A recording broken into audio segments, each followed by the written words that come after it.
And now, the Hall of Fantasy. Welcome to the Hall of Fantasy.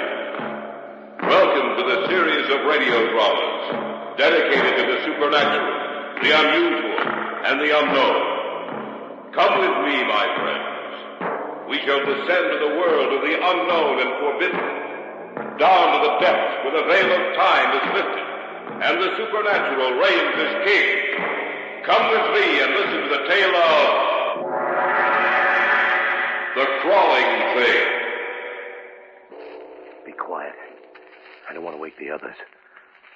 Look at the cage. What do you mean? The mouse. What happened to the mouse? Let's go over to the cage. The spider, it's doubled in size again. I know. The mouse is gone. Now, look at the partition between the two pens. But there isn't any partition. That's right. And I don't think the partition slipped down between the two cages. I think that the two holders for it were opened and then the partition slipped down.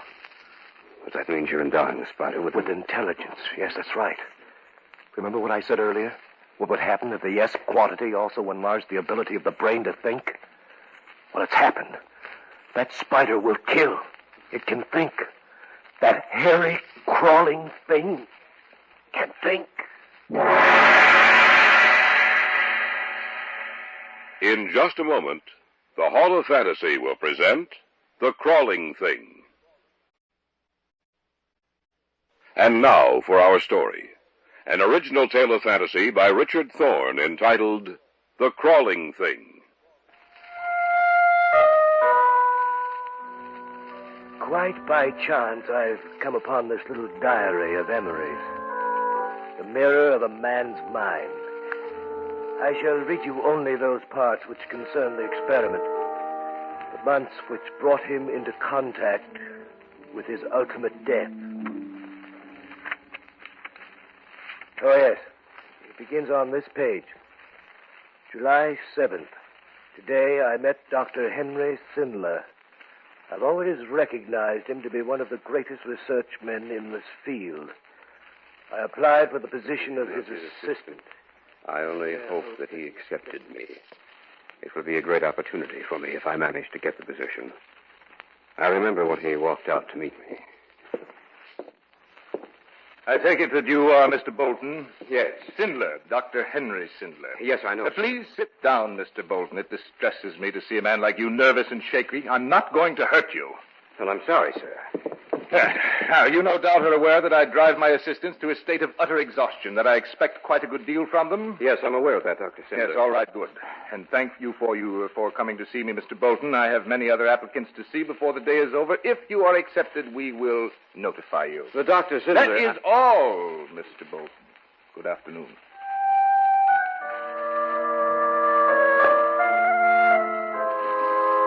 July 11th. I was accepted. He called me this morning and said that he had chosen me to fill the position. Yesterday I felt sure that I'd been rejected and almost accepted the position with Gates, but something held me back. I am to see him tonight for dinner. This is Donna Atwell, Mr. Bolton, another member of the research team. How do you do? It's a pleasure to meet you, Miss Atwell. Will you join us in a martini? Yes, certainly. The laboratory up in the mountains should be completed by the end of this month. I have a few things to clear up here before we start on this new research. I imagine you're willing to live with me and the rest of my staff? Oh, yes, by all means, Dr. Sindler. Yes, excellent. I'm very interested in knowing what we're going to do. Tell him, Donna. Dr. Sindler is endeavoring to discover a method by which he can make plants and animals larger. Larger? Yes, Emery. Well, how? Every living thing, be it plant or animal, gives off electricity to a greater or lesser degree. By means of the electroencephalograph, science has already discovered the human brain gives off small microvolts of electricity. When a man becomes angry, this charge is strengthened. With the increased flow of electricity, his physical strength is also increased. Dr. Sindler is looking for the chemical which is released into a man's body, along with adrenaline, which gives a man this added strength and which also increases the microvolts of electricity. I see. Your cocktails. Allow me to propose a toast to our work together. May we have success.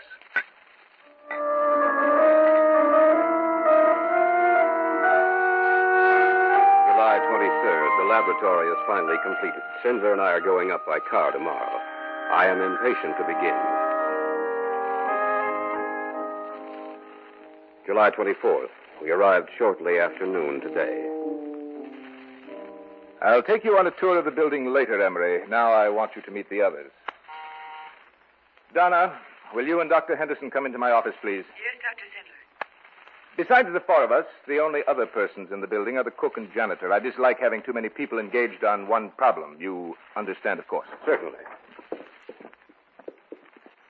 Miss Atwell and Dr. Henderson have been my colleagues on several other occasions. Well, the building is perfect, Henry. Yes, Henry, they've certainly given us everything to work with this time. Emery Bolton, this is Dr. Paul Henderson. You already know Miss Atwell. How do you do? Glad to have you with us, Bolton. Emery, you are to work on the effects of the unknown chemical which is released into the body at moments of anger or peril along with adrenaline. I shall try to isolate the chemical. You are to discover what effect it has upon the nerves and brain.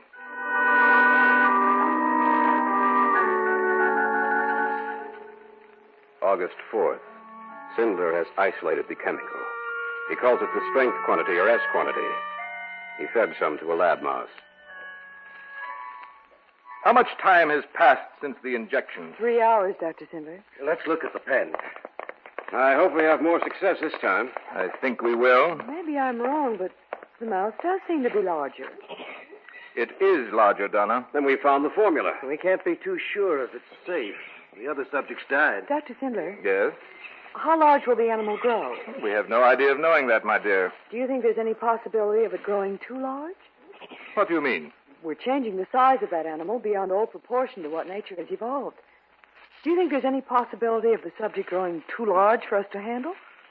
That mouse there might grow into some hideous monster that could destroy us all.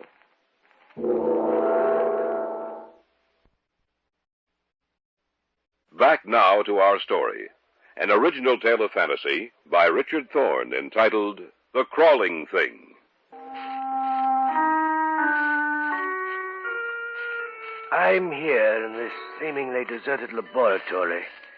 In my hands, I hold the diary of Emery Bolton. Though there's nothing in his words that should cause me to feel any alarm, still there's something I feel that causes me to look back over my shoulder into the shadows. I continue with the diary. August 5th. The animal is 3 times its normal size. It killed 2 other mice. Emery, Yes? how is your part of the research cutting? I've written it down for you. Here. Let me see. The effect of the S quantity increases the microvolts of electricity, and we go on. Dr. Sindler, Yes, what is it, Donna? Paul wants you in the isolation room immediately. Why? What's wrong? I don't know. He just told me to get you. Oh, come with us, Emery. Wonder what's happened. We'll know in a minute. What is it, Paul? Henry, the mouse died a few minutes ago. What? Yes. As you know, the S quantity has an immense effect on metabolism. I imagine the animal wasn't able to stand the strain. What are we going to do? We'll try it again. This failure may mean nothing. Perhaps the animal was sick. We're not sure that the strength quantity will kill. August 9th. Sindler told us to feed the S quantity to another mouse and also to one of the large, hairy banana spiders, a member of the deadly tarantula family, in the cage next to the mouse. I was with Henderson when the feeding began. Open the cage door. Right. I'll set the food in here, like this. All right, close the door. Mm-hmm. Now the other one. Open the cage door. All right. There, that'll do it. Paul, do you think the spider will react to it? I don't know. I imagine so. That spider, What's the matter? Ever since I was a small child, I've hated them. I get nervous whenever I see one. This type, especially. You're a scientist, Paul. You should be completely objective in this experiment. I know I should, but that spider, that hairy, crawling thing, I wish I could forget my fear and hatred of them, but I can't. They always seem so cold. A person feels that they have an unearthly, inhuman intelligence behind their beady little eyes. Of course, that's not possible. I think it just the same. I wonder if the S quantity will also increase the size of the brain. And its ability to think.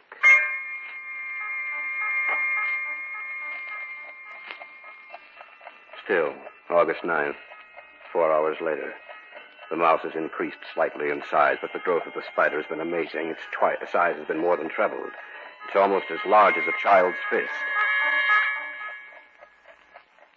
August 10th, 3 in the morning. Henderson woke me, and we went into the isolation room where the mouse and spider were kept in a double cage. Be quiet. I don't want to wake the others. Look at the cages. What do you... The mouse. What happened to the mouse? Let's go over to the cage. The spider. It's doubled in size again. I know. And the mouse is gone. Now, look at the partition between the two pens. There isn't any partition. That's right. It slipped or was moved down to the bottom of the cage. Then that means... That the mouse and the spider had nothing to separate them. But what happened to the mouse? Don't you know, Emery? Unless what? Unless the spider... And that's just what happened. And another thing, Emery. I don't think the partition slipped down between the two cages.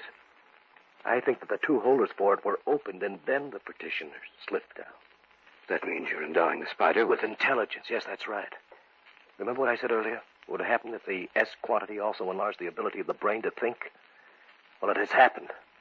That spider will kill. It can think.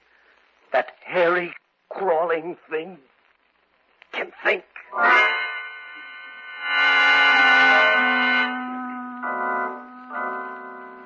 August 10th, forenoon.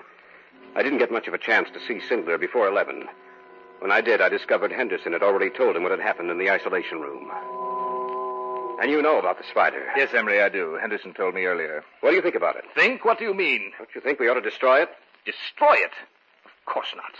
This may be what we're looking for, Emery. This may lead us to success. But, Dr. Sindler, it might be dangerous. Yes, it might be. But you remember that the development of the atomic bomb was dangerous, and so is the research going on in countless laboratories across the nation, across the world, Emery. That spider has intelligence, Dr. Sindler, a crafty, cunning intelligence. Yes, I know that. We have found a new formula to increase the intelligence and size of an animal.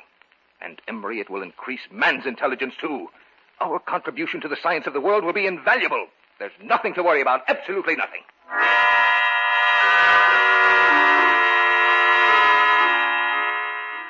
August 15th. The spider has grown so large that it cannot be kept in the cage anymore. The isolation room is its pen now. It has the run of the entire room. It's as large as a large dog. I must admit that every time I enter the isolation room, I'm nervous lest that thing should attack me. But it generally stays over in one corner of the room. Apparently, it has no desire to harm us. August 25th. Donna and I had taken a stroll outside the laboratory. Emery. Yes? Emery, I've been with Dr. Sindler for several years. In all that time, he's never made a mistake. That is, up to now. What do you mean, Donna? I think he's created something that will only bring evil. That will only... Oh, I wish I had the words to express myself. I know exactly how you feel, Donna. I've talked to him about this before. I'm going to talk to him again when we get back. I wish you would, Emery. I wish you would. What are you doing in here, Emery? I want to talk to you, Dr. Sindler. Can't it wait till later? No. That noise, what? It's the sound of the spider as it moves closer to us. What did you want to say, Emery? I'll be quite frank about it, sir. I think we should destroy it. Why, that's nonsense, Emery. No, it's not. It's true we may learn something. It's true that we may even succeed in our research, but let's start over again. Let's experiment with something else, something that doesn't look like a monstrous throwback to a prehistoric age. It crawls and slides across the floor with its large, beady eyes always open, staring at you. Let's destroy it. What's the matter? It's coming towards us. Come with me, Emery. Quickly. That creature. It was crawling towards us. I wonder if it can understand us. I wonder if it knows what we're saying. Either that or it sensed that I was urging its destruction. Maybe I'm wrong, Emery. But I feel there's something malevolent about that spider. I get the feeling that it's waiting for the right moment. Waiting for the time when it will kill us.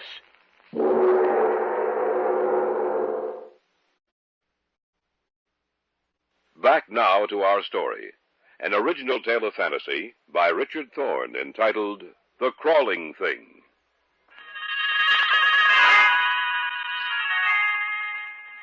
I'm beginning to feel some of the terror that Emery Bolton must have felt. I'm beginning to feel the presence of the crawling thing about which he writes through the words upon these pages. The diary continues. September 8th. The cook and janitor left today. If we remain here, we'll be forced to do all the work they did. Henderson has been acting queerly. There's a strange, haunted look to his eyes. He barely eats at all. Either he's ill physically or mentally. What's the matter with you, Paul? What do you mean? You look ill. You're not yourself. Can you be yourself, Emery? That crawling monster in the isolation room? Well, can you? No, not exactly. Let me tell you something, Emery. In my dreams, I see it. My dreams in the dead of night. I see those beady eyes looking for me, trying to pierce the darkness.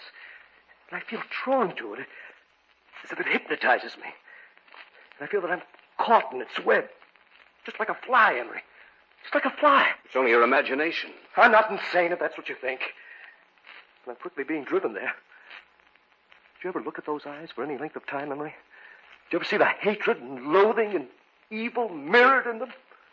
I'm not imagining it. I see it. When the opportunity comes, I'm going to destroy it. Sinler or no Sinler, I swear to you, I'll kill it.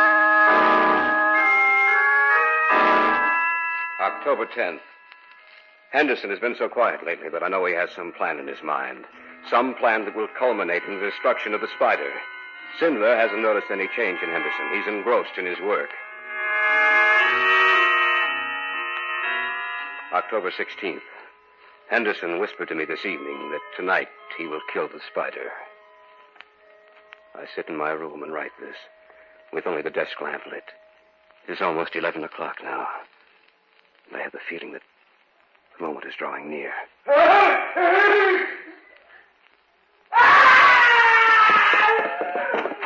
I heard it scream. What happened? I don't know. I think we may find the answer in the isolation room. Come with me. You don't mean that Henderson went in there alone? I'm afraid he did. But that's against all my orders. Why would he want to go in there? Let's kill it. What do you mean? He hated and feared the spider. We'll see what happened right now. Here's the key. We don't need it. The door's open. Turn on the light. Good heavens. Back! Back to the other side of the room. It seems to understand you, Dr. Sid. Probably from the tone of my voice. Now, to examine Henderson. He's dead. Dead? Yes. After all, in the spider's original size, the poison could kill a man. Here, give me a hand. Help me get him out of here. All right. Look out! The spider's coming towards you. Help me with Henderson. Hurry! All right. Come on, let's get out of here. Hurry, hurry! Lock the door, Donna. Yes, of course. I don't want that thing to get out of that room. Don't you think we should destroy it? No! Henderson was a fool. He went in there to kill the spider. I think the spider sensed it. That's why Henderson's dead. We are still going on with the experiment.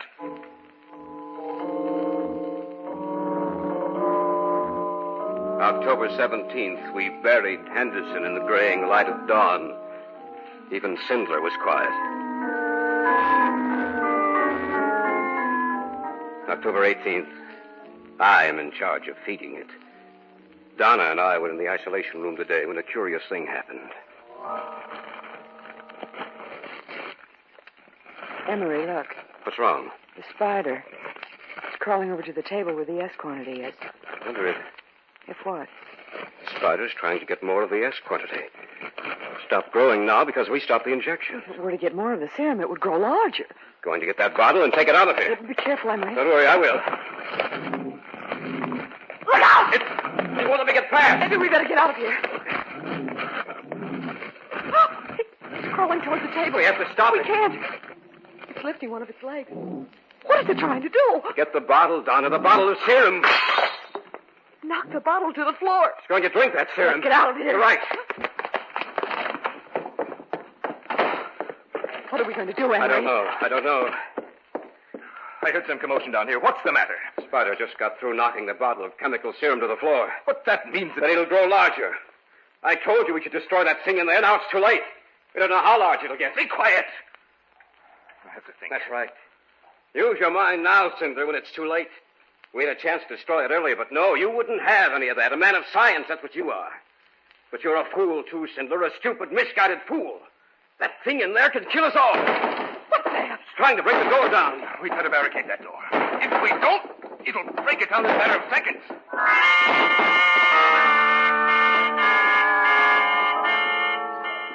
October 24th.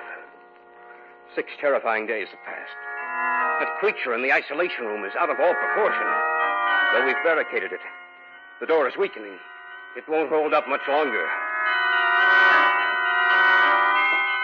I called Frank today.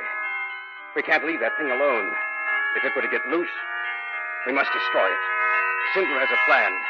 We've placed explosives just outside the door. It'll give way any minute now. It's only a matter of minutes now. When it breaks down the door and comes through that doorway, the explosive will automatically go off. I hope we're successful. Why don't we just leave? We can't do that. We have to see it destroyed. That's the only way we can be sure. What if the explosive does not kill it, I don't know what will. The door is starting to give. Something to come through.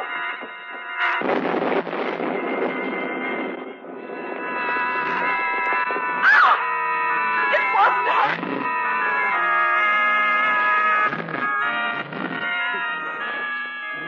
Look at his eyes. Almost as if I were hypnotized. I can't move. It's so close to me. Look out! Look out!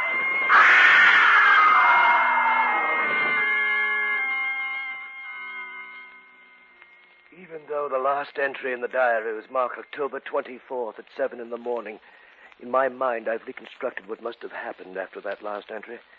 There is evidence all around me of the death and destructive power of that hairy, crawling thing. It must have left the building after what happened. I'd better get back to the city and notify the... In front of me. Something so large. Gigantic eyes looming up at me. I can't move.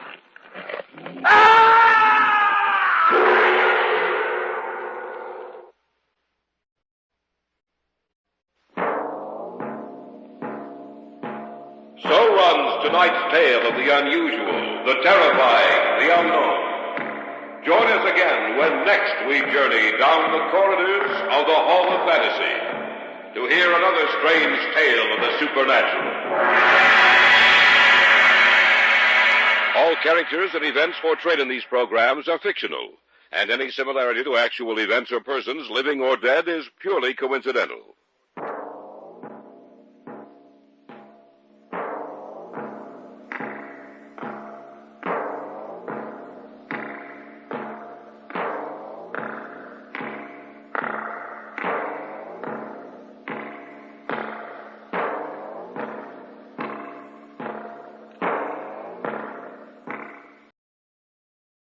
And now, the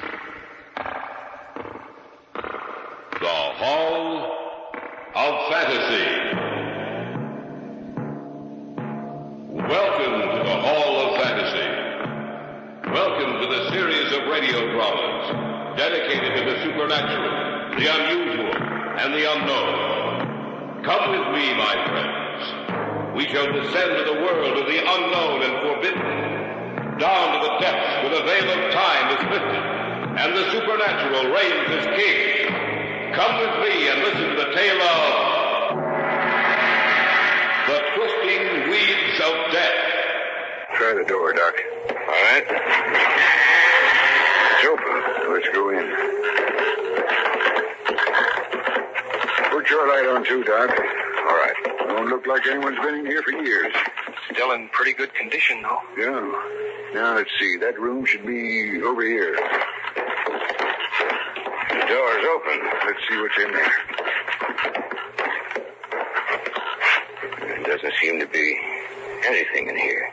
You sure you saw what you did, Bob? I'm not lying to you, Sheriff. I know I did. Well, there's nothing in here now. Just a minute. What do you see? Over here. Look at the floor. It's soaking wet. And there's seaweed on it. He's right, Doc. That is seaweed. When I saw her hair, it looked like it was covered with seaweed.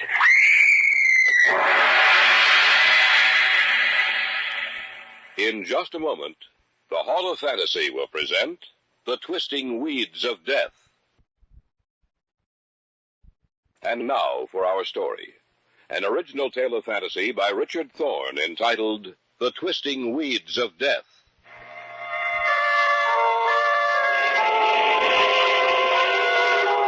The old house stands on the bluff overlooking the sea about 3 miles out of town. It's been empty for almost 20 years. Through the seasons of the year, it stands there, buffeted by the sea wind, tempered by the rain and snow, till its color is changed to a dirty gray. No one goes near it. The people who live in my town on the rocky coast of Maine are a superstitious lot, and ever since that stormy night so many years ago, no one goes near it. The old wives say that death is in that house. My name is Jason Fielding. I'm sheriff of Seaview. The job doesn't really amount to much except in the summer when the city folks move in. Even then, my main worry is to make sure the young ones don't get out of hand.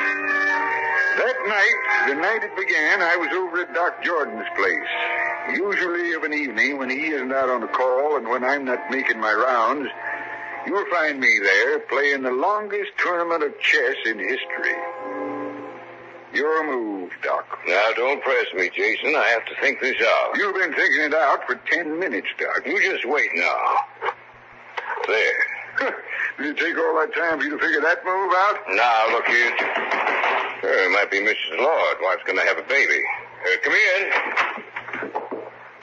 I figured I'd find you here, Sheriff. What's the matter, Bob? I was out walking along the shore down by the old house. What are you doing down there, Bob? Your mother won't like that. I can't help it. I was walking, like I said, and I saw a queer kind of light coming from one of the windows. A light in the old house? That's right, Sheriff. What did you do? Well, I was curious, so I decided I'd go over and take a look. I stayed in the shadows and crept up to the window. What did you see? A murder. What? That's right. This girl was in the room seeing a man. I couldn't see his face because his back was to me. The girl was backing away from him, and he had a scarf or something in his hands, and he kept walking towards the girl, and she kept crying out, "No, you don't know what you're doing." And then he reached the girl and wrapped the scarf or whatever it was around her neck, and he choked her to death. Why didn't you do something? Because I was scared, Sheriff. I couldn't hardly move. But when she screamed, I'll never forget it. That scream. I snapped out of the trance I was in, but it was too late. So I ran all the way back to town to find you. Did you see the man's face? No, sir. His back was always turned to me. You and me, we're going back there, Bob. You want to come along, Doc? Yeah. There was a queer thing about that girl, Sheriff. Her hair. It looked like seaweed. That's the way it started. The three of us went outside and got into my car. It only took us a few minutes to reach the old house, even though the road leading up to it was gutted and overgrown with weeds. Bob Stanley said he saw a light burning. When we got there, everything was dark. This is good enough, I guess. I thought you said there was a light burning in the house. There was. There's no reason for it to be burning now. Come on, let's go. Right. Good thing we brought along a couple of flashlights. Listen. What's the matter? Did you hear it? Hear what? I heard a scream. I didn't hear anything. I didn't either. I'm not kidding. I heard a scream. What window was the light coming from? That one. There. Well, let's go inside. We'll take a look at it. Sure is a spooky old place. Used to be a beautiful house before. Before what? You weren't even born when that happened, Bob. Before what happened? Before the murder. You mean someone was actually killed out here a long time ago, just like tonight? That's right. Someone was killed a long time ago. Try the door, Doc. All right. It's open. Let's go in.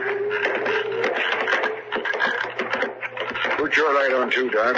All right. Don't look like anyone's been in here for years. Still in pretty good condition, though. Yeah. Now, let's see. That room should be over here. The door's open. Let's see what's in there. seem to be anything in here. You sure you saw what you did, Bob? I'm not lying to you, Sheriff. I know I did. Well, there's nothing in here now. Just a minute. What do you see? Over here. Look at the floor. It's soaking wet. And there's seaweed on it. He's right, Doc. That is seaweed. When I saw her, her hair, it looked like it was covered with seaweed. Who was that? I don't know. It came from this room. It couldn't have. I tell you, that scream came from this room. Shine your light around, Doc. See, I told you. Couldn't have come from this room. I tell you it did. The boy's right, Doc. It did come from this room. As far as I can see, there's no one else in here, just the three of us. If it didn't come from this room, where did it come from? And who screamed? That's what I'd like to know.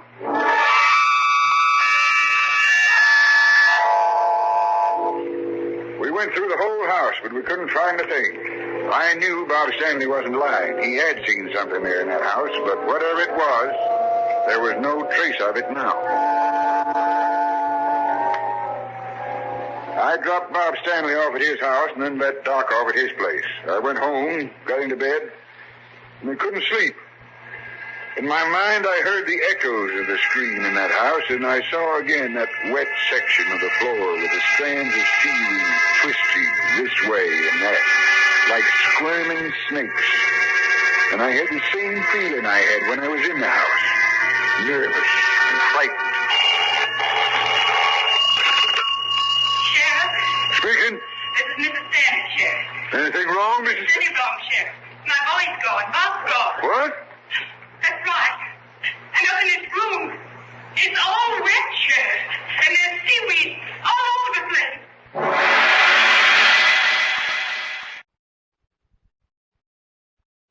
Back now to our story. An original tale of fantasy by Richard Thorne entitled The Twisting Weeds of Death.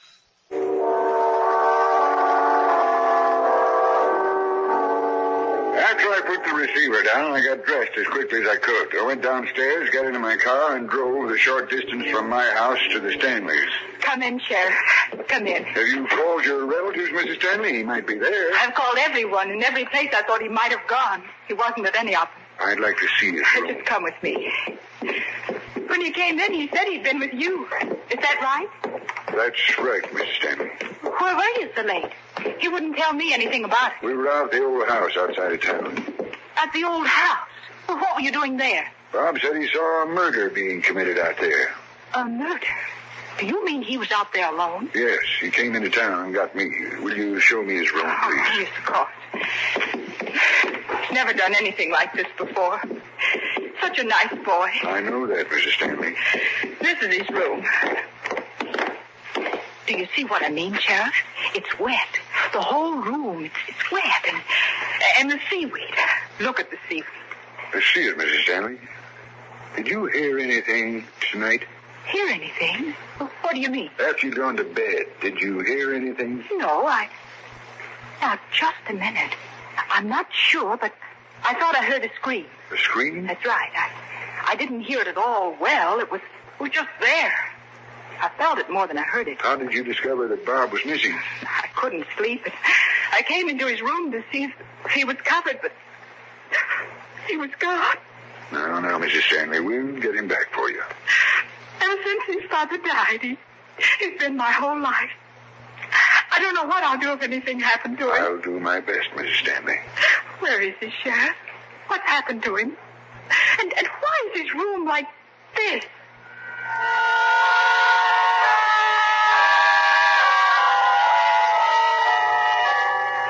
On my way to the old house, I stopped at Doc Jordan's, but he wasn't home. I figured Mrs. Lord must be having her baby. I took a gun with me because I wasn't sure what I'd find out there.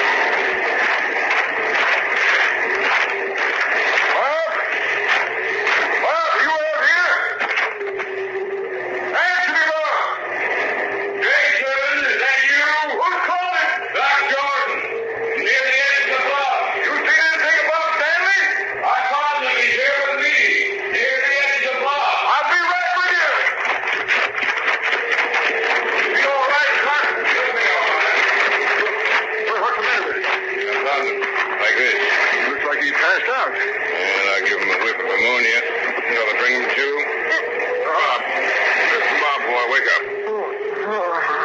Take another whiff of this, son. What? Where'd you come from, Doc? Just coming back from delivering Mrs. Beloved's baby, Bob. Saw a light in the old house, thought I'd stop and see what it was. And I saw you run out towards the bluff and follow. What are you doing out here, Bob? I had to come. She made me. Who made you? The girl with the green eyes and the long, soft hair. Telling the truth, Jason. As far as you know, yes. What's the matter? Do you think I'm crazy? She came to my house to get me tonight. Tell us about it. Well, I went to bed right after you dropped me off. I don't know how long I was asleep. But when I woke up, I can't explain. I thought that there was someone or something there in the room with me. And when I looked down at the foot of the bed, there she was, standing there. She said she needed my help, and would I come with her? So I went with her. We walked out here to this old house together. She held my hand. The skin was soft, and yet it seemed wet. She was a beautiful girl. We went into the house, in the room we were in earlier tonight. Funny thing, there was a light on in there, but I didn't know where it came from. She was pointing to something. When a look of terror came across her face, and she screamed, "Run! Run for your life! He's coming!" And I ran. That's when you ran out of the house and out here near the edge of the bluff. That's right. I thought I saw someone chasing me. I was afraid, I guess. So afraid I passed out. It's a good thing I found you. Yes, yes, it was. I want you to come back to town with me, Bob. I want to show you a picture. A picture of a girl who's been missing for 20 years.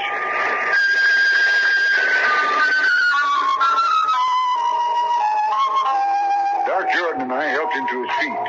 There was an odor of old rotting seaweed that clung to him. I put my arm around him and helped him up to my car. Then we drove to town in my office. Doc Jordan followed us in his car. Sit down, Bob. Thanks, Sheriff. I'm going to show you a picture. I want you to tell me if the picture's the same as the girl you saw tonight. You feel all right now, Bob? Yeah, Doc. I'm all right. Yeah, here it is. Take your time about it, Bobby boy. Here. Well? That's her, all right. Only the color of her hair is different now. It's green. Green like seaweed. Whose picture is that, Jason? Elaine Scott's. Elaine Scott's. She's been missing for 20 years. Not missing, Doc. I side with the folks around here who say she's dead. Don't be a fool, Jason. Just because someone leaves town suddenly without telling anyone, there's no reason to believe she's dead. Maybe not. My mom told me she was killed. It's all conjecture. The whole town seems to think that house is haunted. Why, Sheriff? That's the house where Elaine Scott lived, Bob. That's the place where she was last seen alive. That's right. It's her birthday party. You were there, Jason, so was I. All the eligible bachelors in town were there. Elaine lived there with her maiden aunt. Her folks were dead. The morning after the party, they found her aunt dead and no trace of Elaine. It was just as if she disappeared from the face of the earth. Elaine's aunt was strangled to death. And Elaine was killed, too, only we never could find her body. That's where I think you're wrong, Jason. I don't think she was killed. I think she left town after she killed her aunt. Elaine wouldn't have hurt a fly, Doc. People aren't what they appear to be on the outside, Jason. You know that as well as I do. We see a man or a woman only as they look on the outside. We don't know all the little workings of their minds. We don't know what a man really thinks. You're right, Doc. We don't know. There's lots of things in this world of ours that are mighty strange. Things we can't explain. Things we aren't able to say are impossible. Like a sixth sense that warns you of danger. Like hearing someone's voice just as they die. Even though a continent separates you. Like hearing the voice of the dead when they've been gone for years. What do you mean? That's what I think happened tonight. What's the date, Bob? The 25th of May. That's right. What was the date that Elaine Scott disappeared, Doc? May 25th. That's right. 20 years ago tonight, Elaine Scott disappeared from the face of the earth. And tonight she's come back. Come back to point out the person who killed her.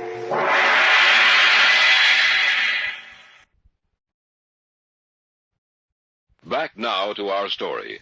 An original tale of fantasy by Richard Thorne entitled The Twisting Weeds of Death. We sat in my office, the three of us, Doc Jordan, Bob Stanley, and myself. Something had happened that night. Something I couldn't explain or understand. For Elaine Scott, dead for 20 years, had reappeared 20 years to the night she disappeared. You don't mean to tell me, Jason, that you believe the dead can return? I believe a lot of things, Doc. People might laugh at me for saying it, but I do believe they can in one way or another. Well, what are we going to do? You said she led you into the house, Bob, and she pointed to something. Did she say anything then? No, Yes, she did. She said, this is where it happened, before we went downstairs. Before we went downstairs. Do you know what she was trying to tell you? She wants you to know where her body is. You sound like an ignorant fool, Jason. Maybe not. We'll see. We're going back out there, Bob. All right. You want to come along, Doc? Yes, I guess so. This time I'm going to take a gun along. What for? Handy things to have around, a gun. That's a ghost, Bob. So a gun won't do you any good, Jason. I got my reasons. Come on, let's go.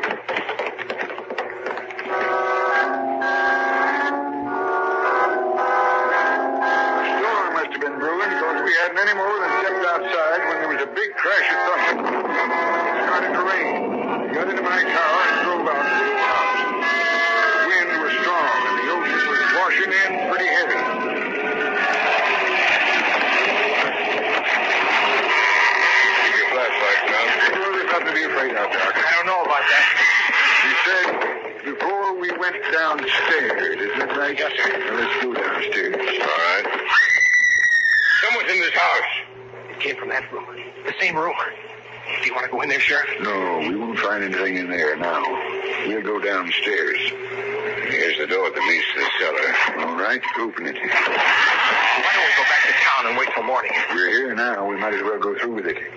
What do you expect to find down there, Jason? I don't know. Let's go. Watch your step. No one's been down here in 20 years. Stairs might be a little rickety. You see anything, Bob? No.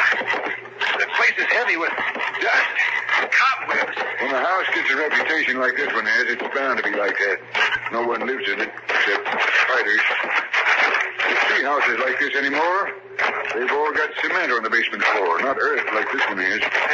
Doesn't seem to be anything down here, Sheriff. I think there is. I don't see anything. You can't see what we're looking for. Not now, anyway. What are you looking for, Jason? Elaine Scott's body. Elaine's body. That's right. We didn't think to look down here the day we found her aunt dead. We searched the house, of course. I even came down here and looked around, but I didn't think to check the well. What well? It's behind that door. Come on, let's take a look. What's a well doing down here? They had to have water. This house isn't connected to the water system in town. Old Mr. Scott was a pretty smart fellow. He didn't relish the idea of going out in the winter snow to draw water, so he dug the well first and then built his house over it. All right, try the door. It's locked. You'll have to break it in then. You help me, Bob. Right. Together now. Be careful now. Shine your light around. Yeah. There's the well, all right. What do you expect to find? You'll see. Be careful when you lean over the top part of the well wall. Those bricks might be loose. All right, shine your lights down. The shaft is cracked in a lot of places, and it's all overgrown with weeds. Yeah. But I can make out something down there beneath those weeds. Something white. It looks like bones. That's what they are, all right. Bones. Elaine Scott's bones. Watch out. We better get back to the bricks. You were right after all, Jason. I guess I was. What are you going to do now? Well, that depends.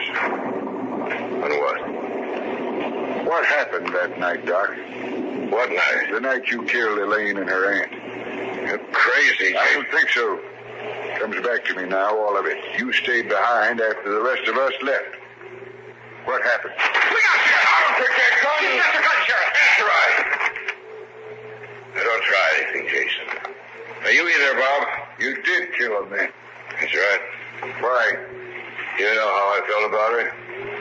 I asked her to marry me. She laughed in my face. I must have lost my mind to kill them both.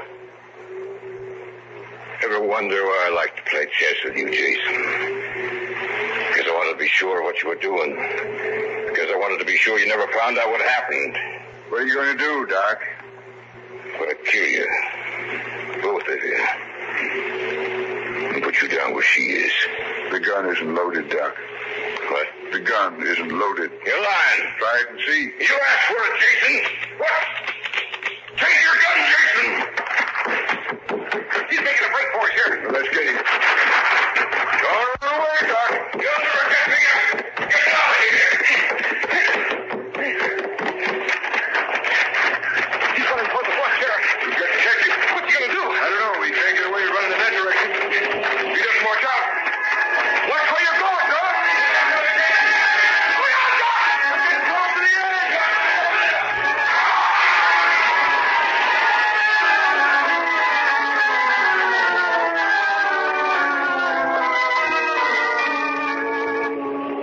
Do you see him? Yeah.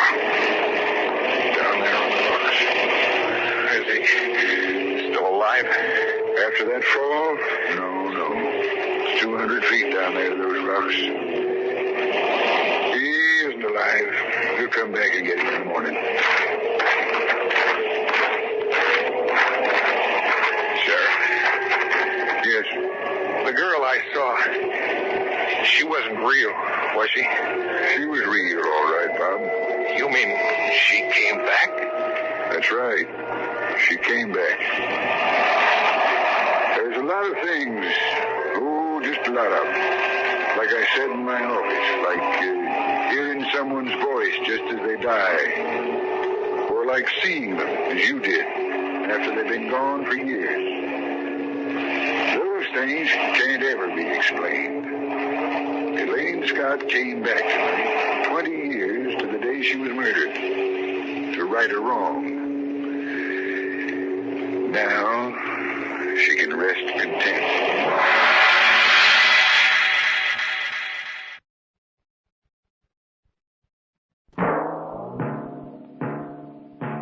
So runs tonight's tale of the unusual, the terrifying, the unknown. Join us again when next we journey down the corridors of the Hall of Fantasy to hear another strange tale of the supernatural. All characters and events portrayed in these programs are fictional, and any similarity to actual events or persons, living or dead, is purely coincidental.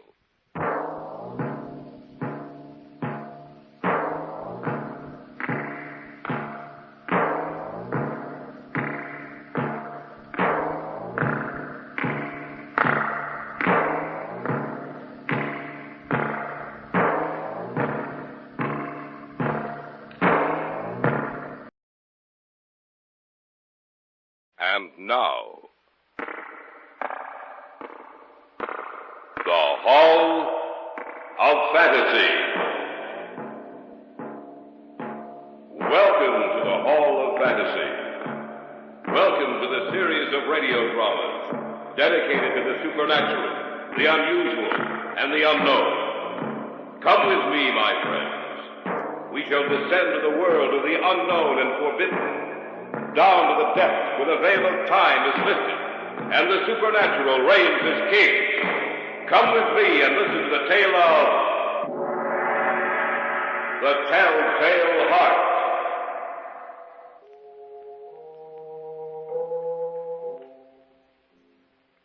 I had nothing against the man. I didn't want his money. And those who say I did are crazy. He was always agreeable and liked me. But there was one thing about him that bothered me. That eye of his. That pale blue vulture eye. Why did you do it? That voice. It's always with me. It's always with me. Why did you do it? Why did you do it? Listen. Can't you hear it? Slow, rhythmic beating. It's with me. It follows me wherever I go. The pounding of his heart. The pounding, beating rhythm of the Telltale Heart. Be quiet! Be quiet! Be quiet!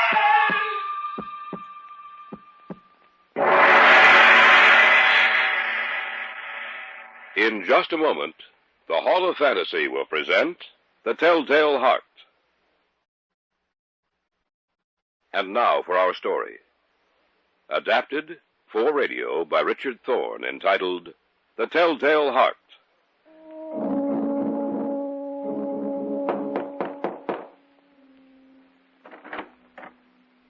Yes? There was an advertisement in the paper. I'm here to answer it. I see. Won't you come in, please? Yes, thank you. Are you the one I'm supposed to see? No, I'm Mrs. Gorman, the housekeeper. Mr. Lawrence, the old gentleman, he's the one you're to see. You'll just wait here. I'll tell him you're here. Yes, thank you, of course. Mr. Lawrence, Yes?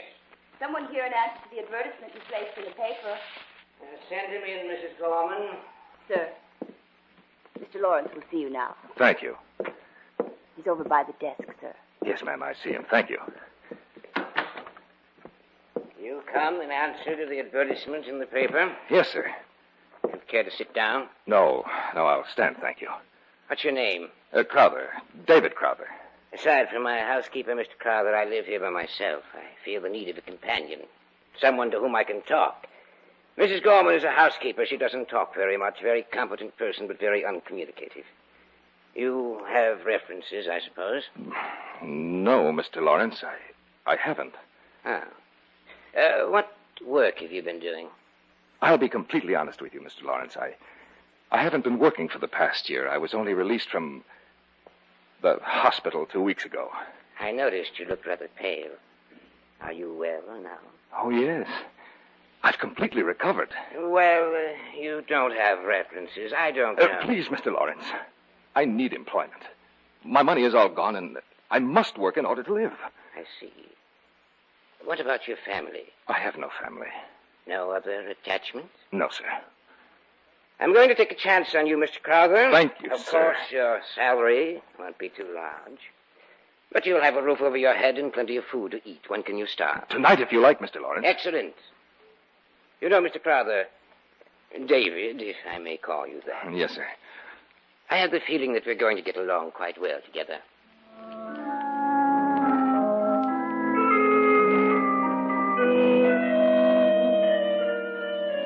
I was with him for several months.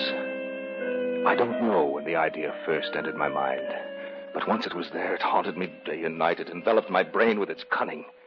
I had nothing against the man. He was always agreeable and liked me.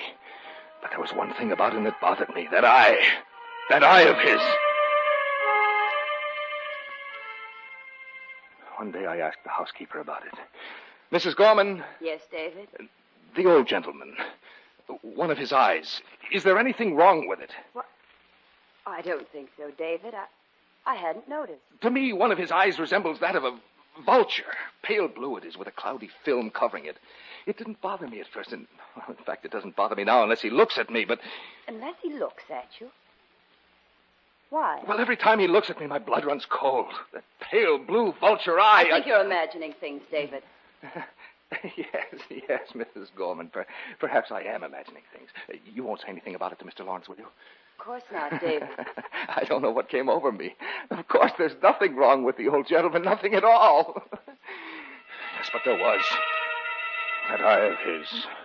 That pale blue vulture eye. Little by little, I began to hate him with all my heart.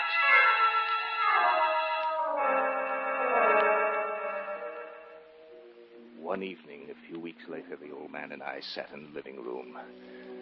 We had just finished dinner and were talking, as we usually did.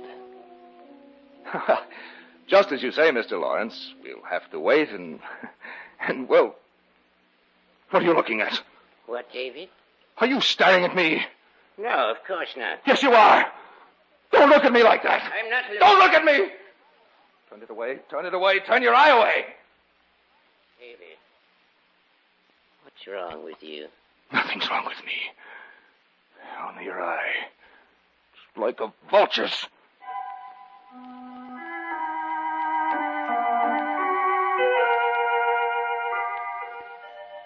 A few days passed, and I guess he thought I had forgotten about his eye. But I hadn't. No, I hadn't. And every night about midnight, I'd get out of bed, creep from my room to his. I'd unlatch the door and open it. And then, after it was opened wide enough to stick my head through, I would put in a covered lantern, all closed, so that no light would shine forth.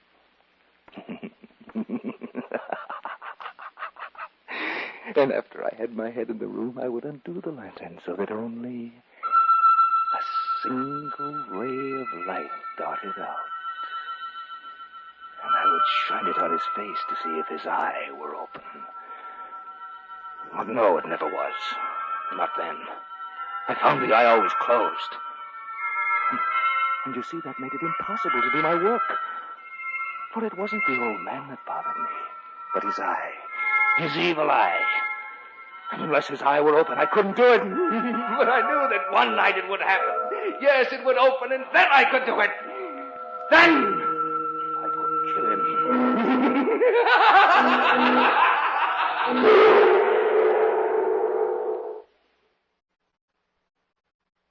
Back now to our story, adapted especially for radio by Richard Thorne, entitled The Telltale Heart.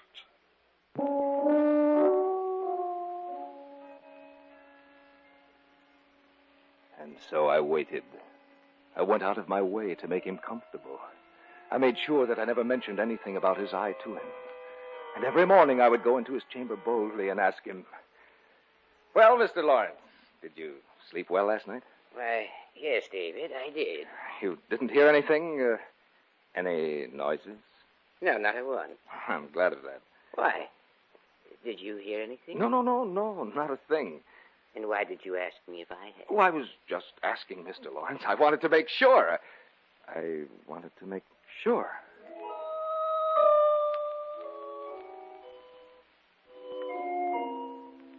And he thought everything was all right. He was a fool, just like all the others. Well, how could he know? Yes, how could he know that every night on the stroke of 12, I looked in upon him as he slept? You know, David, I didn't sleep very well last night. You didn't, Mr. Lawrence? No, I had a bad dream. Oh? What did you dream about? I dreamt that someone was looking in at me while I slept. Just waiting for a chance to kill me. Well, that's just a dream, Mr. Lawrence. Nothing to worry about, you know that. Yes, I guess it was just a dream. Because the only people here are Mrs. Gorman, myself, and neither one of us would hurt you. You know that, don't you, Mr. Lawrence? Yes. I'm glad you're both with me, David. Just the same, I can't seem to get rid of that feeling. It frightens me. Don't worry about a thing, Mr. Lawrence. No, don't worry. I'll take care of you.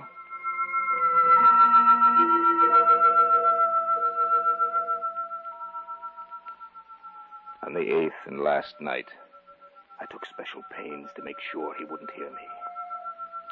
A watch's minute hand moved more quickly than did mine. I crept out into the hallway, made my way to his door. His room was all black. Black as coal, black as midnight. I think he heard me, but I knew he couldn't see a thing. The room was too dark for that. I was almost in the room and about to open my lantern when my thumb slipped upon the tin fastening, and the old man was immediately fully awake. He sat upright in bed and whispered, "Who's there?" I said, "Who's there?" I kept still. I didn't say a thing.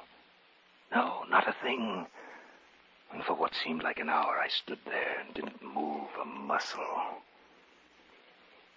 I knew he wouldn't lie down. He was sitting up in his bed, listening for what it was that had made the noise.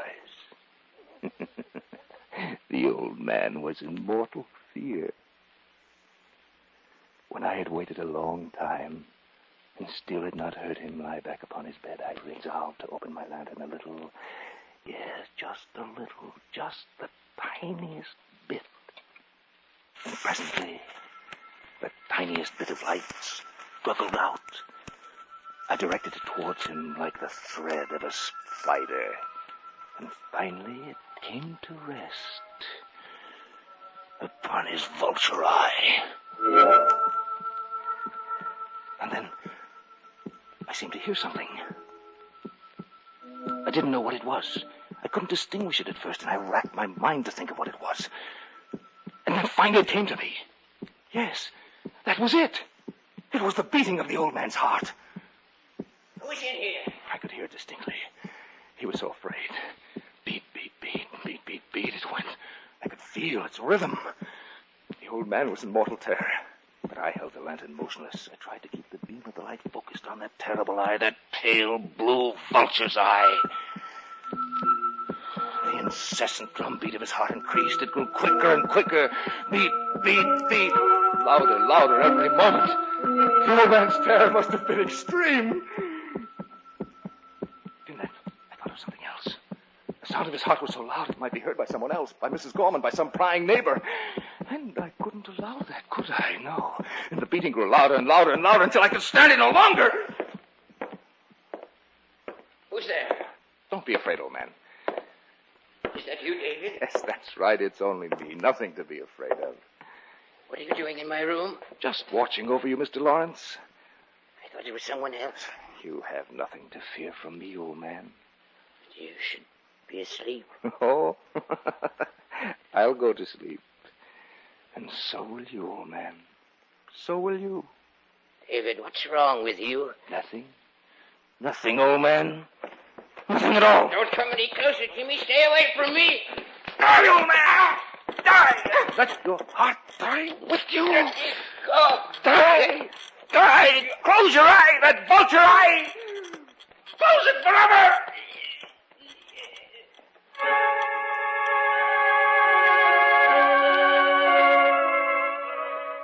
I stood there in the darkness, looking down upon him. He was quiet now. Strange kind of stillness was upon him. For he was dead. His eye would trouble me no longer, and I knew that I had to dispose of the body. And I racked my brain to think of a place, and then it came to me. Yes, I pulled 3 boards from the floor. I had to work quickly. The blackness of night was fast changing to gray. I placed his body under the flooring very neatly, and then I boarded it up again. I did it so well that even I could hardly recognize the spot under which the body was hidden. Yes, his room looked as if nothing had happened.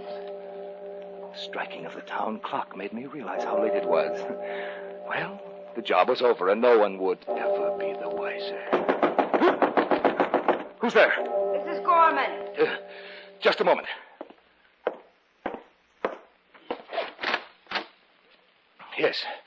Yes, what is it? Where's Mr. Lawrence? He's not here. Not here? No, he went out to the country late this evening. I heard something up here. Such as? A scream. No one screamed, Mrs. Gorman. I guess I was mistaken. I'll have to send them back then. Who?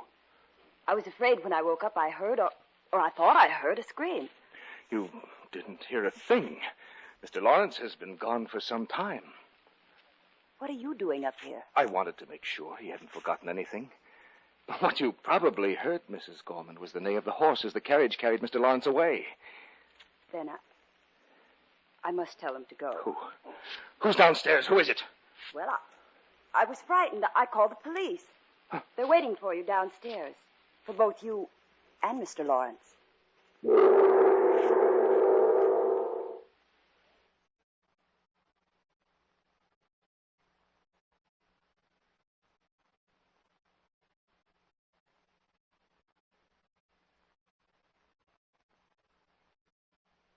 Back now to our story, adapted especially for radio by Richard Thorne, entitled The Telltale Heart.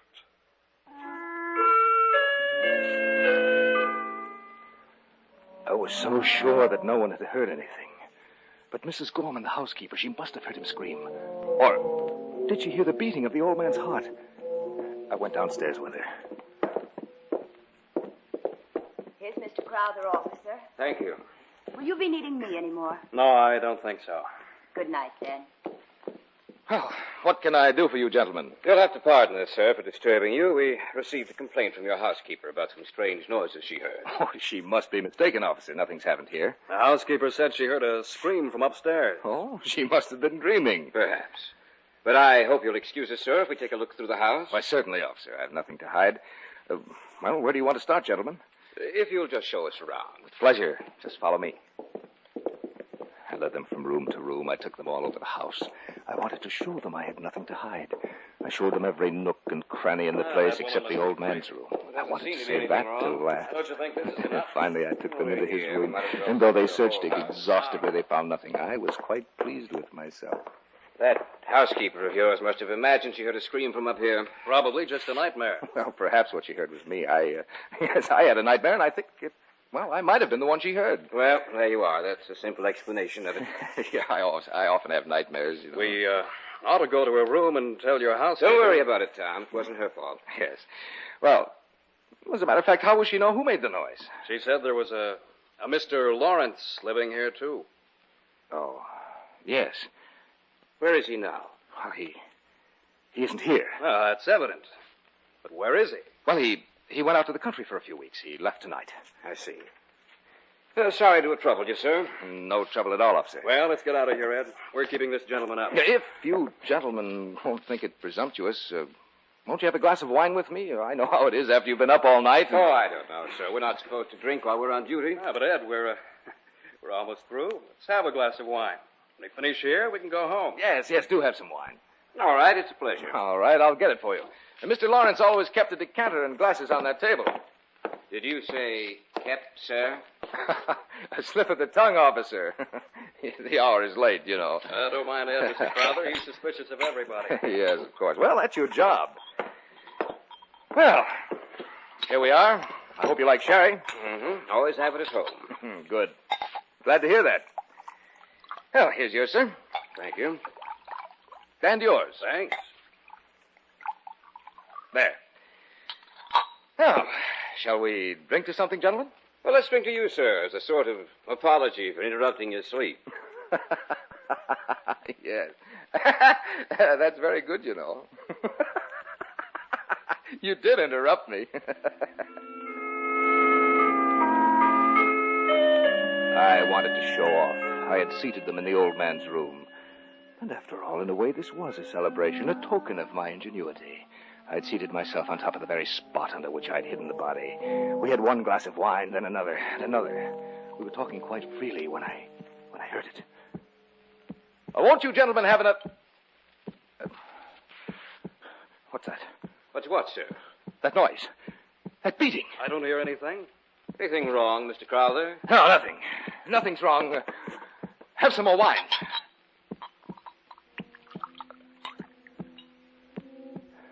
I wish they'd leave. They were getting on my nerves. I had a terrible headache, and I seemed to hear a beating in my ears. They began to look at me queerly. And yet that sound increased. There was nothing I could do about it. It was a low, dull, quick sound, like the beating of a drum. Where had I heard that sound before? They watched me closely. I paced the floor. I didn't know where the sound was coming from. Beat, beat, beat. Throb, beat, throb, throb. Where had I heard that sound before? I knew they suspected. Who wouldn't, with that incessant beating that filled the room, that seemed to make the very walls shake with its monotonous beat, that rhythm? Where had I heard it before? Where had I? I knew where I'd heard it before. Beat, throb, beat, throb, beat, beat, beat, yes. I knew where I'd heard it before. It was the beating of the old man's heart. What's the matter, Mr. Crowther? Can't you hear it? Hear what, sir? Perhaps I can push it out. What's the matter with you? What are you trying to do? Stop it from beating. Stop what, sir? Get out of here. Both of you. Get out of here. But you... Get out of here. Can't you hear it? Can't you? I can stifle his heart, that throbbing heart. Can't you hear the throbbing? Can't you hear it? The only thing we hear is you, Mr. Crowther. I can't stand it. I can't. That continuous pounding will never stop till I tell you the truth. The truth about what? About the old man, about Florence. I did it. What did you do? I killed him. Under the floor. His body is under the floor, and they stopped that beating. Stop the beating of his telltale heart.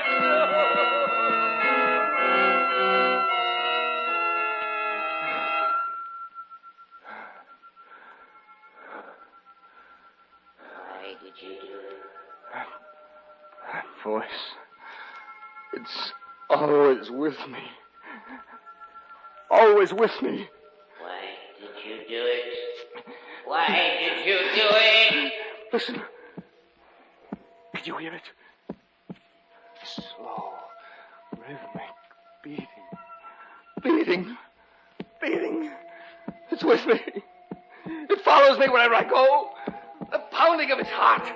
The pounding, the beating rhythm of his telltale heart. Be quiet. Be quiet.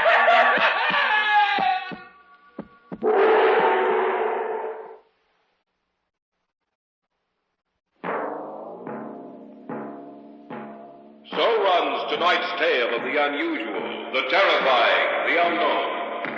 Join us again when next we journey down the corridors of the Hall of Fantasy to hear another strange tale of the supernatural. All characters and events portrayed in these programs are fictional, and any similarity to actual events or persons, living or dead, is purely coincidental.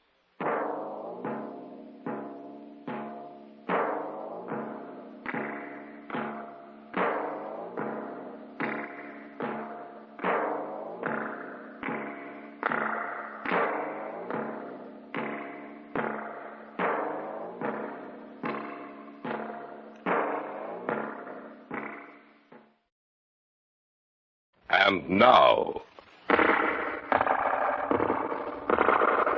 Hall of Fantasy. Welcome to the Hall of Fantasy. Welcome to the series of radio dramas dedicated to the supernatural, the unusual, and the unknown. Come with me, my friends. We shall descend to the world of the unknown and forbidden, down to the depths where the veil of time is lifted, and the supernatural reigns as king. Come with me and listen to the tale of The Hand of Botar.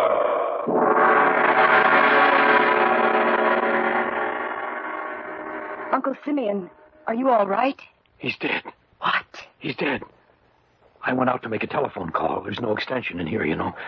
I was dialing the number when I thought I heard Simeon say something, and then I heard him scream. I ran back in here and found him like this. Look. Where? At his throat. There are 5 red marks on his throat, like finger marks. Just as if he'd been choked to death by a person using only one hand. The Hall of Fantasy will present The Hand of Botar in just a moment. And now for our story entitled The Hand of Botar. Even after he was dead, the spirit of Simeon Botar remained with those who had known him. His personality was so strong that when he entered a room, all eyes were immediately drawn to him. But there was something strange about Simeon, something different that set him apart from other men. It couldn't be defined, but it was there just the same. And when he said, "Even when I die, the world will not forget me. I'll make sure of that, even if I have to return from death." I first met Simeon Botar several months ago. Eric Matreau had insisted that I meet him, and so one evening we drove out to his small estate several miles from town. You like Simeon, Charles. He's a very interesting person. Well, I certainly hope so. The way you talk about him, he seems to be an idol of yours. Well, hardly that. It's just that I find him stimulating. And when I told him that you played a wonderful game of chess, he insisted that I bring you out. He's a chess player, eh? Oh, yes, a very fine one. When you play with him tonight, you'll be treated to a very unusual experience. How do you mean? You'll see for yourself. You know, Charles, there's something odd about Simeon. I can't place it myself. Maybe you'll be able to help me. Something odd about him? Yes, and even though he's so interesting a person, there's something about him that frightens me. Almost as if there was an air of death about him. Especially about that hand of his.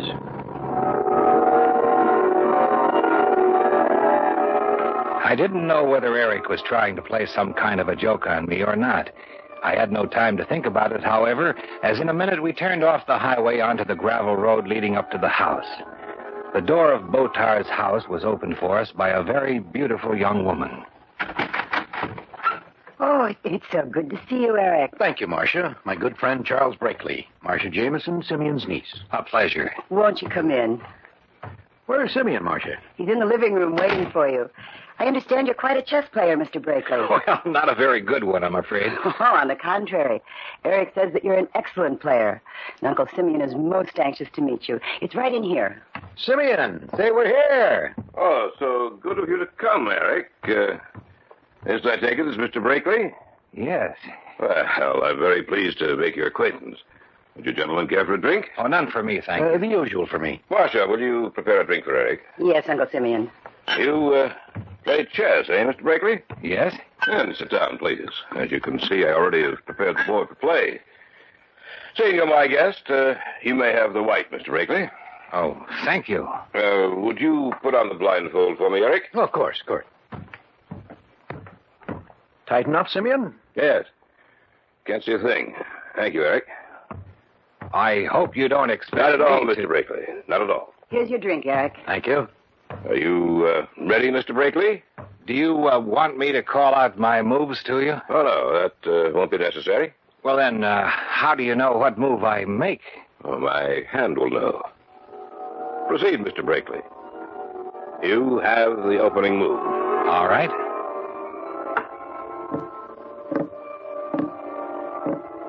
King's pawn to King 4, Mr. Brakely. Good safe opening. I'll counter with the same move. Now, your move, Mr. Brakely.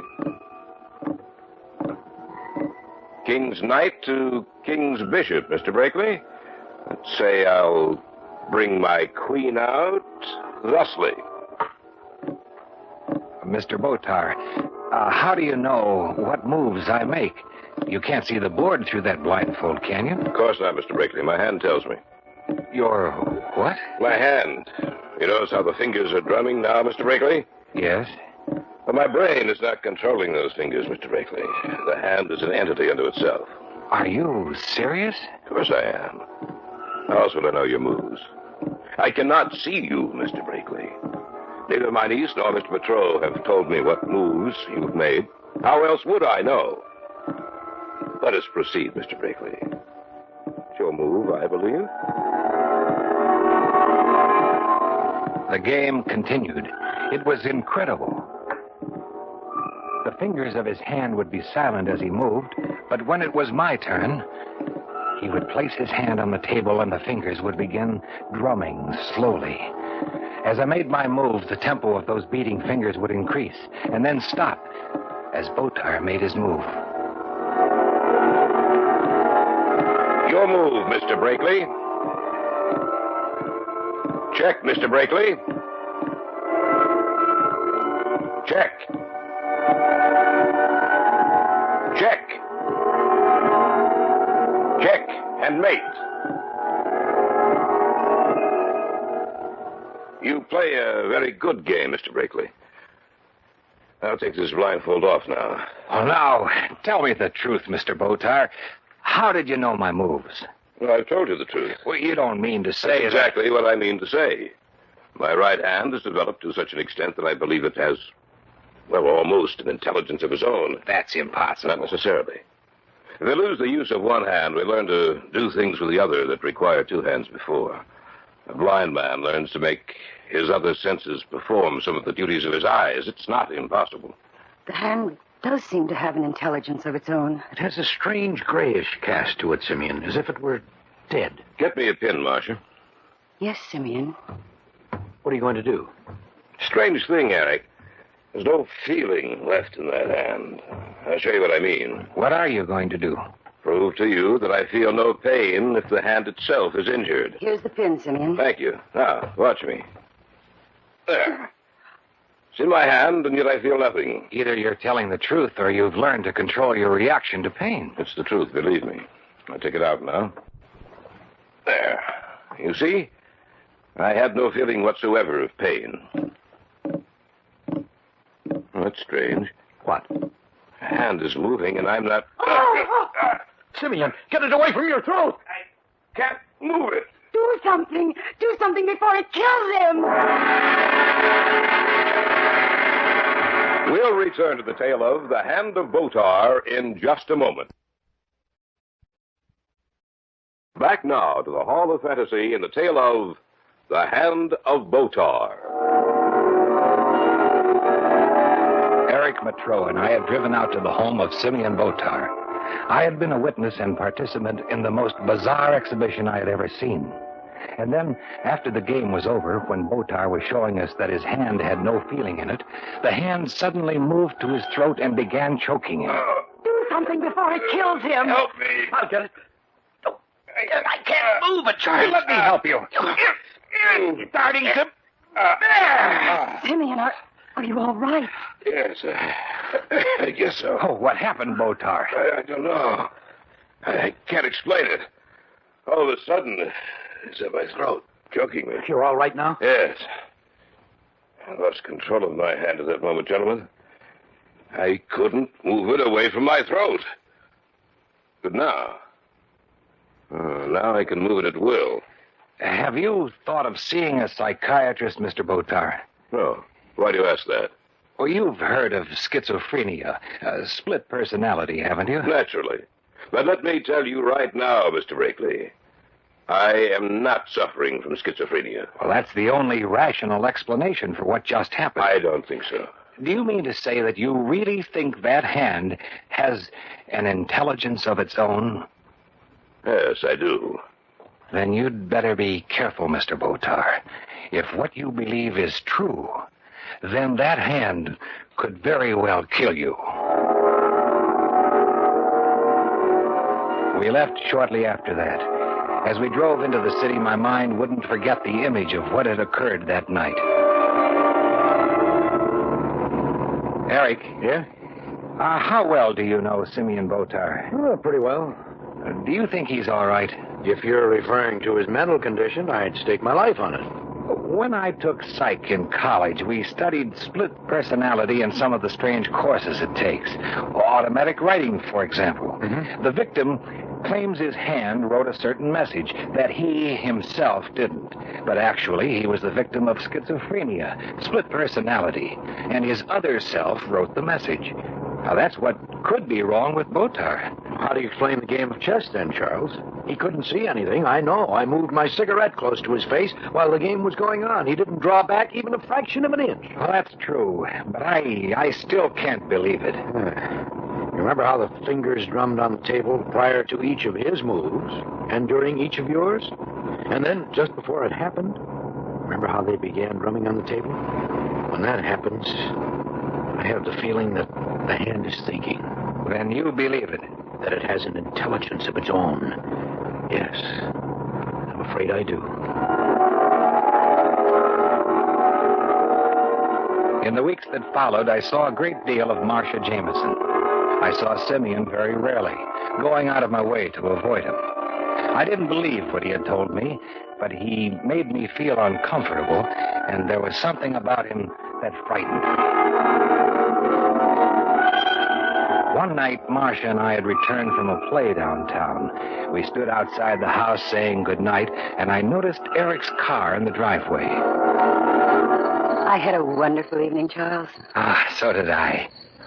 Oh, Eric must be here. There's his car. I didn't notice it before. Well, neither did I. It's in the shadows by the side of the house. Charles. Yes? I'm getting worried about Uncle Simeon. Why? He's frightened. He doesn't sleep at night anymore. What's bothering him? The hand. He says that he can't go to sleep anymore without fearing what it will do to him. The only time he's rested is when he's had one of the servants tie down the hand so he can't move. I think you should see a doctor. But that's what I thought, too, but he won't. I don't know why. What's that? A scream from inside the house. Let's go. Uncle Simeon! Mr. Botar! Eric! Oh, is that you? Yes! Where's Simeon? Come into the library, hurry. What's the matter? Look. Uncle Simeon! Are you all right? He's dead.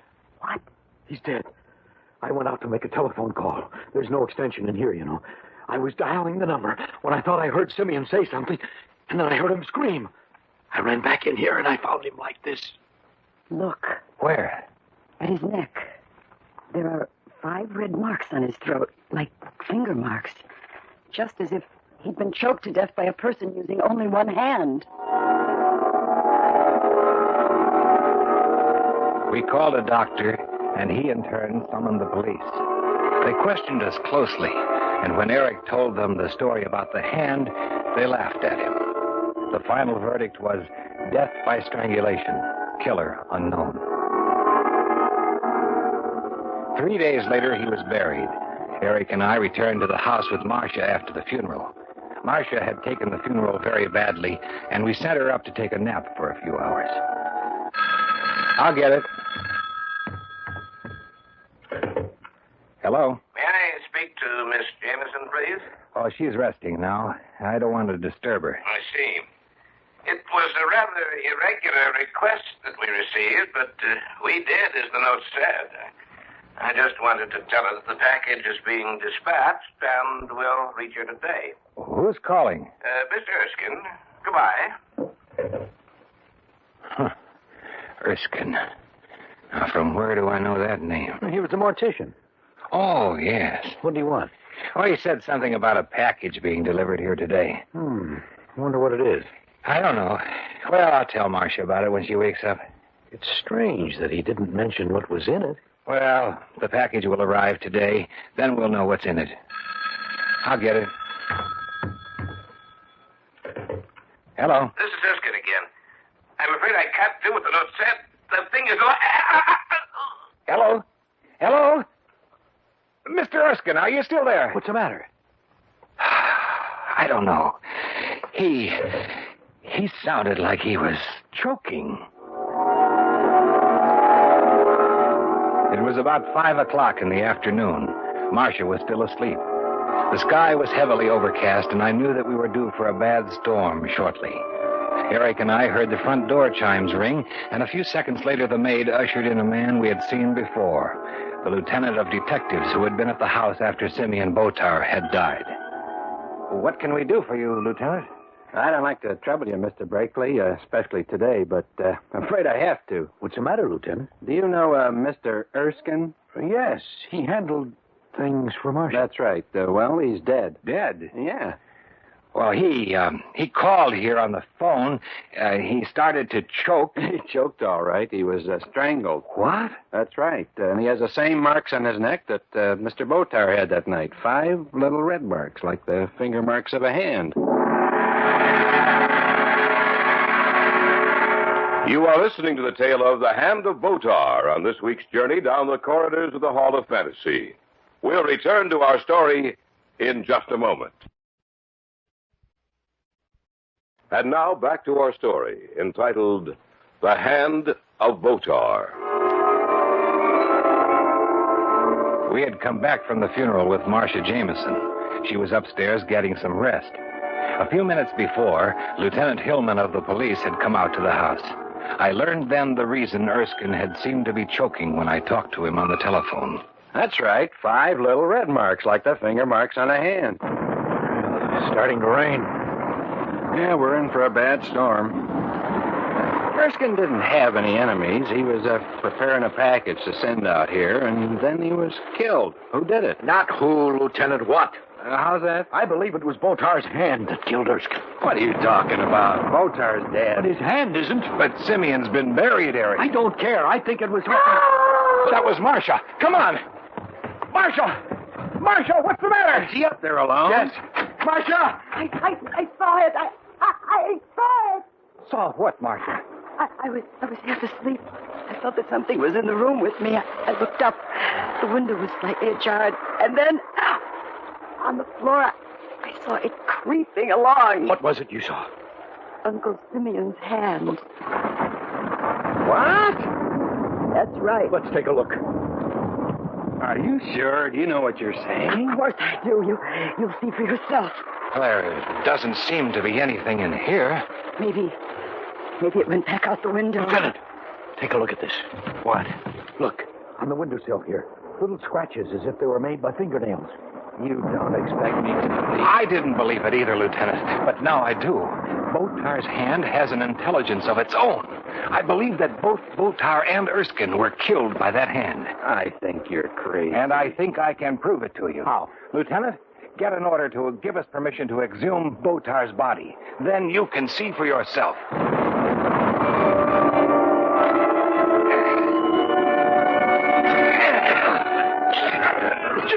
Just a little more now.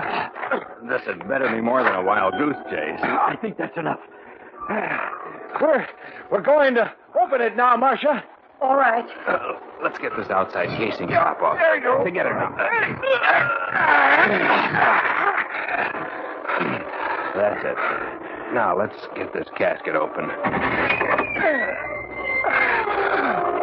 There he is, Lieutenant. That's Simeon. Look, Lieutenant. His right hand is missing. Now will you believe us? That thing is alive, and it's back there at the house. It's evil and malevolent. We have to go back and destroy it.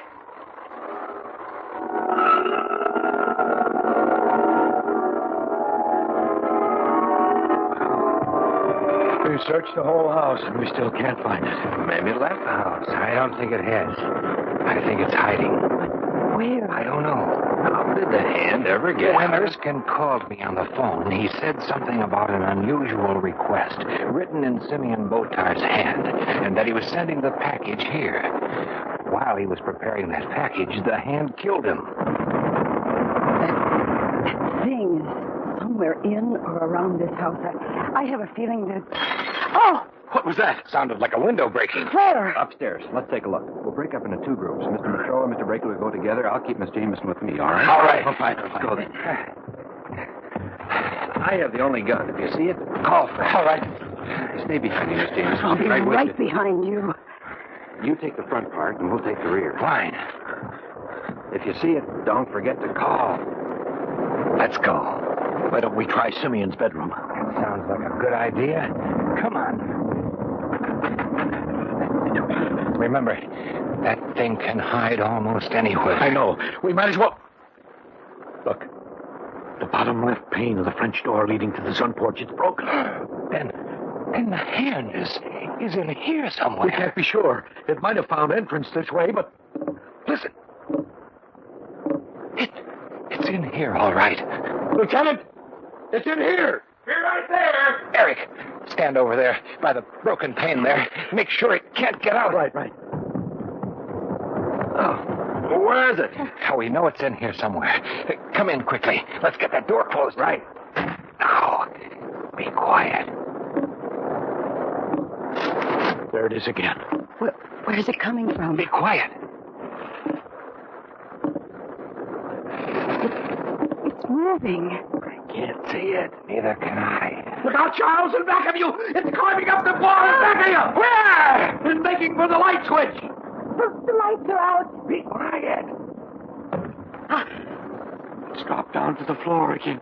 I can't see a thing in the dark. It's going after someone in this room. moving. Be quiet. Oh! I can feel something on my back. I can... Ah!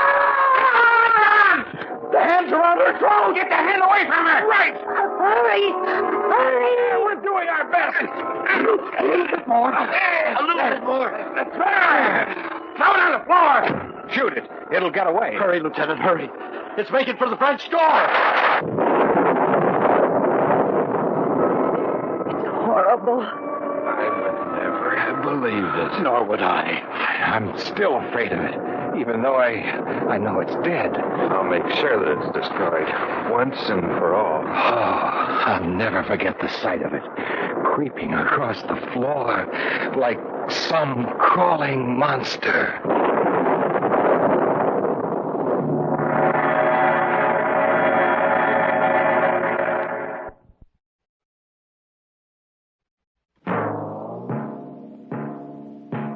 So runs tonight's tale of the unusual, the terrifying, the unknown.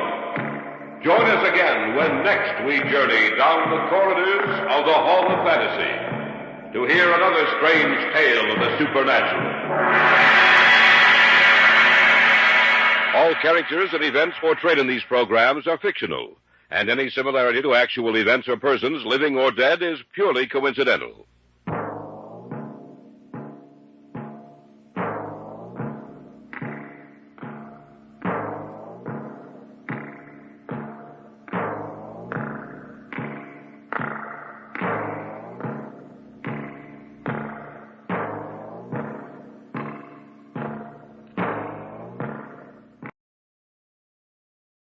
And now, the Hall of Fantasy. Welcome to the Hall of Fantasy.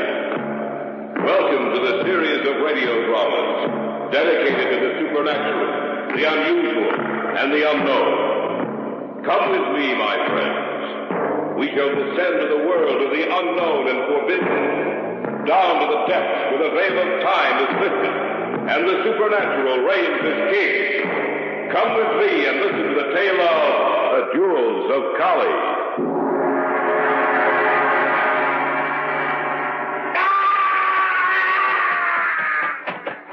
Is that you, Kettridge? Yes. I heard a scream. Yes, so did I. It sounded like Sheldon. We'd better take a look. Yes. Sheldon, are you all right? Sheldon? Here.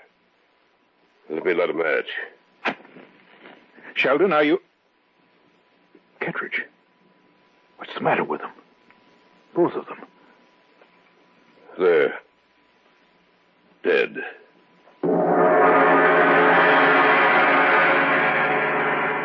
The Hall of Fantasy will present the Jewels of Kali in just a moment. And now for our story entitled The Jewels of Kali.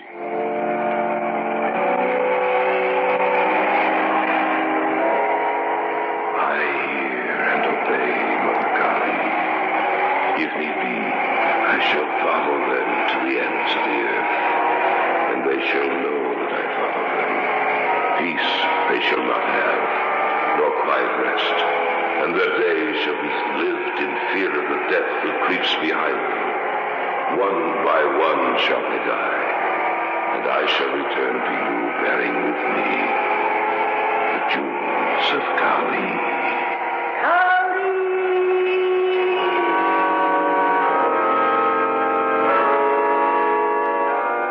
I didn't know till later why George Mayer had asked us to meet him at his cabin on the lake.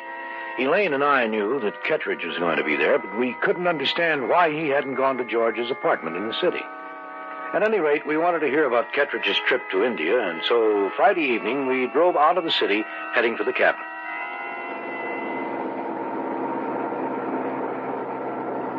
Looks like it's going to rain. Yeah, maybe the storm won't break till we get to the cabin. Well, I hope not. It makes it treacherous driving on wet roads. I don't think we'll have any trouble. Do you know Kettridge, Lloyd? I met him once, it was all. I doubt if he'll remember me. It was a long time ago. 3 or 4 years before we were married. There have been several stories in the paper lately about the Kettridge expedition. The reporters have been comparing it to the men who found the tomb of Tutankhamun. I know. 2 of his party died before they left India and another one over here. That only leaves Kettridge and Porter. They're saying that some kind of curse follows the members of the expedition. Well, that's superstitious nonsense, Elaine. The 3 who died were older men. Because they died within a few weeks of each other, the papers are having a field day. It builds up circulation. I don't know, Lloyd. I think there's more to it than that. How do you mean? I don't know. It's a feeling I have. A lot of the stories jumped from one thing to another, as if they were deliberately leaving something out, something too terrible to put down. Well, here's that storm. The rain's going to slow us down. Be careful. I'd just as soon get there in one piece. Don't worry, you will. Are you really serious about those stories you read? Yes, Lloyd, I am. I'm just as serious as I can be. I'm sure that there's a lot more behind those stories. Something that might make us think twice before going up to this cabin.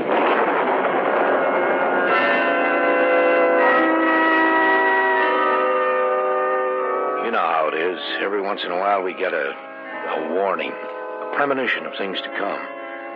That's what had happened to Elaine. She didn't know what it was, but she knew that something was wrong.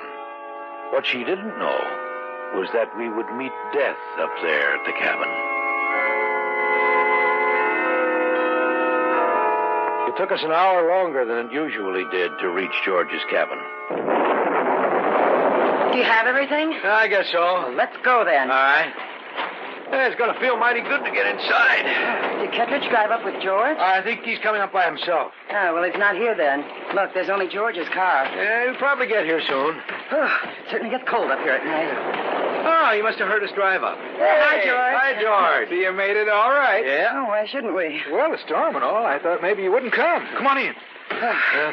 Kettridge hasn't arrived yet, has he? No. Just set your things down over there. Pleasure. Maybe it's a good thing we came up here after all, George. I can get in a little fishing. Tomorrow morning, we'll go out early. Good. Now, how about a hot cup of coffee? Yeah, it sounds like a good idea. Well, just sit on down. I'll get it for you. All right. You want some, don't you, Elaine? Oh, try to stop me. I wonder when Kettridge will get here. Oh, pretty soon, I imagine. Take your cups. He's a pretty worried fellow. Why? Well, you saw the papers, didn't you? Yes, we saw the stories. I'll leave this here in case you want seconds. Good. Is there anything to those stories, George? Well, Kettridge says there is. How do you mean? Well, he says he's lucky to be alive. Why? He said something about Kali's curse. Curse? That's right. He seems to think that everyone who is in the lost temple is going to die. That there's no hope for any of them. What was that? An animal. A dog. Or a wolf, probably. Oh. Why does he think they're going to die? Well, probably because 3 of the party already have. He and Porter are the only ones left. He seems to think there was a curse on any who defiled the lost temple of Kali, especially on those who took the jewels of Kali. This is the first time I've heard anything about jewels. What jewels? Well, Kettridge told me that the idol held a ruby in each of its 4 hands. His group took the jewels. And ever since, their steps have been followed by death.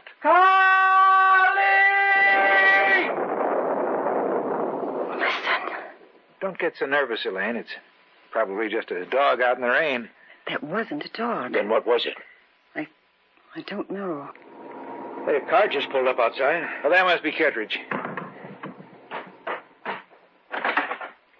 Henry? Is that you? Yes, I'll be right in. Lloyd. Yes, dear.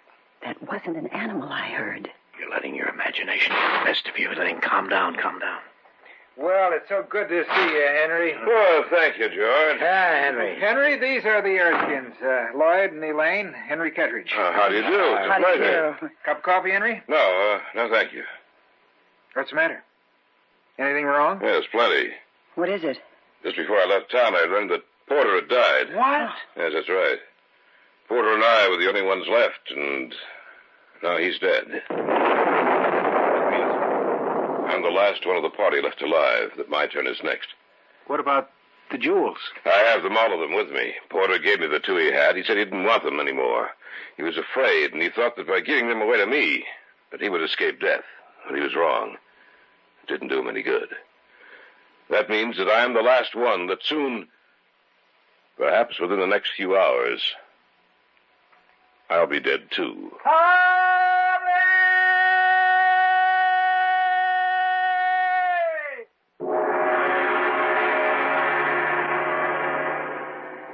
return to the Hall of Fantasy in the tale of The Jewels of Kali in just a moment. Back now to the Hall of Fantasy in the tale of The Jewels of Kali.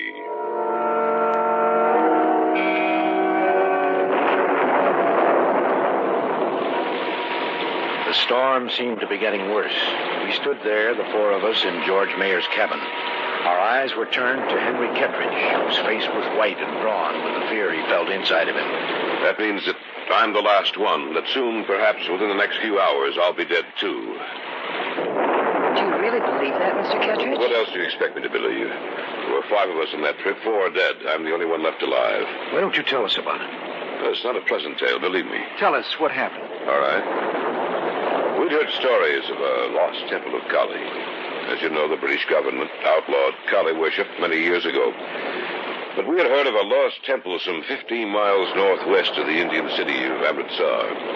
We heard also that she held in each of her 4 hands jewels of tremendous wealth, each one a fortune in itself. We set out from Amritsar. None of us knew that we were walking to certain death. It is a particularly barren country, rocky and mountainous. We had a difficult time traveling. At length, however, we came across a valley hidden by the encircling mountains. I remember it was towards dusk. Porter and I saw it first. Kettridge. Look. Yes, I see it, Porter. That must be the lost temple. Sitting down there in the center of the valley. I imagine it is. Those stories about the priceless jewels. Do you think they're true? The stories about the lost temple were true, weren't they? Yes, only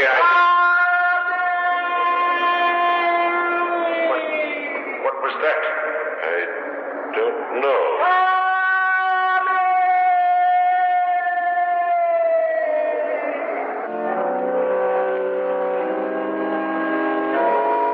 We heard the voice then for the first time. The sun had just slipped behind the mountains, and the sky was dulling quickly into ever more darker shades of blue. The voice seemed to filter through the air, so that it seemed to come from all directions at once.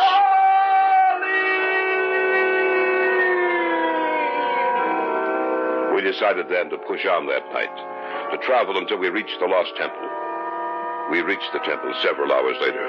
It stood there, bathed in the shimmering light of the moon. I think that all of us at that moment sensed that there was something inside that temple, something that was alive and wasn't just a graven image in stone. Yet, we couldn't turn back. We walked inside the temple.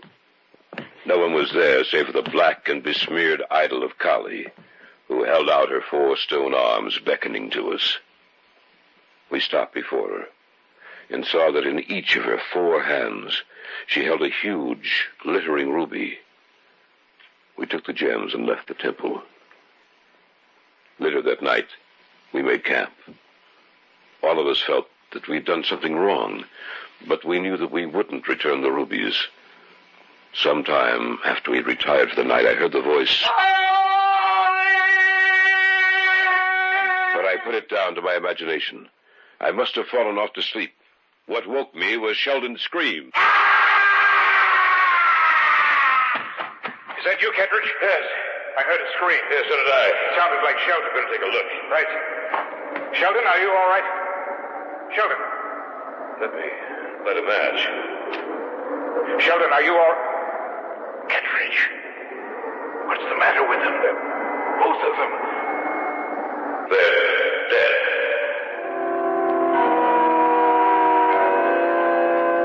Both Sheldon and Friedman were dead. Around their throat, we saw the ugly imprint of the stranglers, the fancy gars rope. Kali, the wife of Siva, had struck back at us. Sheldon and Friedman were the first to die. Manning was next, and tonight I learned that Porter had joined them. I'm the only one left. They all died the same way? Yes, with the fancy gars rope around their necks. Here, I'll show you the jewels. Those are the jewels of Kali. Oh, I've never seen anything so beautiful. They're so large. I'd like to examine them more closely. Don't touch them, George. To touch them means death. Who's that? Well, just the sound of an animal out in the storm. Well, I hope it was only that. You don't think they followed you out here, do you? They would follow me anywhere. Those who worship Kali. Either they would, or she would. She would? Why, you talk as if you think that stone idol of Kali were alive. Yes, I do. It sounds insane, I know. But I'm firmly convinced that stone idol lives in a way not apparent to us. And that she will demand revenge for the wrong we've done her. Now, calm down, Henry. I can't be calm with the knowledge that she demands her revenge. I can't be calm when I know that she will only be satisfied when I am dead. Just like all the others. Listen. I heard that cry earlier tonight. And they followed me here. What? That's right. They followed me here. For the sound you just heard was the cry of the priests of Kali. She's out there somewhere. Somewhere in the storm. You don't mean that you believe that the idol of Kali is out there in the storm waiting for you? Either the idol itself or one of her followers. Lloyd, let's take a look outside. All right. Don't go out there. No nonsense, Henry. If anything's out there, we might as well see what it is. Be careful. Don't worry about a thing. All right. You ready? Yes. Let's go.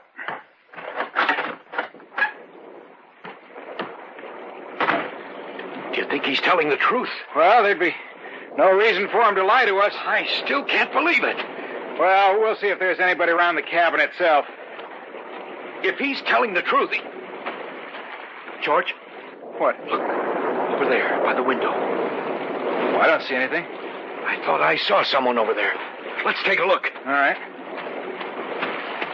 Now, you must have been mistaken. I don't see how. There's not even any footprints outside the window. Wait a minute. What's the matter? This. What'd you find? It's a piece of rope. Rather, a noose with a knot in it. Maybe Kettridge is right. Maybe someone is following him. What do you mean? Kettridge has described this noose to me before. This is the type of rope and knot the Fansigars used, Lloyd. This is the sacrificial rope of the priests of Kali. You are listening to the tale of The Jewels of Kali on this week's journey down the corridors of the Hall of Fantasy. We'll return to our story in just a moment. And now, back to our story entitled The Jewels of Kali. Henry Kettridge felt sure that someone was outside the cabin, hidden from us by the storm. George and I had gone outside to see if we could find anything. For a moment, I thought I saw a man standing next to the cabin by the window. When we walked over to look, we found nothing but a noose of rope. Kettridge has described this noose to me before. This is the type of rope and knot the Fansigars used, Lloyd. This is the sacrificial rope of the priests of Kali. How did it get here? I don't know.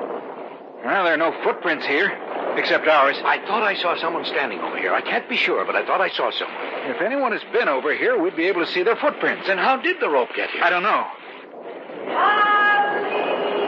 Listen. Yes, I heard it too. There is someone out there. But where? Can't see anything because of the storm. We better get back inside. I think you're right. Let's go. Are we going to show Kettridge? Yes. I'm sorry I asked you and your wife up here, Lloyd. If I'd known anything like this was going to happen... Oh, forget it. Look. Do you see what I see? Yes. Just for a second, outlined by the lightning, it looked like the statue of a woman with 4 arms. Kali comes for you. Lloyd? Yes? I hear the sound of heavy, slow steps. Let's get inside. Right. Do you see anything? Let us inside. Here. What's the matter, Lloyd? You look as if you'd seen a ghost. We found this. The strangler's rope. That's right, and what else? we saw something else. What did you see, man? Tell me. The lightning flashed a moment, and we saw something that looked like a statue of a woman with 4 arms. She reached them out to us and said, Kali comes for you. Are you sure? Yes. What are we going to do? Maybe we'd better go out to the cars and get away from here. What do you say, George? I think you're right. Don't be insane. You wouldn't have a chance. They won't let us get away. If we go outside that door, we'll be walking to our deaths. What do you propose doing? Waiting here until they come for us? Yes. At least they won't be able to get us outside in the dark. I think we should take our chance and leave. So do I. And I agree with them. Waiting here only means certain death for all of us. If we make a run for it, we may get away. Let's get our things together and leave. All right. Yes. Stop. Huh? You're going to stay here with me. Henry, where'd you get that gun? I've carried it with me ever since I left India. We're not leaving. We're going to wait here. Don't be a fool, Kettridge. I'm not being a fool. I'm tired of running. This is the end of the trail for me. I'm not running anymore. And you're not going to either. Maybe we can get away, Henry. Maybe. I don't think so. Stay where you are, George. I'm warning you. Don't you think that if... The next time the bullet won't be over your head. All right, Henry.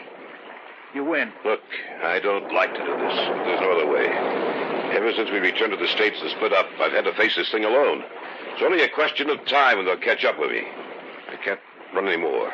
I can't face death alone. Maybe they won't hurt you. There's no reason why they should. After all, you didn't steal the jewels of Kali. We did. And I'm the only one of that group's left alive. They all died alone. I don't want to. I need people near me, so that when it comes, I can face my death with courage and not die like a screaming coward. All right, Henry. We give you our word. We won't run away. Thank you. Kali comes for you. It won't be long now. We have only to wait. Take a look out the window, Lloyd. See if you can see anything. Right. Do you see anything? It's so dark out there with the storm and all, I can't see. Wait a minute. The lightning. The thing is less than 100 feet from the cabin. What? The idol, the idol. I hear it out there. It's getting close to the cabin. You three, get over to the other side of the room. I'll stay here. But we can't. There's no time to argue. Get over there quickly. What are you going to do, Henry? I'll wait for it here. Maybe the gun will stop it. Oh, it's on the porch outside. Be quiet. It's just outside the door. Be quiet. Don't move. No matter what happens. It stopped. In just a moment, it's going to hit. Kali comes for you. Look out, Henry. Stay away from me. Stay away from...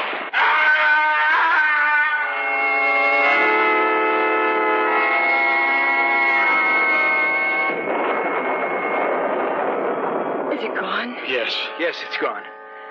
And it took Henry and the jewels back with it. Where did it come from? Henry believed that it came all the way from the lost temple 50 miles northwest of the Indian city of Amritsar. But what was it? That black grinning face with the grotesque body and those 4 arms. That was Kali, the wife of Shiva, the Hindu deity of destruction. If I hadn't seen it, I would never have believed it. Yes, I know, but you did see it. The stone idol was here. All the way from India, it came to fulfill the curse on those who defiled the temple and stole the jewels of Kali. I hear and obey, Mother Kali. I shall follow them to the ends of the earth, and they shall know that I follow them.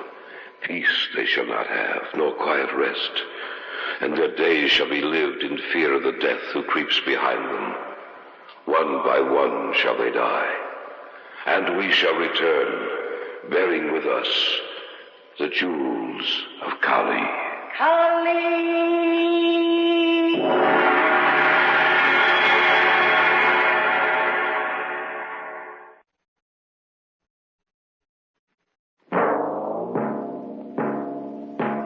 So runs tonight's tale of the unusual, the terrifying, the unknown. Join us again when next we journey down the corridors of the Hall of Fantasy to hear another strange tale of the supernatural. All characters and events portrayed in these programs are fictional, and any similarity to actual events or persons, living or dead, is purely coincidental.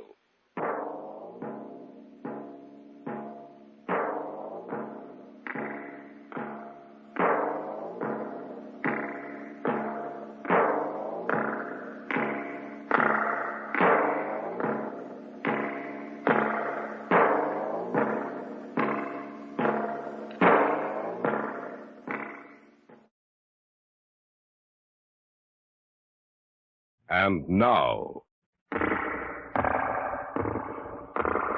Hall of Fantasy.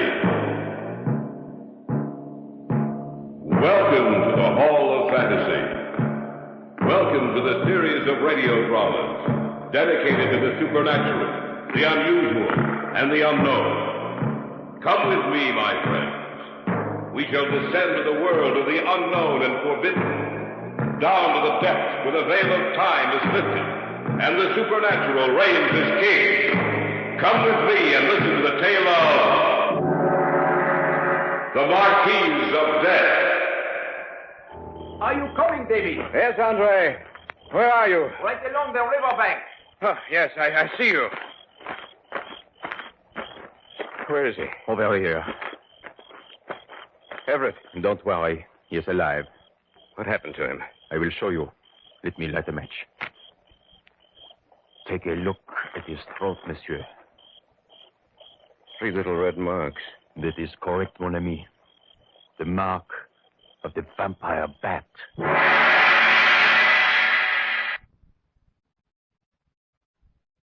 And now for our story. An original tale of fantasy by Richard Thorne entitled The Marquise of Death.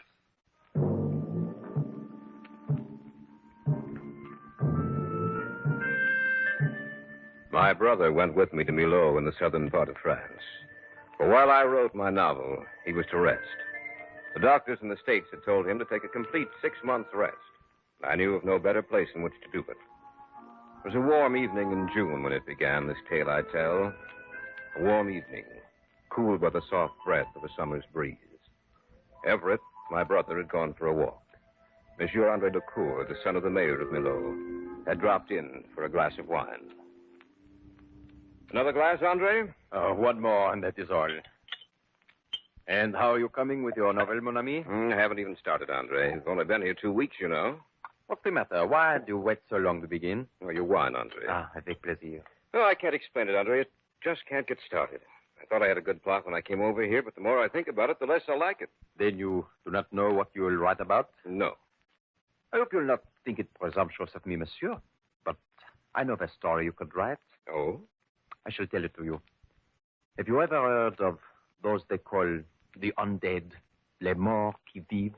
The undead? Doesn't that refer to someone who lives even after death? Oui, but in a very certain way, mon ami. One who lives after death by feeding upon the blood of the living. A woman who was known as the Marquise de la Mauparte. The name rings a bell somewhere in my memory, but I can't quite place it. It should, mon vieux. Many stories have been written of the frequent appearances she's made since her death. Since her death? Oui. I myself saw her one night, many years ago when I was just a lad. I shall never forget the sight of her. Why? Was she so terrible to behold? Oh, quite the contrary. She was the most beautiful woman I have ever seen.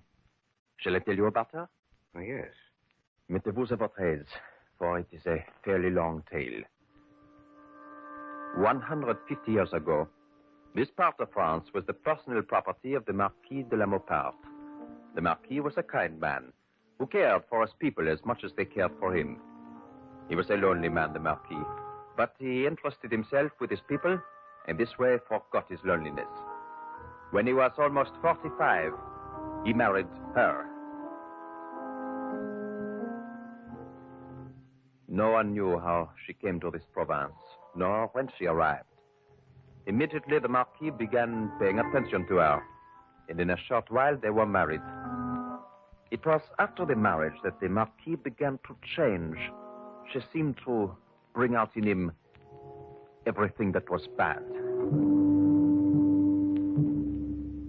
One night, there came to this province an unknown carriage drawn by 4 coal-black horses. Get on! Get on there! The driver whipped the horses and called out harshly to them. Those who saw the carriage said the driver had the eyes of a madman. The carriage raced along the road, stopping finally when it came to the Chateau Mauparte. No one got out of the carriage, but the driver jumped down and made his way into the chateau. The driver claimed to be the father of the Marquise. and that she must return home with him for a while. And indeed, the Marquise upheld his story. I must go with you, my husband. But it will not be for long. And so she went with the black-caped man with the terrifying black eyes. 1 month to the day she left, she returned. And the same man drove the carriage. Get up! Get up now! And the Marquise de la Mauparre rode inside. They arrived in the dead of night.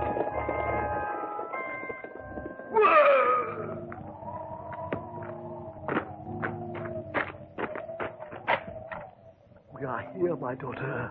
As I see. You have what I have promised you. As long as time exists, so shall you exist. Others may die, but you will live forever. Remember that at night, when the sky is dark and the moon is high in the heavens, then you shall walk the earth while others sleep. Then you may strike them down.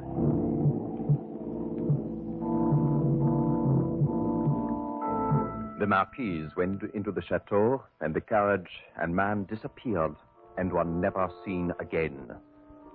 It was after her return that the Marquise developed an aversion to sunlight. By day she would sleep, and when the sun had set, she would wake and live while others slept.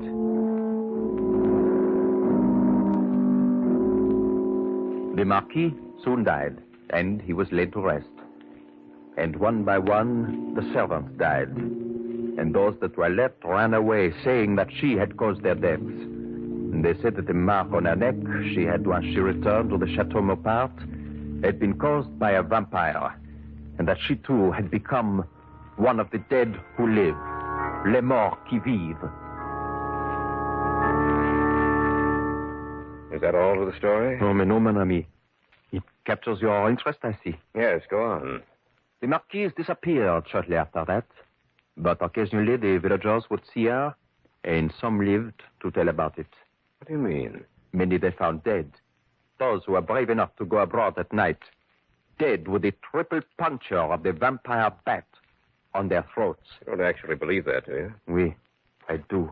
But, Andre, you don't expect I me tell to... you, I saw her, mon ami. When I was younger, I didn't believe the tale. Another lad and I had gone over to the chateau to play around the ruins. It became quite late, and the sun set in the west. Suddenly she was there, in back of me, standing there in a black gown, with her raven tresses falling down over her shoulders, her skin the color of pale ivory, and her eyes looking through me, holding me in a trance by their power. Oh, no. I shall never forget her, mon ami. She must be beautiful, the way you describe her. Words cannot do justice to her. By the way, where's your brother? Oh, he said he was going for a walk along the river. Which way, north or south? I don't know. Why? Because the ruins of the Chateau Mauparre stand north of Millau on the river. No one ever walks there alone at night. Really expect me to believe that story? I would if I were you, monsieur. The Marquise walks along the bank of the Tarn River at night. If your brother is walking north, toward the chateau, he is apt to meet her.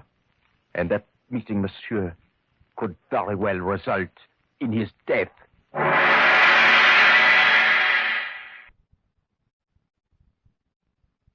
Back now to our story. An original tale of fantasy by Richard Thorne entitled The Marquise of Death.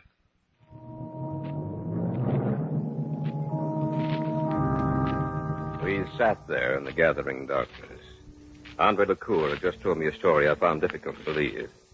Yet he sat there sipping his wine, and the look in his face told me that he believed it. Believe me, mon ami, if your brother is walking north, along the banks of the Tarn, he is apt to meet the Marquise.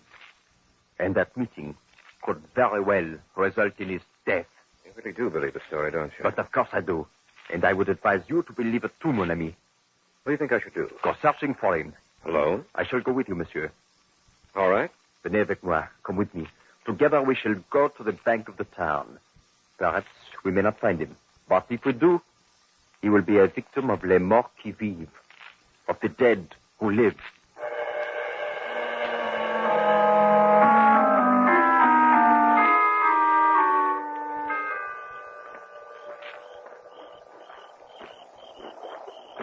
What if he walked the other way? Then we shall have made the trip for nothing, but at least we'll know. Should I try calling him? Oui. Everett! Everett! If he's around here, he should have heard that. He might not be able to hear you, monsieur. Maybe we ought to split up. A good idea, but do not go far. Stay within voice of each other. All right. You go south, I'll go north. We meet again here in 10 minutes. 10 minutes. Au revoir. See you later. I watched him walk off. It was getting quite dark when I started down the river. It couldn't have been more than 3 minutes from the time we parted when she stepped out from behind a tree. Bonsoir, monsieur. Good evening. Are you looking for someone? How did you know? I heard you calling to him. Have you seen anybody around here? No one, monsieur. What are you doing down here? I am walking, monsieur. You live around here? Near the chateau, monsieur. The chateau. Oui. At what are you staring, monsieur? Your eyes. Davy! Davy! What? Your friend. He is calling to you, monsieur. A bientôt. Davy, I found him! Where are you? Follow the river north. A bientôt. Are you coming, Davy? Yes, Andre. Where are you? Right along the riverbank. Yes. Yes, I see you. Where is he? Over here. Everett. Don't worry, he's alive. What happened to him? I will show you. Let me light a match. Take a look at his throat, monsieur. 3 little red marks. And that is correct, mon ami. The mark of the vampire bat.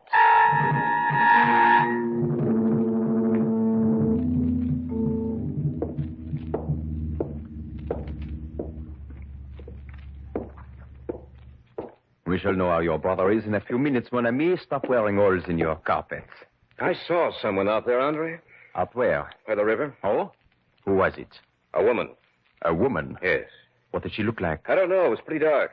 She stayed by. She's bringing Ed back here. Did she talk to you? Yes. What did she say? Well, she said she was out walking, that she lived near the chateau. You know, her eyes, they were the only things I could really see clearly. They seemed to burn and shine in the darkness. I felt like I was being hypnotized, and then you called me. That snapped me out of it. Then you have met the Marquise of Death, mon ami. And had I not called you when I did, you would not be alive to tell about it. Did she say anything else? Yes. She said, a bientôt, 2 or 3 times. You know what that means, do you not? Something like I'll see you again soon, isn't that it? Oui, and she means that, monsieur. She will see you again. Oh, the doctor's coming. Yes. Perhaps he can tell us how badly your brother has been hurt. How is he, doctor? He is at a narrow escape. You are his brother? Yes. He will need blood transfusions. He has lost a great deal of blood. Then, do you think we should take him to the hospital? We cannot do that, Monsieur Gaumont. Oh, why not? This is a very delicate matter. The people of Milo will not allow it. What do you mean, Dr. Moreau? You tell him, Andre. Oui, doctor.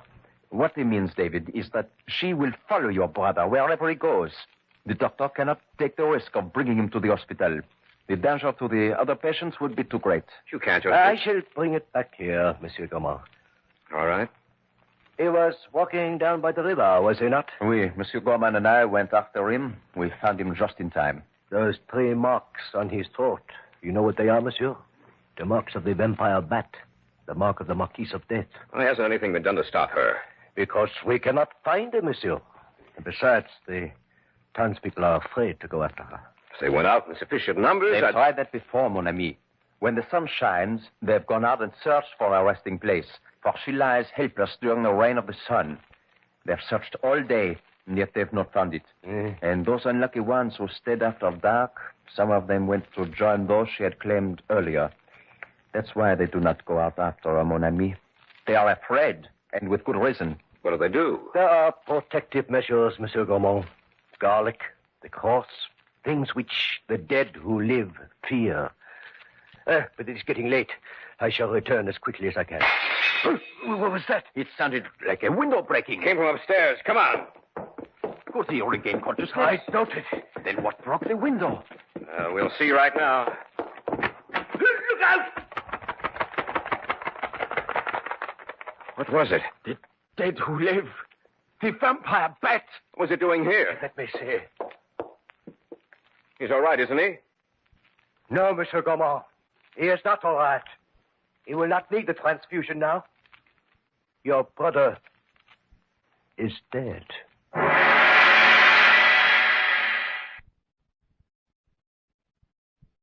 Back now to our story. An original tale of fantasy by Richard Thorne entitled The Marquise of Death.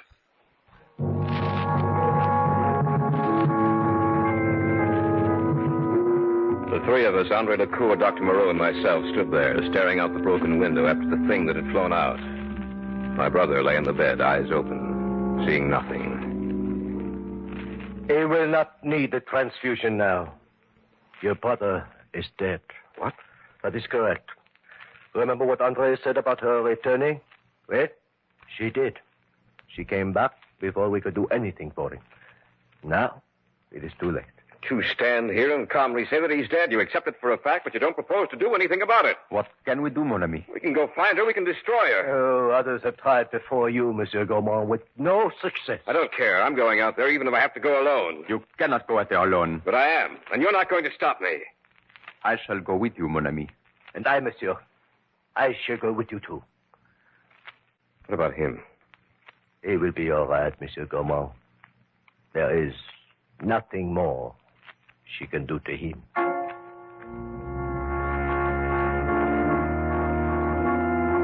Before we started out, the doctor insisted on picking up some things. Eventually, we were ready, and we started out into the blackness of the night. You have everything? Yes. All right, let us go. Where shall we begin, Doctor? In the ruins of the chateau, Andre. Why did you bring all those things, Dr. Moreau? The wooden stake, crosses? If we find les morts qui vivent, the dead who live, we shall have need for the things we have brought. We must stay close together, close enough so that we can always talk to each other. No matter what happens, we must not become separated.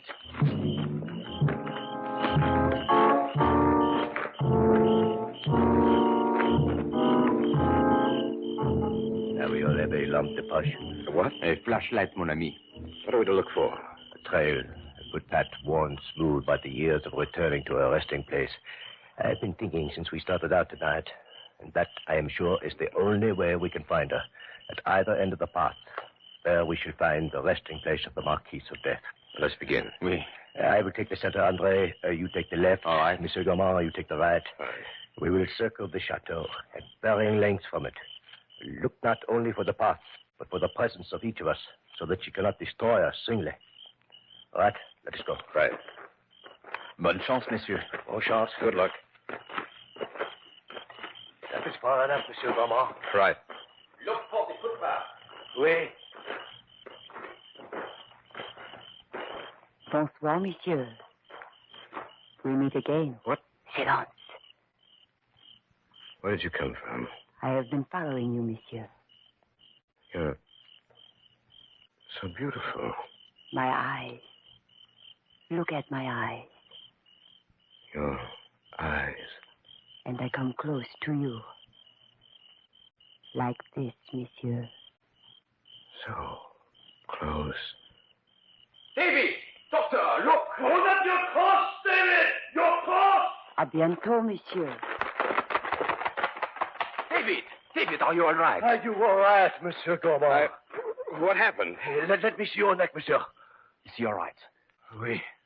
She did not touch him. All of a sudden, she was here beside me. She told me to look into her eyes. I couldn't help myself, and then I seemed to be going to sleep. It is a good thing Andre looked back and saw you, Monsieur Gaumont. We reached you just in time. We will have to stay together, the three of us. We cannot split up. Oui. You're standing right there, right? Look. Where? Right there. It's a path. You have found it. What should we do? Follow the path, naturellement. Let us go. This path, it leads away from the chateau. Always before we search near the chateau. The woods get heavy up ahead, Doctor. She cannot harm us as long as we stay together. Put the cross around your neck, Monsieur Gaumont, as Andre and I have done. Right. Had you worn it there before, she would not have come near you. No, the woods begin here. Let us go slowly, then. The path is well hidden. Oui. No wonder we have missed it so many times before. Look, up ahead. A cave. The path leads into a cave. Then that must be a resting place. Let us go quickly. Be careful. She'll be around here somewhere. It's getting close to morning. The sky is lightening. Oh, the better for us, Mr. Gaumont. She will be powerless when the sun rises. This is the cave. Let us go inside. Shine your lamp to posture ahead of us. I see something. Up ahead. Looks like a coffin. It's a coffin, monsieur. Aye. She will be returning soon. The sun will rise in a short while. She must return here to sleep through the day. Back to the other side, into the shadows. Prenez garde. She comes. There was a bed up there. And suddenly it changed into a beautiful woman.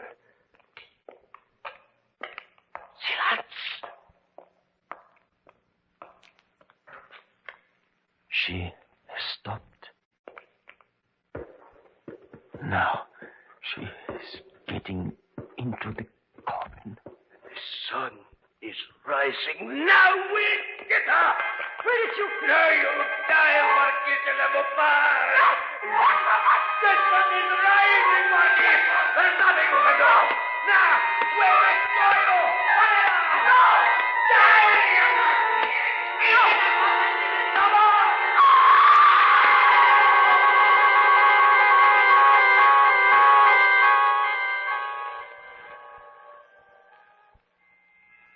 Is she dead?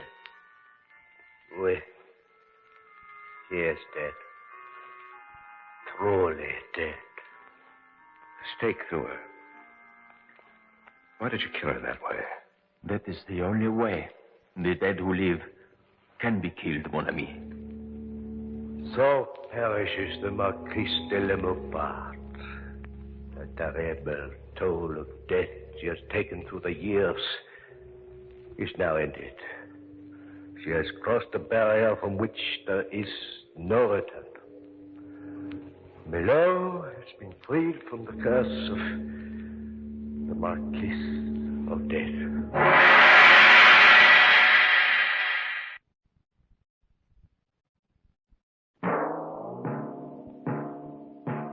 So runs tonight's tale of the unusual, the terrifying, the unknown.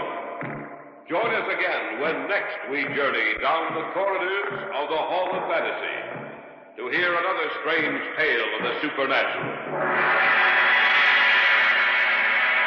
All characters and events portrayed in these programs are fictional, and any similarity to actual events or persons, living or dead, is purely coincidental.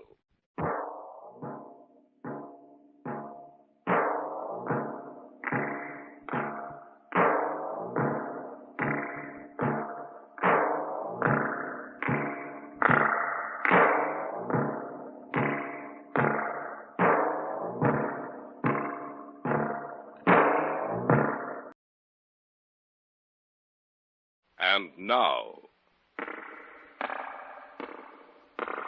the Hall of Fantasy. Welcome to the Hall of Fantasy. Welcome to the series of radio dramas dedicated to the supernatural, the unusual, and the unknown. Come with me, my friends. We shall descend to the world of the unknown and forbidden, down to the depths where the veil of time is lifted, and the supernatural reigns as king.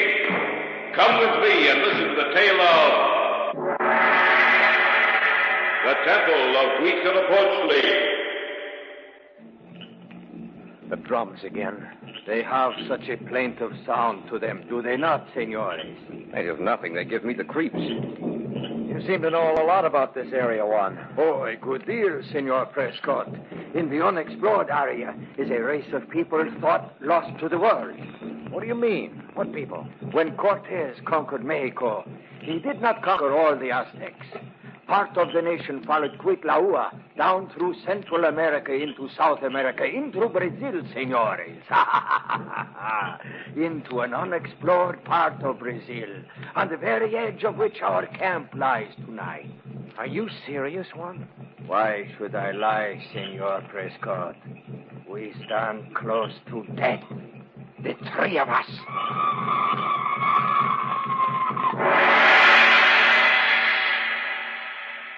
In just a moment, the Hall of Fantasy will present The Temple of Huitzilopochtli. And now for our story. An original tale of fantasy by Richard Thorne entitled The Temple of Huitzilopochtli.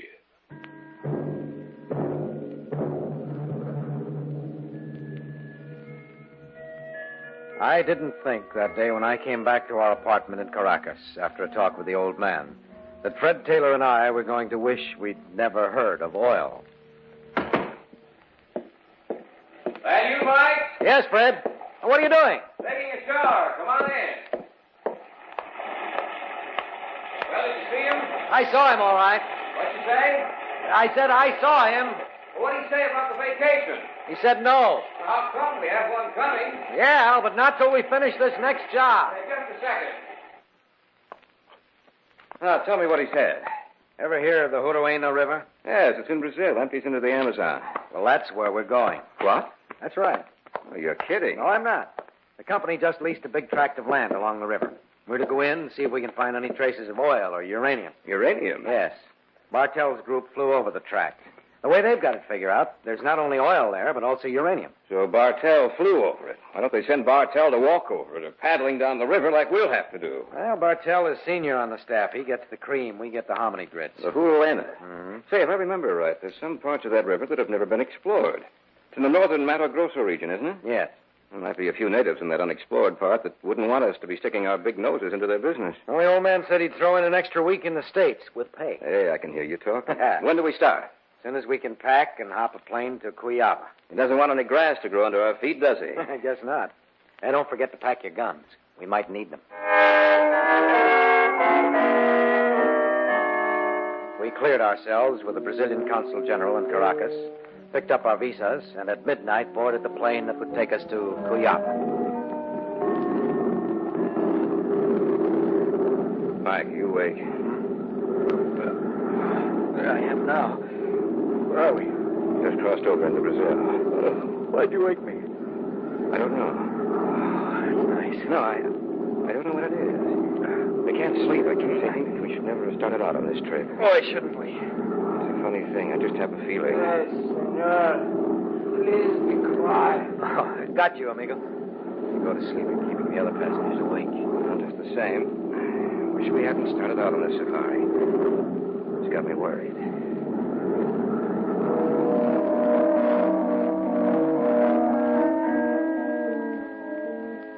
We landed in Cuyaba, got checked out by the Brazilian authorities, and then went about the business of finding ourselves a guide.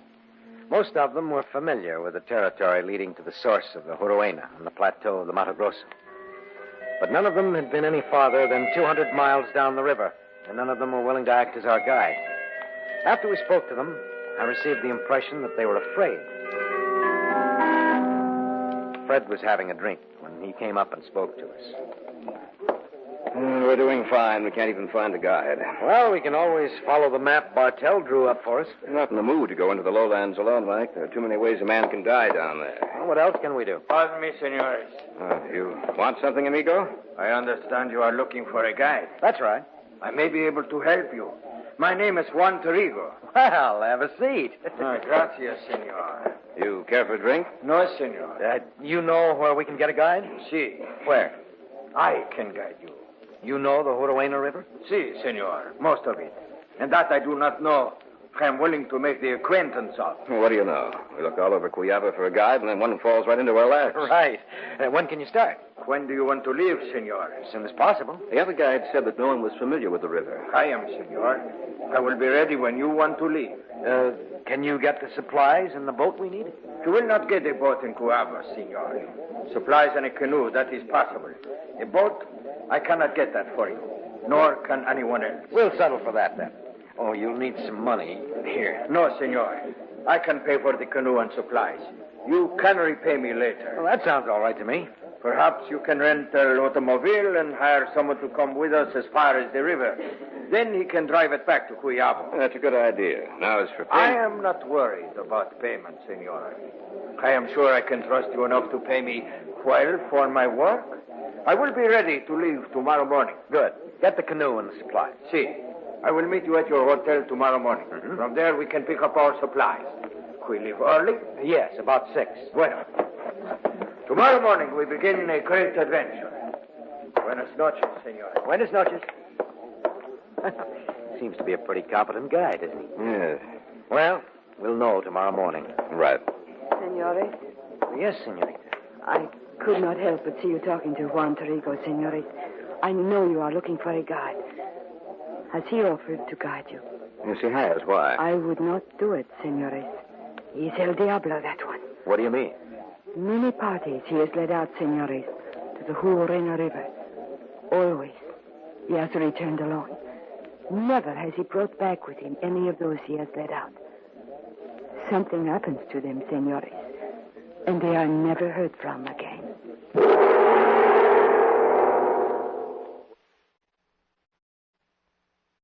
Back now to our story. An original tale of fantasy by Richard Thorne entitled The Temple of Huitzilopochtli.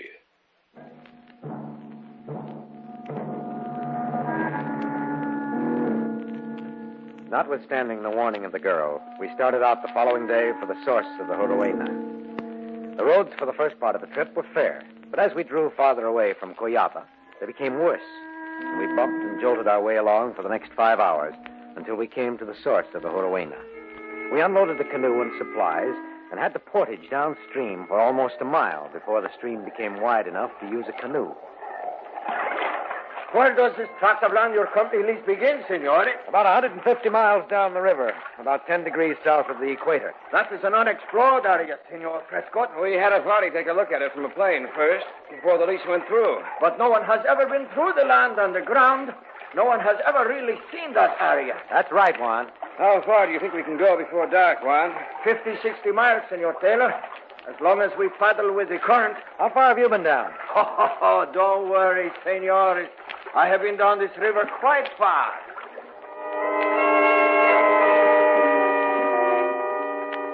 The current was swift, and we made excellent time that first afternoon. Towards evening, Juan spotted a good campsite, and we paddled into shore and set up camp.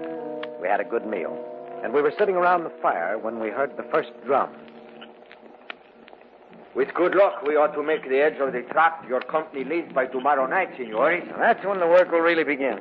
You know, Listen. Drums. Do not be afraid, senores. Where are they coming from? Somewhere down the river, I think. Listen. There's another one. Have you ever heard them before, Juan? Si, senores. Many times before. But there is nothing to worry about. The way you look, one would think they were beating for you.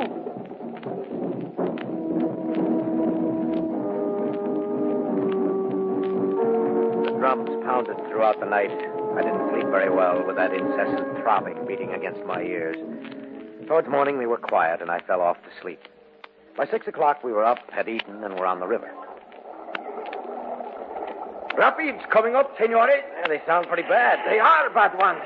We must be very careful. I wish Bartell was down here. Look out, senores. Here we go. Look out. There's a submerged creek bus just ahead. Ah! Oh, senor. Hey, we're heading for a rock. Hold on, senores. Ah, that is the worst of them, senores. I didn't think we'd ever get through those things alive. I was a little worried myself. No, it's not the time to worry, senores. The rapids are nothing compared to what may lie ahead. What do you mean by that, Juan? Oh, not a thing, senores. But who can tell what may happen?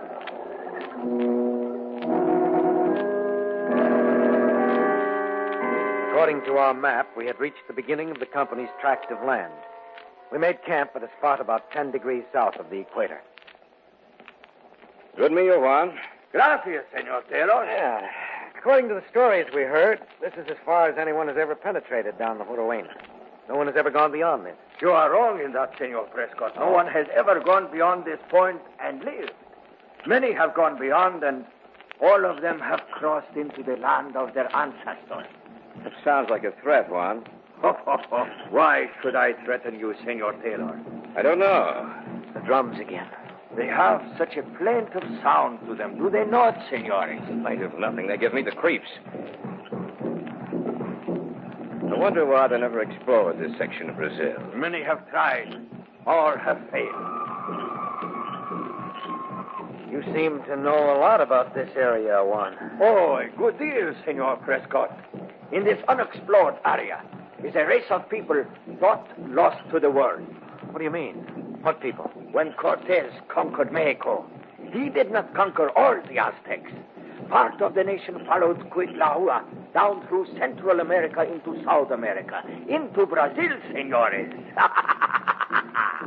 Into an unexplored part of Brazil, on the very edge of which our camp lies tonight.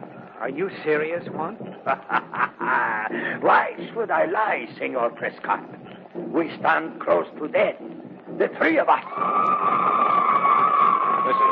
Yes, I heard that cry before. What is it? The call of Huitzilopochtli, the ancient war deity of the Aztecs. Huitzilopochtli calling into the night, ordering that the sacrifices be brought to him. That drum is pretty close to us. Quite close, Senor Prescott. And do you know what it is saying? No, what? It is saying that we come for the men of another age. We come to bring them back to the temple of Huitzilopochtli. You mean they're out there in the dark? See. I'm getting out of here. I'm afraid not. Where did you get... That's my gun. How did you get it? While you were sleeping last night, amigo. We are here! Huitzilopochtli! We are here! What are you going to do with it? You will run that soon, amigo. Hey, Mike, look. They must have been hidden behind the trees out there. Vampiress Destroyed! They have been waiting for us. We will go with them to the temple of Huitzilopochtli.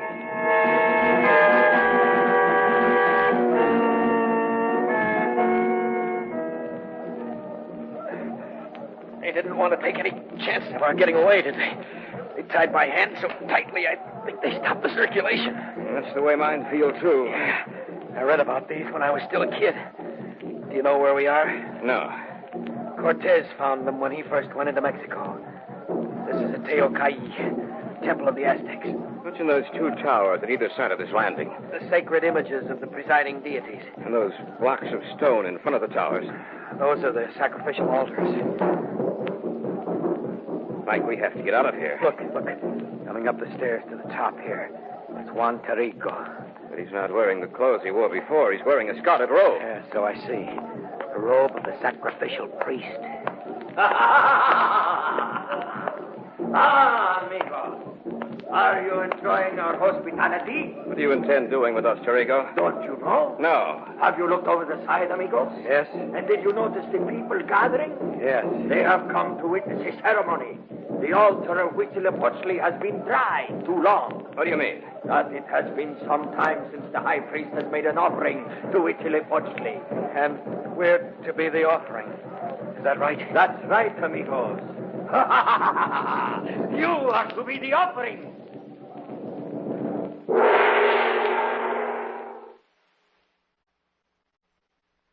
Back now to our story. An original tale of fantasy by Richard Thorne entitled The Temple of Huitzilopochtli.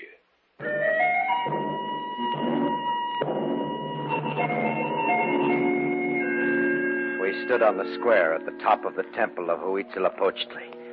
Our hands were bound behind us. Before us stood Juan Tarico, who had offered to act as our guide. Only now he was attired in the ceremonial robes of the high priest. Yes, my friends. You are to be the offerings. You dirty... No! You should not lose your temper, amigo. If you are nice, I will make sure your death is speedy. If you continue to act as you have in the past, I hesitate to say how long it will take for death to finally put its mantle on you. We should have taken the advice of the girl in Cuyaba. Oh, yes, the girl in Cuyaba. Olfadores, Shilara! Olfadores, Shilara! Let me go! Let me go! Let her go! Amigos, This is Maria Svanza, the girl who warned you about me. I had some of my men bring her here. She will be the third offering. And now I leave you until later. Adios, amigos. Lana! Marguerite! What happened, Maria? They came and took me that night. The night I spoke to you. Tarigo must have been watching. And they brought me here. What will they do with us? Kill us in the sacrificial ceremony. Oh, no. Maria, your hands are free. Untie us. What? Untie us. Maybe it'll give us a little more of a chance when the time comes. See, I will untie you. I wonder what they did with our guns. I don't know. They tie you very well, senor. Yes, I know. There. Now you, senor. We have to get some circulation back into the... Zero. Cut your wrist, senor. Yes, I know. There's something brewing. Hurry up. Oh, yeah, it is done. Man, that feels better. Thanks, Maria. What can we do, senor? I don't know, but we're sitting ducks here. Let's try one of those towers. Come on. Right. Just at a glance over the side, there must be 1,000 people down there surrounding the temple. And they're all waiting to see us die. Inside, hurry.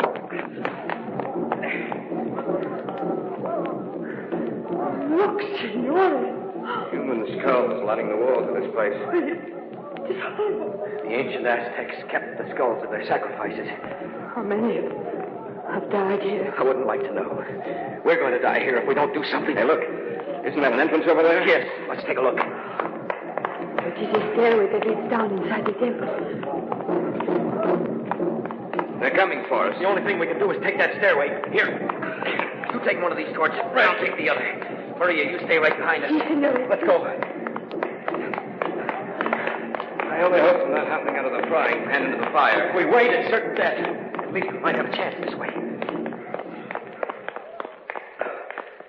Oh, it is so dark in here. There's a landing just ahead. Careful now. Right. Lift your torch a little higher, Fred. Hey, look. It's a room. If I'm not mistaken, right in the center, those are guns. Guns. Let's take a look. Hey, but they're not our guns. Perhaps they are guns taken from the other men who came here. That must be it. Guns and ammunition. We have something now to fight with. Over on the other side of the room, the stairway continues. Will we take it, senor? Yes, we will. But first we take the guns. All the guns and ammunition we can carry. Hurry. They'll probably figure that we came down here. Well, they slipped up when they left Maria's hands untied. I carry guns and ammunition, too. I cannot shoot, but I can load them for you. Good girl. How you fixed, Mike? Have as many as I can carry. My pockets are full of bullets. Maria? I have 5 guns, and I carry this knapsack full of ammunition. Then what's holding us back? You said it. Let's get going. Right.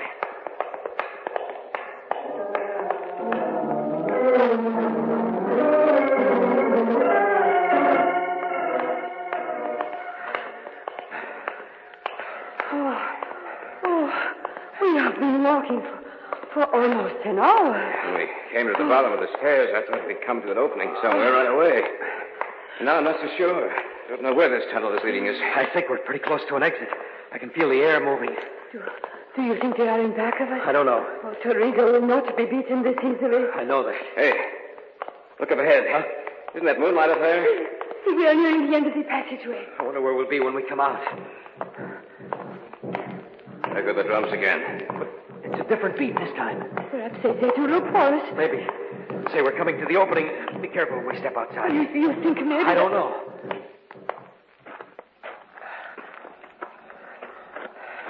Well, we're here. Yes.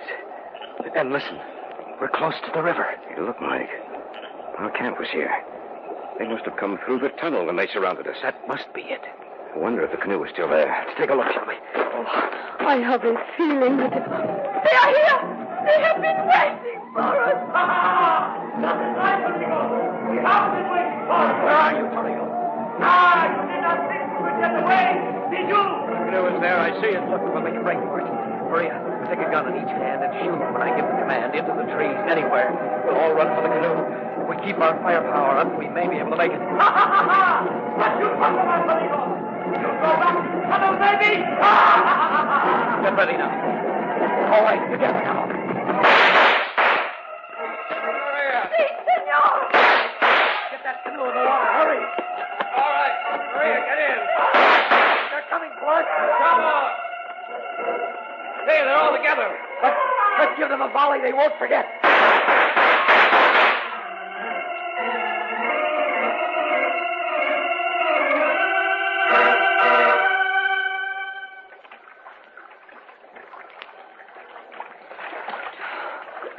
Do you think they follow us, Senor? No, Maria, I don't.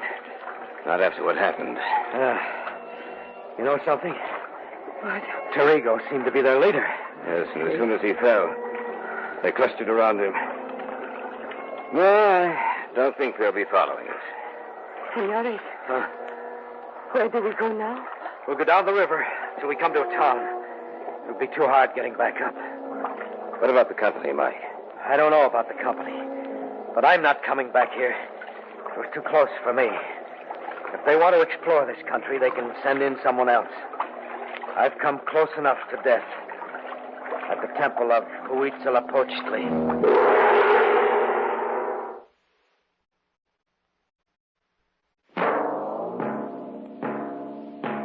So runs tonight's tale of the unusual, the terrifying, the unknown.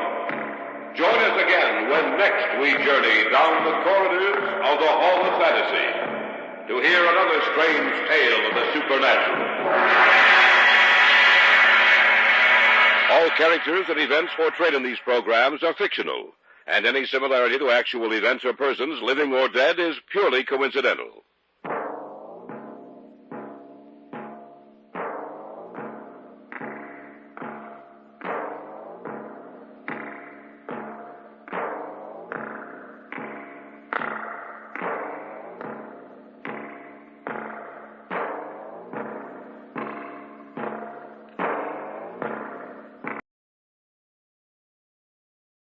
And now, the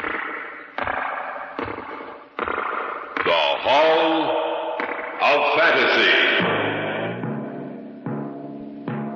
Welcome to the Hall of Fantasy. Welcome to the series of radio dramas dedicated to the supernatural, the unusual, and the unknown. Come with me, my friends. We shall descend to the world of the unknown and forbidden.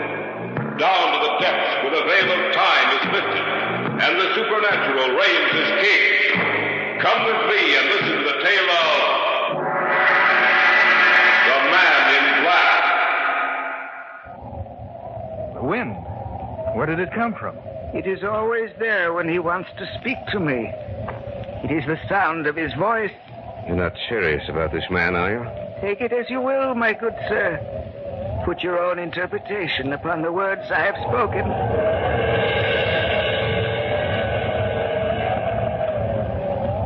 Yes, master. I understand. What did you say? I answered him. What do you mean? The wind. The mocking sound of the wind is his voice. He has seen. He has looked into your minds and seen you. But he sees only one woman in both of your minds. First, she shall die. Then you, both of you.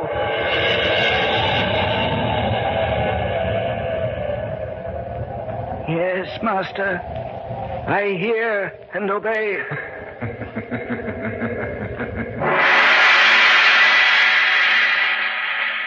In just a moment, the Hall of Fantasy will present The Man in Black. And now for our story. An original tale of fantasy by Richard Thorne entitled The Man in Black.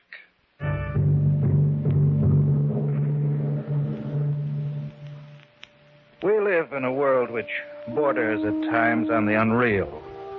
A world that cannot explain the various phenomena which seem to have neither beginning nor end.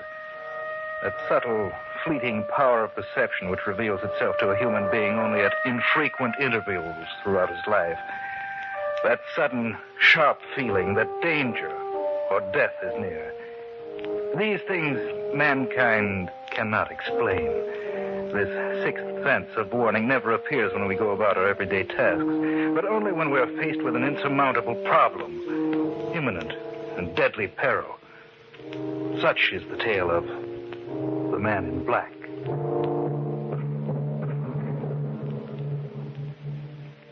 It was a cool, quiet night. That night it began. For some reason, Brian had insisted that we take a stroll in the park. That's late, Brian. Almost 11:30. I know, David. Beautiful night, isn't it? Yes. A good night for sleeping. I like to come out here about this hour. It seems to give me a sense of belonging. That sounds strange coming from you. No, I'm quite serious, Dave. I feel no relation with the rest of the world, but out here in the park, listening to the sound of the crickets, or footsteps on the walk, I feel as if I belong. You understand what I'm trying to say? I think so. Another thing, it's strange, but I have a feeling. A feeling that something is wrong, that something is going to happen. What do you mean? Something inside of me. I almost know that something will happen that will change the entire course of my life. Oh, I think you're just imagining. That woman coming towards us. Yes, I see her. I wonder if... Man in black. Have you seen that man in black? I'm sorry, but we haven't... Just a minute, David. Let her talk. Have you seen him? Have you seen the man in black? No, I'm afraid not. Oh, I thought perhaps you could help me. I must find him. Well, we haven't seen anyone out here tonight except you. The man in black. I must find the man in black. What does she mean?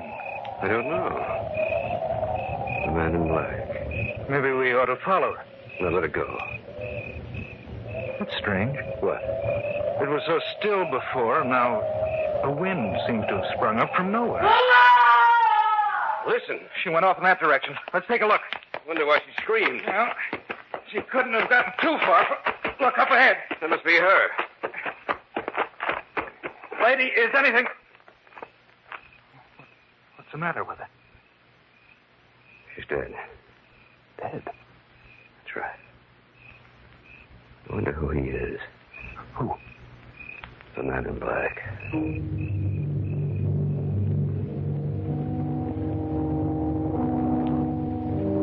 We called the police and told them everything we knew. There were no marks on the woman's body, nothing to indicate the manner in which she died. The police were inclined to believe she died from natural causes. But Brian and I felt there was something behind her death that concerned the man in black. I didn't see Brian for almost 2 weeks. At the end of that time, I received a call from Carol Deming, Brian's bride-to-be. Hello? David, I hope I didn't disturb you. Oh, of course not, Carol. David, Brian wants you to come to dinner tonight. Any particular reason? I think so. And what is it, do you know? No, I'm not sure. David, I'm frightened. Brian's been so strangely mysterious lately. He seems obsessed with only one idea.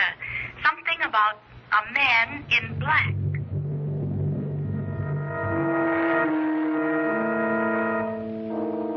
Not once during dinner did Brian mention the subject. It was perhaps an hour after the meal. The three of us were sitting in the library when he brought up the subject of the man in black. Remember that woman we saw in the park, David? Yes, of course. She aroused your interest, didn't she? Yes. She did the same thing to me. Only I did something about it. Brian, I wish you'd forget about this. I can't, darling. I know how you feel about it. I did my best to forget it, but I couldn't. Still, don't you think that... My mind will never be quiet until I get to the bottom of this. Maybe the woman we saw was upset. It was quite evident, David. I made some inquiries about this supposed man in black just to see if anyone knew anything about him. And? And I discovered that no person alive was described in that way. Well, then you can forget about it. I said anyone alive. What do you mean by that, Brian? The man she was talking about has been dead for 30 years. Well, then, that ends your investigation, doesn't it? I'm afraid not. Why not, Brian? When I've traced down every last clue about him, only then will I be satisfied. Who was he, this man in black? An immigrant to this country, David. He's buried in a mausoleum in a private estate about 40 miles north of the city. You mean he lived here? No, he didn't. It was his dying wish that a mausoleum be built and his body placed there after his death. No one knows where he came from. Well, why should he pick this location? I don't know, David, but I intend to find out. How? I understand there's a caretaker for the estate. I intend going to him to learn the story. When? Tomorrow. Do you mind if I come along? Of course not. What about you, Carol? No. I don't want to go with you, and I wish you wouldn't go either. There's nothing to be afraid of. Are you sure, Brian? Are you really sure? What's the matter, Carol? Over there, at the window. There's nothing there. Oh, but there was. There was something over there. I couldn't see it clearly, Brian, but it was there.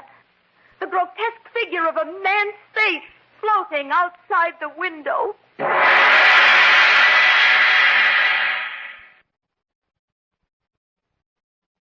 Back now to our story. An original tale of fantasy by Richard Thorne entitled The Man in Black. Neither Brian nor I saw anything outside the window, and we put it down to Carol's imagination. She asked us again not to go out there, but Brian insisted, and in the end won out. The following day, in the late afternoon, we started out to the estate. This is the road that leads into the estate. It seems so lonely out here. Yes, doesn't it? Almost as if this little area was set apart from everything else. Maybe it's the day. Gray, overcast. Well, that all adds to it, of course. Up ahead, is that it? Yes. Well, that one building with that semicircle of trees behind it. I thought you said he was buried in a mausoleum. He is. You mean that? I don't like this, Brian. Are you afraid? Maybe. Look, there's an old man standing in the doorway. Looks as if he were waiting for us. I wouldn't be surprised if he was. Well, let's go meet him. Maybe we ought to go back. Of course not. We've already come this far. We'd be crazy to turn back now. Good day, gentlemen. I've been expecting you. We've come to find out. No need to tell me. Just follow me, please. He said you would be here about this time. Who? I'll tell you later. So dark in here. Your eyes will become accustomed to it, the darkness. Just come with me. What do you think? I don't know. You said something? No, nothing at all. This is the room. Right in here. You wish to learn of the man in black. Am I correct? Yes. Can't we have more light? The candles burning in here don't throw off much light. I'm sorry, but that would be against his orders. Whose orders? He who walks by night. What can you tell us about this man in black? Quite a good deal. The man who lies in a stone coffin in the center of this room died some 30 years ago. Yet his body is as it was when he was alive. Perhaps you would like to look at him. No. Sorry. You ought to look upon him. After all, he has laid claim to you already. What do you mean? The woman you met some time ago. She was the first link in the chain. The last in her chain, but the first in yours. They who search for the man in black shall die, but not before they see the one they love most in this world die first. The wind. Where did it come from? It is always there when he wants to speak to me. It is the sound of his voice. You're not serious about this man, are you? Take it as you will, my good sir. Put your own interpretation upon the words I have spoken.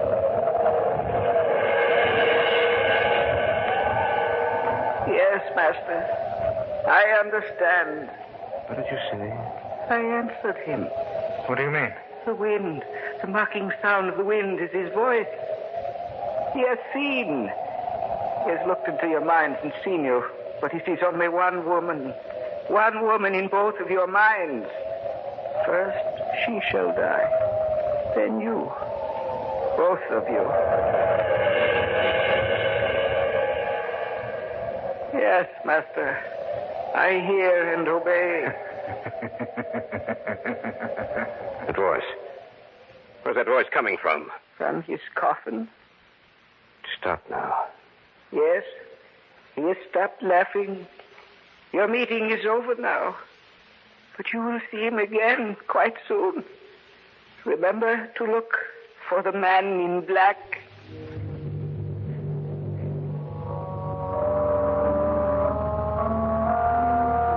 The old man showed us out of the mausoleum. So cold and lifeless. So frightening to behold. We sat silent for some minutes as we drove back.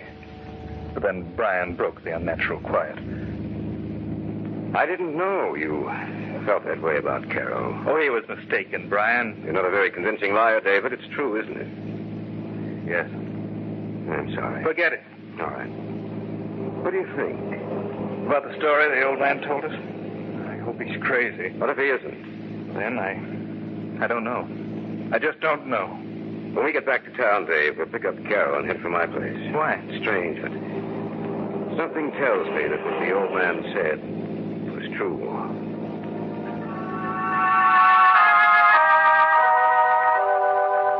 In the back of my mind, I also knew that what the old man had said was true.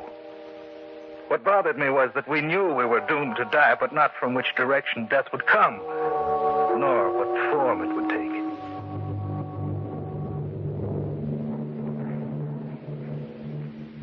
We phoned Carol from a little roadhouse just outside the city. She was waiting for us when we pulled up in front of the apartment building in which she lived. And there it was only a short drive to Brian's place. And that's the story, Carol. I can't believe it. You know, sitting here in your house, Brian, with the lights on like this and everything so normal, I find it difficult to believe myself. Perhaps we were mistaken, Brian. Maybe nothing will happen. You really believe that, David? I'm trying to. Just a minute. What time was it when you were out there? Oh, it must have been about 5. Why? Well, maybe it was my imagination, but just about that time, I heard someone laughing.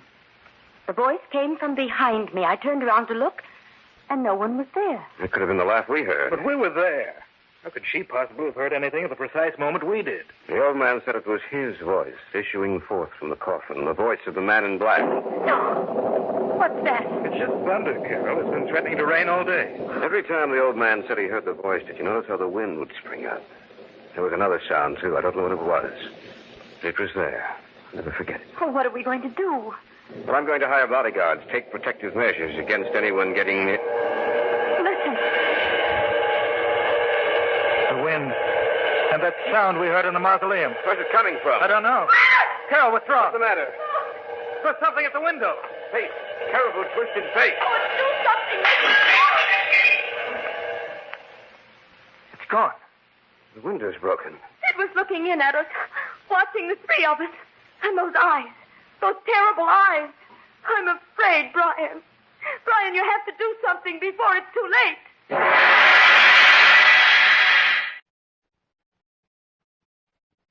Back now to our story. An original tale of fantasy by Richard Thorne entitled The Man in Black.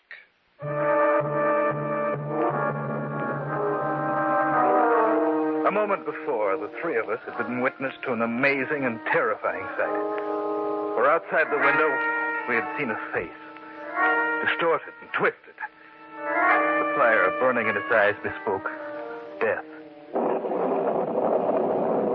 I'm afraid, Brian. Brian, you have to do something before it's too late. Was that the same face you saw before, Carol? Yes, only now it was much clearer. What are we going to do, Brian? Maybe we should call the police. They probably wouldn't believe us. When I used a detective agency a few months ago, I'm going to call them.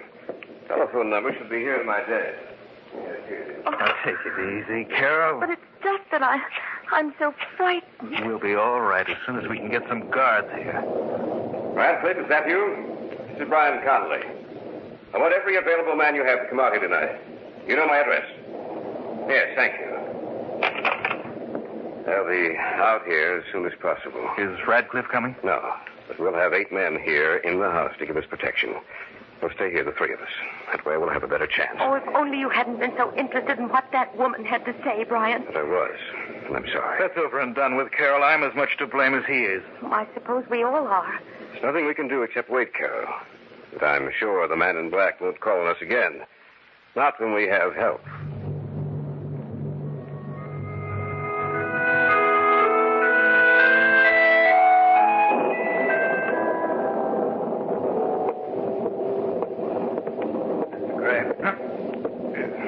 Yes.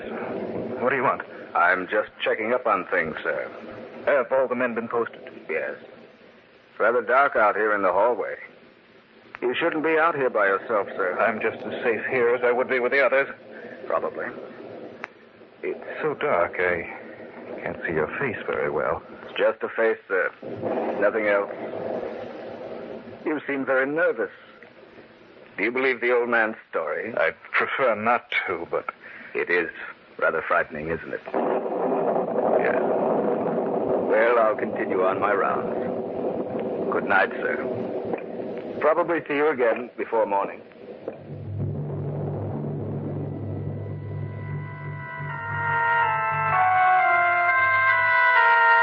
guard somehow disturbed me. There was something unusual about him. In the gloomy hallway, I couldn't see his face.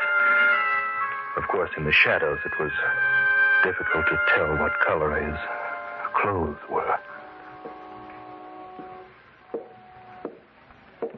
Who's that? David. You startled me. Are you alone down here? Yes. Where's Carol? She had a headache. Went upstairs for a nap. Well, she shouldn't be alone. There's a man stationed outside her door. So quiet in the house. One of the guards just passed me in the hallway, asked me if I believed in the story the old man told us. The guards don't know anything about the story. Are you sure? Of course I am. The only thing they've been told is to watch for a man in black clothing. Why should the guard know anything? Did you see his face? What was he wearing? Well, it was too dark out there in the hallway. Of course, he might have heard something about it. No, he couldn't have. I didn't even tell Radcliffe the story. But how did he know it? Unless he was the man in black. There's something about him that seems so strange. I can't place it, but he frightened me. We better search the house. Listen. The wind again. That sound. He is here in the house. It was Carol's voice. And that man wasn't a guard. Come on. Guards! Guards! Nobody answers. Carol, are you all right? Carol! Anything has happened to her? The door to her room. It's open. Carol. She's dead. Just like the woman in the park. She can't be. What happened to the guard outside her door? Happened to all of the guards in the house, Brian. Haven't seen a single one on our way up here. Did they ever start this? We'd better call the police. Is there a phone up here? No extensions up here. You phone. I'll stay here with Carol. It won't do you any good to stay up here, Brian. She's dead. You better come with me. I guess you're right. Oh, Brian, I'm sorry. I should have known that the man in the hallway Not your fault. I'm to blame. I started this. I can't understand what happened to the guard. Whoever he is, whatever he is, he has a power, David. Something evil and malignant. To send the guards away would be a simple matter for him. You can use the phone in the library. You look all done in, Brian. You'd better sit down in that chair over there. All right. Never forgive myself. I hope they can get here in time. I don't know what it'll be. Say, that's strange. What? I'm not getting any dial tone. Something's wrong with the phone. Oh. What's the matter, Brian? Nothing. I can't get to the police. The lines must be down. Yes, there must be. I thought I heard you moan when I was trying to get to the police. You were mistaken. It's rather dark in here, and with you sitting in that chair with your back to me, your voice sounds different. Does it? Yes. Stay where you are. Something's wrong with you. What is it? Don't you know? No. Perhaps you should look at my face. You're not Brian. The man in the hallway, you're... The man in black. What happened to... Your friend? We exchanged places for a while. You mean he's dead? That's correct. As you will be soon. Don't come any closer to me. Are you afraid? Why don't you run? I can't move. Now, you see him. The man in black, face to face. And now, you die.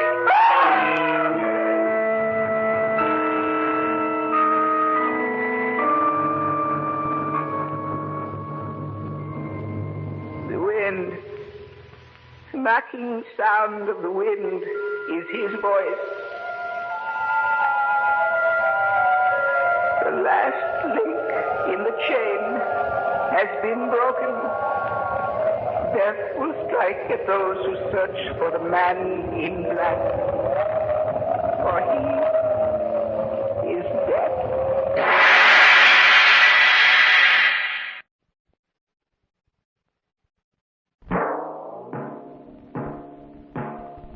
So runs tonight's tale of the unusual, the terrifying, the unknown. Join us again when next we journey down the corridors of the Hall of Fantasy to hear another strange tale of the supernatural. All characters and events portrayed in these programs are fictional, and any similarity to actual events or persons, living or dead, is purely coincidental.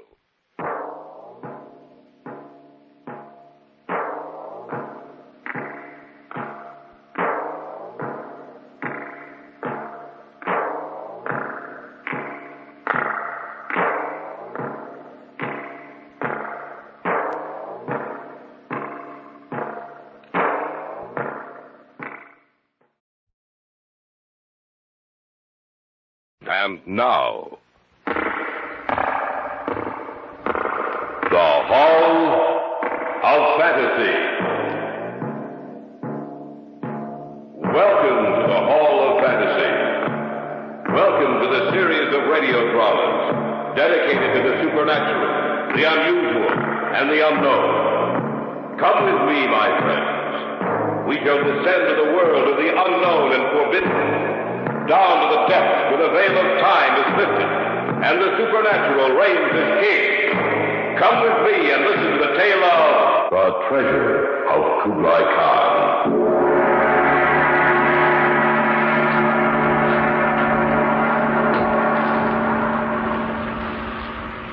It would be impossible for him to still be alive. What was that? What?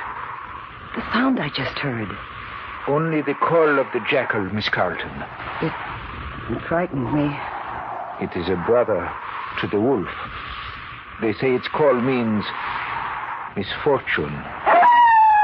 There it is again. Take it easy, Marion. I don't know why I'm so nervous. Unless what? I had that same dream last night, Brad. But it was just a dream, Marion. I know, but it was so real. Even when I woke up, I felt that I'd actually been there. That you and Mr. Hussein were really dead. Go back.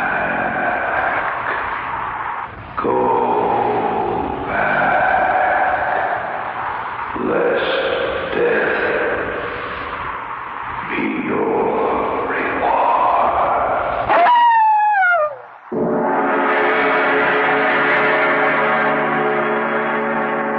The Hall of Fantasy will present The Treasure of Kublai Khan in just a moment. And now for our story, The Treasure of Kublai Khan. I first heard of the legendary treasure the night I met Abdul Hussein. Marion had invited me to the dinner that evening. Her brother, Brad Carlton, had some business with Hussein, and he too was invited for dinner. It was after the meal, when we had adjourned to the living room, that I first heard the tale. Yes, Abdul, I imagine some of our customs do seem strange to you. It is quite strange, my friend. When do you intend your return trip to Iran, Mr. Hussein? Well, I shall spend another 2 months in your country, Miss Carlton. Then I shall be forced to return to mine. I hope you have received a good impression of us. Oh, I would say I have. Though I will never understand why you people must have everything done so quickly. You don't enjoy life, always running from one place to another, trying to save time. I guess that's just the way we are. I shall never understand that. Abdul, when you were in my office today, you told me a little tale about Kublai Khan. I think Alan and Marion will be interested in hearing it. Oh, I am not so sure they would. Oh, no, please, tell us the story. Oh, we'd like to hear it. If you insist. Do either of you know much about Kublai Khan?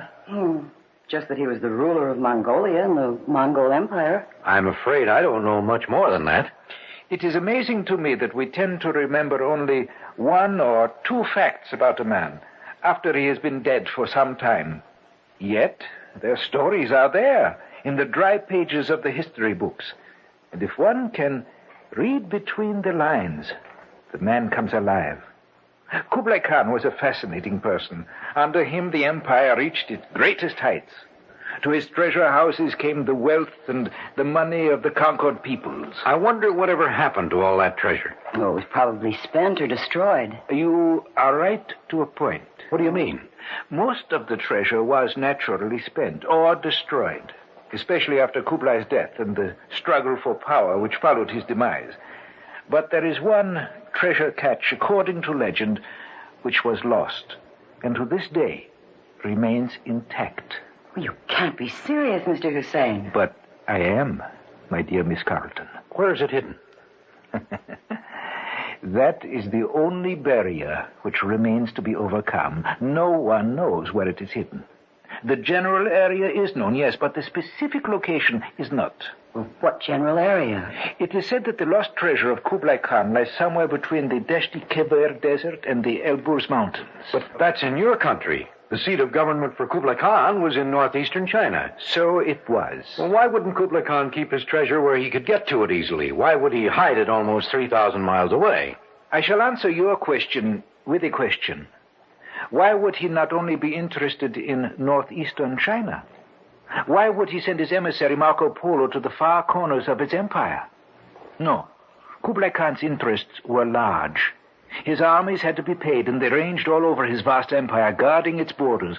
Why would he not hide treasure in old Persia? I didn't think about it that way. Yet it is quite logical.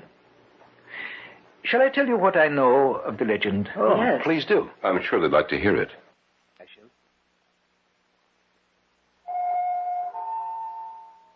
Shortly after he founded the Yuan dynasty in the year 1260, Kublai Khan had reason to believe that an attempt would be made to overthrow him. Kublai Khan was not sure whether the attempt would succeed or not, but if the attempt were made and was successful, then Kublai Khan planned to escape to Persia, from whence he would be able to direct an attack against the usurper. Accordingly, he sent for one of his ablest generals. You sent for me, O Khan? Yes, General Ling. You are to take enough men and supplies to transport the Shangtu treasure to Persia. There you will hide it and guard it. As you order, magnificent. When the treasure has been hidden, you are to kill all but a few of your most trusted men, so that no one will know the hiding place. If need be, destroy them all, and guard the treasure yourself until such time as I send to you. Yes, O great Khan. Remember, General Ling, if you must, destroy everyone, so that no enemies will stand at our backs with their daggers poised. It shall be as you desire, O Khan. Not one will escape alive. The treasure was transported to Persia. True to his word, General Ling picked a few of his followers, and together they destroyed the others. And then, one by one, Ling himself killed those that were left.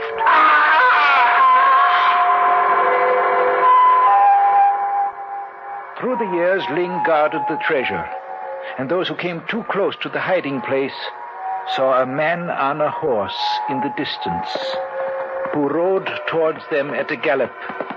He loomed up before them, his great sword swinging, and death was their reward for stumbling out of the treasure. Never did Kublai Khan send to him, yet Ling remained faithful to his trust. When the great Khan died, no one knew where Ling was, and the treasure became lost. Ling was never heard from again. Is this story true, or are you just making it up to amuse us? I assure you, Miss Carlton, this story is true. Has anyone ever tried to find the treasure? Oh, yes, many have tried, but with no success. Then actually there's no authentication for the story. I have reason to believe there is. Why? Recently, just before I left my country, I came into possession of this. What is it? It is a copy of an old map that I discovered in one of the caves near the mountains. Then you've actually looked for the treasure. Yes. I stumbled onto the cave quite by accident. It had once been inhabited because I found ancient weapons and cooking utensils. On the wall of the cave, there was drawn the lines you see before you. That I copied down on this piece of parchment. I believe this map will lead me to the treasure of Kublai Khan. And you intend searching for it when you return to your country? Yes, I do. No, I wouldn't mind going with you. Neither would I. Then Why do you not come with me? Why don't we? Do you think we could, Brad? Well, we could arrange it, I suppose. I know I could take a leave of absence. So could I. Well, I could get away easily enough. Of course. And if we do find it, the treasure belongs to you, Mr. Hussein. There will be enough for all of us. Enough to make us rich beyond our wildest dreams. Then let's do it. Right. And whether we find anything or not, the trip will be worth it. There is one more thing I must tell you. And that is?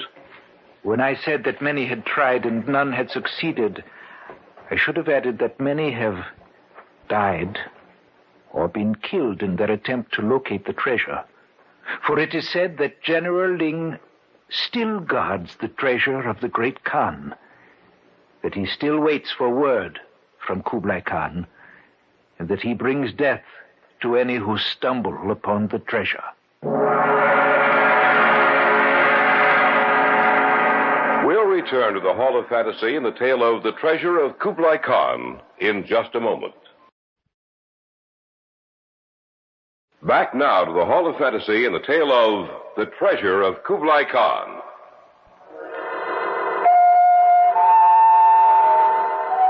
We were sure that the warning Abdul Hussein had given us was only a natural outgrowth of the legend that had grown up concerning the lost treasure of Kublai Khan. Even Hussein was dubious of the last part of his story. In the 2 months which followed, we cleared ourselves with the authorities, obtained visas, took our shots, and were ready to embark on the search for the treasure of Kublai Khan. It was the day before our departure that Marion mentioned her dream. What's the matter, Marion? You should be excited and happy. We're leaving tomorrow morning. I know, but, well, I just can't help it. Is Abdul coming here tonight? No, we're meeting him at the airport tomorrow. Anything wrong? I don't know. It's just that I had a dream last night. It frightened me, and I can't seem to shake it. Well, what was it about? Well, do you remember that story that Abdul told us about General Ling riding his horse and killing everyone who came across the treasure? Yes. Well, the dream I had last night, it seemed so real. Well, tell us about it. Well, I dreamt that we were over there. We just crossed the desert. Ahead of us, the mountains rose up into the sky.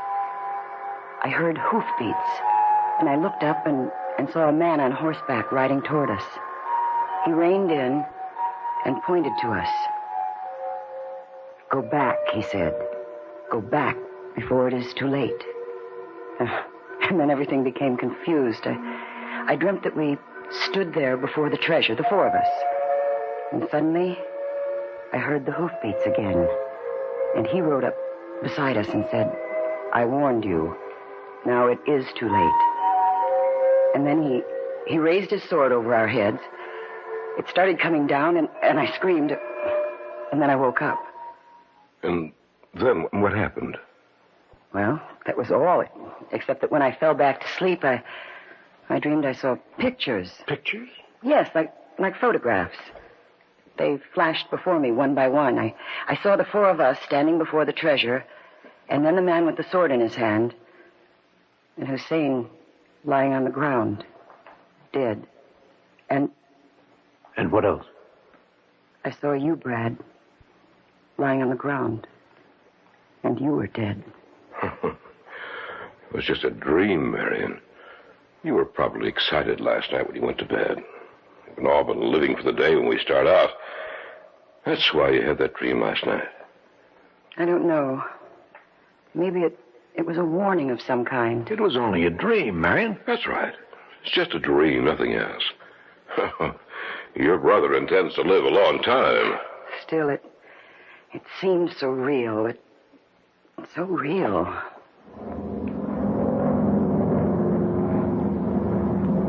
Telling us about her dream seemed to relieve Marion, and by the following morning, we had all forgotten about it. We had beautiful weather all through the flight. We stopped first in Africa, changed planes, and then flew over Libya, Egypt, the Red Sea, Saudi Arabia, across the Persian Gulf, and landed finally at Bandar Shapur, perhaps 100 miles away from Abadan.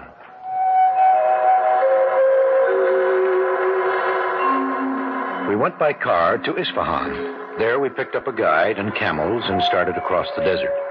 We traveled slowly, being able to make only about 30 miles a day.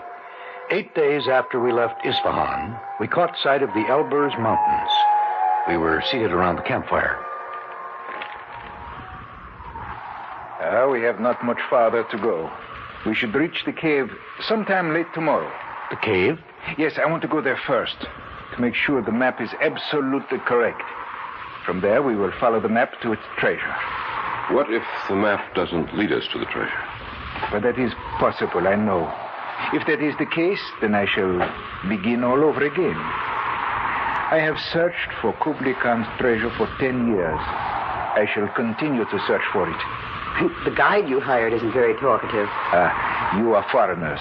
He is afraid of you, does not trust you. But he is a good man. I hope we do find the treasure, Abdul. Oh, I'd hate to go back empty-handed. I have a feeling that we will. And the stories about General Ling? You mean that he still guards the treasure? Yes. They are not true, of course. It would be impossible for him to still be alive. What was that? What? The sound I just heard. Only the call of the jackal, Miss Carlton. It frightened me. It is a brother to the wolf. They say its call means misfortune. There it is again. Relax, Marion. We're all on edge. I suppose so. What was that? The camels, Miss Carlton. The call of the jackal makes them nervous. Take it easy, Marion. I don't know why I'm so nervous. Unless what? I had that same dream again last night, Brad. It was just a dream, Marion. I know, but it was surreal. Even when I woke up, I felt that I'd actually been there. That you and Mr. Hussein were really dead.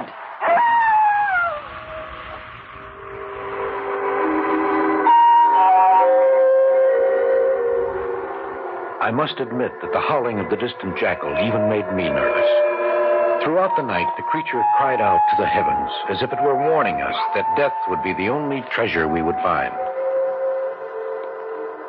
The following afternoon, toward sunset, found us at the cave. This is the cave. Follow me. I was in such a hurry last time, I could not be sure that my map was accurate. We must be sure, for that will save us much trouble. Shine your flashlights around. Someone lived here, all right. Seems like we've stepped into another world from out of the past. Shine your lights over on that wall, if you will. Yes, there. You can see what I copied down. I will check my map against it. I wonder who lived here. Someone long since dead and buried, Marion. You know, it is a trifle frightening to be in here in this cave. Where someone lived generations, probably centuries ago. Yes, I thought so. What is it, Abdul? My map was wrong. In my haste, I made a mistake. However, now it is corrected. Are we going on today? No, it is much too late. The sun will set soon. We will continue tomorrow. We will camp here for tonight. Not in the cave. Why not? Not in here. Outside, yes, but not in here. We will camp outside, Miss Carlton. Yes, of course. It's just that... Well, what's the matter, Marion? I thought I heard something. I didn't hear anything. Nor did I. Brad? No, Marion. I didn't hear a thing. Then I must have been wrong. What did you think you heard? A voice. A soft voice saying, "Go back before it is too late."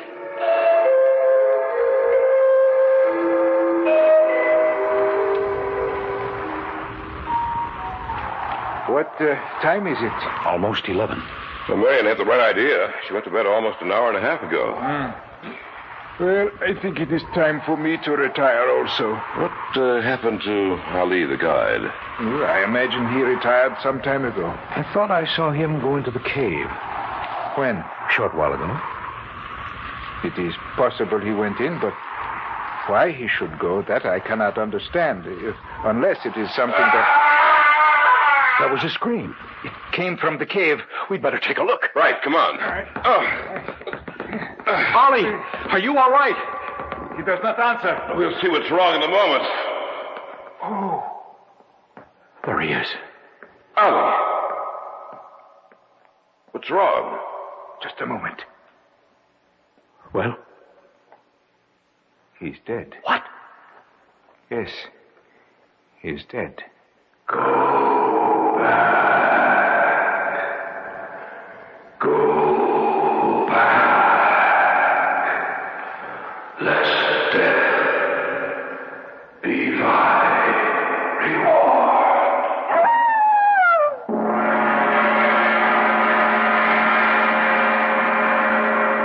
You are listening to the tale of The Treasure of Kublai Khan on this week's journey down the corridors of the Hall of Fantasy. We'll return to our story in just a moment. And now, back to our story entitled The Treasure of Kublai Khan. We stood looking down at the prostrate form of the guide stretched out on the floor of the cave. We had heard his scream just a moment before, and we had run from the camp into the cave only to find him dead.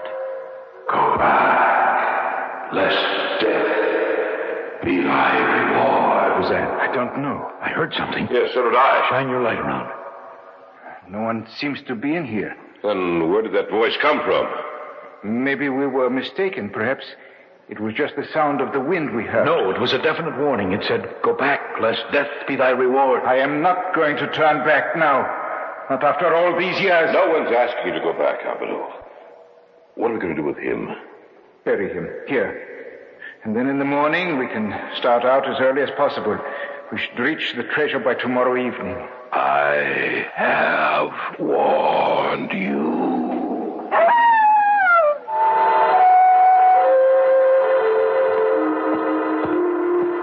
Seems to be leading us back into the desert. We are traveling in the right direction.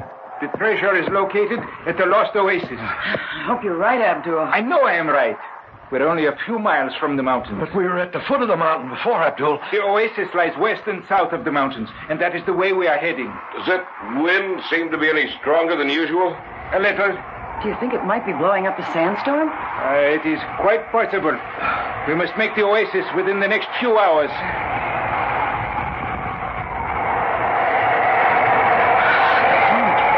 It should be just up ahead. I can't see a thing in this storm. Unless we have gotten off the trail, we should be at the oasis any minute now. I hope you're right, Abdul. Isn't that something up there? I can't see. Yes! It is the oasis. We made it. After 10 years of searching, I have found the treasure. Somewhere in that oasis, my friends, is the treasure of Kublai Khan.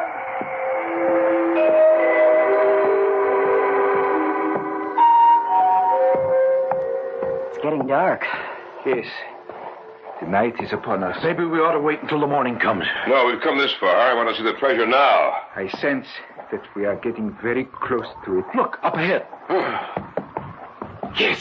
Yes, that is it. Be careful. Ah, we have found it. We have found the treasure of Kublai Khan. It's like a small oriental temple. There's no doorway, just an arch opening into the building. Let's go inside. Yes. All right.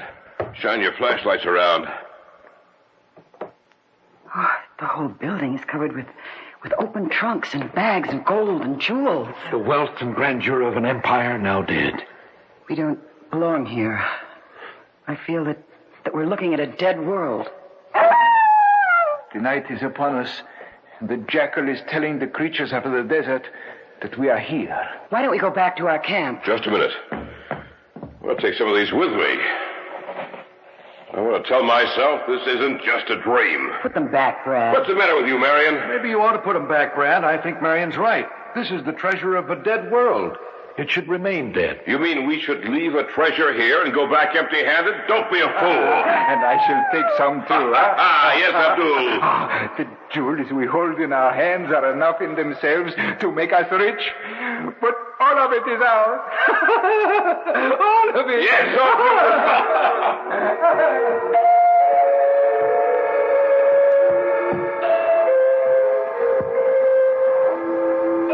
Who's that? It's Alan. I was afraid it would be someone else. Who? General Ling. I couldn't sleep. Neither could I. That's why I came out here. Listen. Yes, I heard it too. Sounds like someone riding a horse. Marion, look, over there.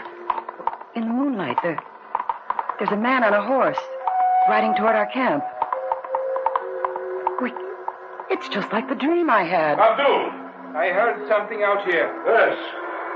So did I. There's a man on a horse riding towards our camp. Or maybe someone else has found the treasure. We must stop him. Yes, let's go. Yes.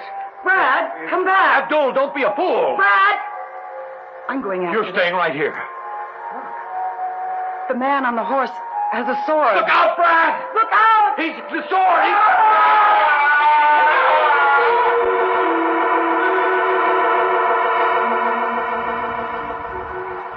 They're dead. Both of them. Yes. It was just like the dream. Just like the dream. We should never have come here. Listen, he's coming back. What are we going to do? We'll wait here for him. There's nothing else we can do. I warned you. Still, you did not heed my warning. The two of you are free to return to your own land. The other two coveted the treasure of the great Khan, and so I brought death to them. Leave now. Leave this place, and wipe from your minds all thoughts of the treasure. For I must guard the treasure of Kublai Khan until he sends for me. Those who seek the treasure will find the way. Death.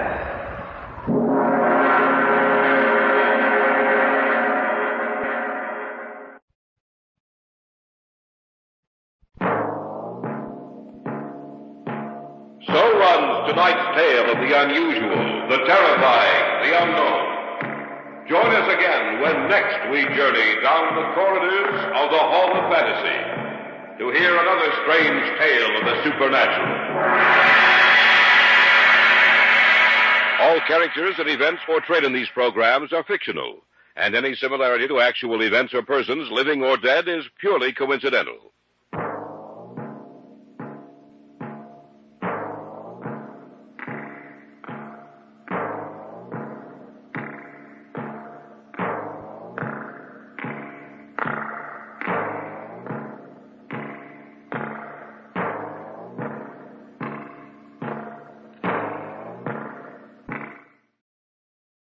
And now, the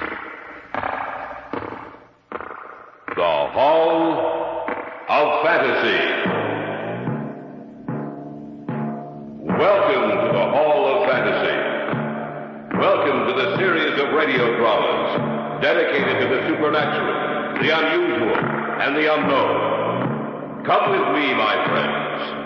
We shall descend to the world of the unknown and forbidden, down to the depths where the veil of time is lifted, and the supernatural reigns as king. Come with me and listen to the tale of the Automaton.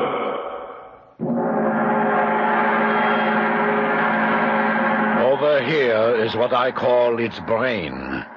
Put the power on, Elizabeth. Yes, Father. I've only begun on the binary system, but watch. It's moving. It's sitting up.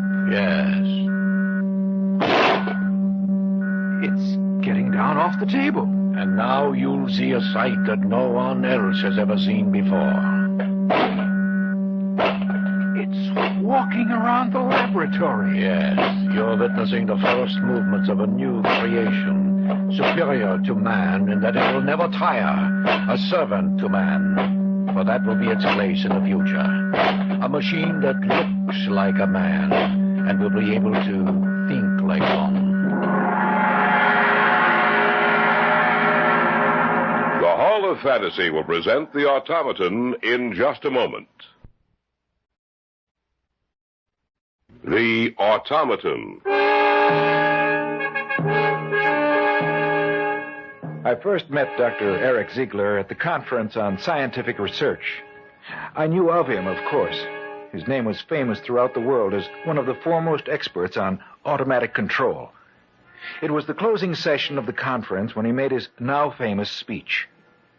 And in conclusion, gentlemen, may I say that mankind can expect his technological advance to continue. He can look forward to the future in the secure knowledge that his life will become easier and longer through the advances we make. That he will be free to direct his energies towards the conquering of new frontiers, bringing him closer to the day when he will stand alone over all the universe.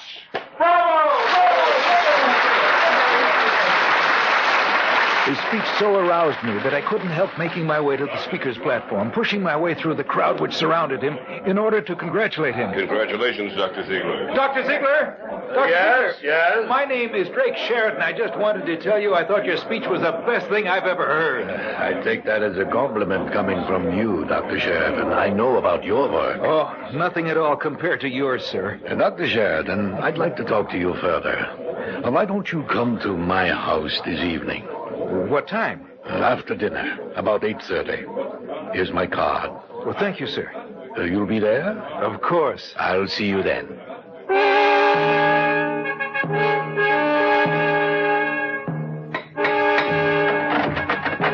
Yes? I came to see Dr. Ziegler. Oh, your name? Drake Sheridan. Oh, yes. He's been expecting you. Won't you come in? Thank you. Just follow me. Was the most interesting effect of all. A new paragraph. The success of the automaton of which I am speaking is dependent upon the excellence of the brain I can give him. My work has become so... Dr. Sheridan is here, Father. Oh, excuse me. I do hope you'll forgive me, Dr. Sheridan. Of course, sir. I was dictating my report on a project on which I am now working. Please be seated. And before I forget, this is my daughter, Elizabeth. How do you do? Pleasure. Thank you. Drink, perhaps, Dr. Sheridan? Yes, I could stand one. Yes. Any particular preference? No. Would you do the honors, Elizabeth? Of course, Father. Dr. Sheridan, perhaps you're wondering why I asked you to come here. I have been, but I consider it a privilege and an honor to be here. Thank you for the compliment, but it wasn't necessary. You may be interested to know that I've followed your career quite closely. And from what I've gathered, you're a very intelligent young man. Well, thank you, Dr. Ziegler. I'm not complimenting you to make you feel comfortable, Dr. Sheridan. I mean what I say. Exactly why did you ask me here, Dr. Ziegler? To talk to you, to see what kind of a person you are. And here are your drinks. Oh, thank you. Thank you, my dear. That's just right, Elizabeth. Yes. Dr. Sheridan, I'm going to be completely frank with you. I am working on a private project financed with my own money, completely divorced from my work at the Research Institute. Mm-hmm. My daughter has been helping me with this work, but unfortunately she does not have the knowledge nor the training to be of anything more than elementary assistance. I see. I am interested in finding an assistant who will devote his full time with me to the work I am doing. You mean you intend to leave the Institute? Yes. My work is finished there, and besides, I want to devote more time to this particular project of which I'm speaking. What's the nature of your work? Automatic control, of course. Would you be interested in working with me? It's a great honor, sir. I will make it worth your while. Well, I'd like to know exactly what you're working on before I make any decision. I believe I can trust you. I have a building some miles outside of the city which serves as my own personal research laboratory. We might as well drive out there. That is, if you're interested. Why, certainly am. Good. Elizabeth, get the car from the garage, please. We'll drive out tonight.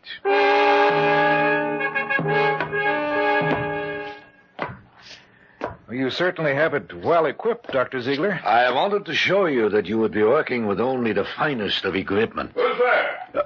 What's that? Oh, that's the watchman. It's nothing to worry about, Bart. Oh, it's you, Dr. Ziegler. I didn't hear you come in. It's all right. We'll check out with you when we leave. All right, sir.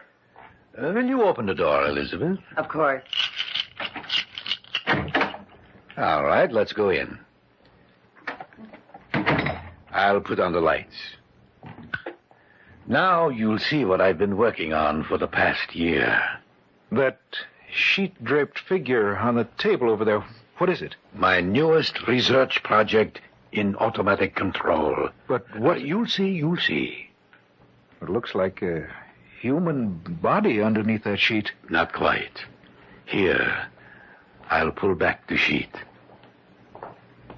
No, it isn't a human body. That's correct. What do you think of it, Sheridan? What do you think of my automaton? Is it finished? Not yet, but soon, with your help. A mechanical man. A robot shaped exactly like a human being. What better form could I give him? After all, our own bodies evolved to what we are today. Why should I attempt to improve on nature? What do you intend doing with him when you finish? Tell him, Elizabeth.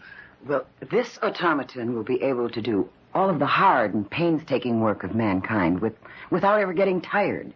It can fight his wars. It can be the first to explore outer space. It can free mankind to direct his energies to other channels. I don't know. Oh, come, Sheridan. You look at the automaton as if you thought he was some Frankenstein monster.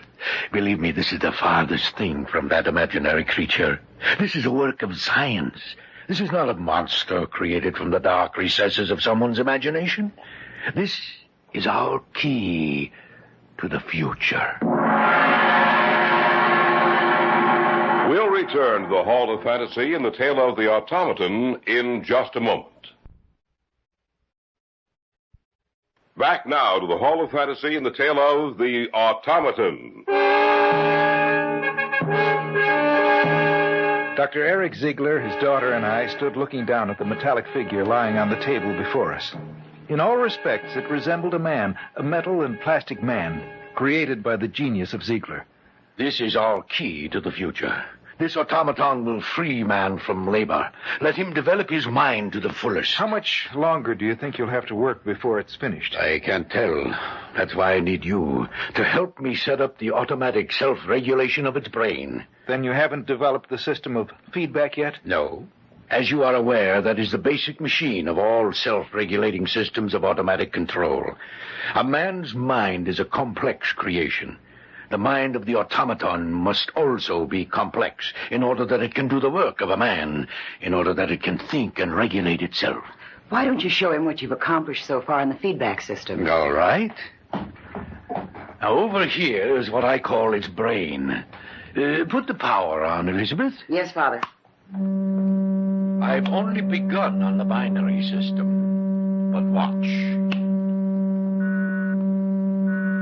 It's moving. It's sitting up. Yes. It's getting down off the table. And now you'll see a sight that no one else has ever seen before. It's walking around the laboratory. Yes. You're witnessing the first movements of a new creation, superior to man, in that it will never tire, servant of man. But that will be its place in the future. A machine that looks like a man and will be able to think like one. I shall return him to the table now. It's climbed back up on the table. And it's lying down again. All right. Turn off the power, Elizabeth. Well, Sheridan, what do you think now? I'm afraid I don't know what to think. Will you work with me? Oh, yes. Who wouldn't jump at the chance? Of course I will. Good. You understand, of course, that the feedback system and the binary scale are still in their elementary stages. When the brain, the automatic control is finished, it will fit inside the automaton's body and head. That's correct. There will be controls on the robot's chest to set the automatic control to working, and another to stop the machine if it needs to be repaired. Of course, our largest task will be to develop a complete automatic self-regulatory system to fit inside the robot's body. As soon as you can be free... Which should be in about 2 weeks. Good. Then we shall begin work on the final stages that will lead to the completion of the automaton. Rather than completely sever my relations with the organization for which I worked, I took an extended leave of absence. There were living quarters in the laboratory in the country. Ziegler shut down his house in the city, and he and his daughter and I moved our belongings to the laboratory in order to devote every possible minute to our work. Not only was Ziegler intent on having the automaton think for itself, but he was also insistent that the robot be able to talk. To those ends, we went to work. If we were right in our calculations, the amplifier and receiver we have built into the mechanism will convert our words into electrical impulses, which in turn will activate a response from the automaton.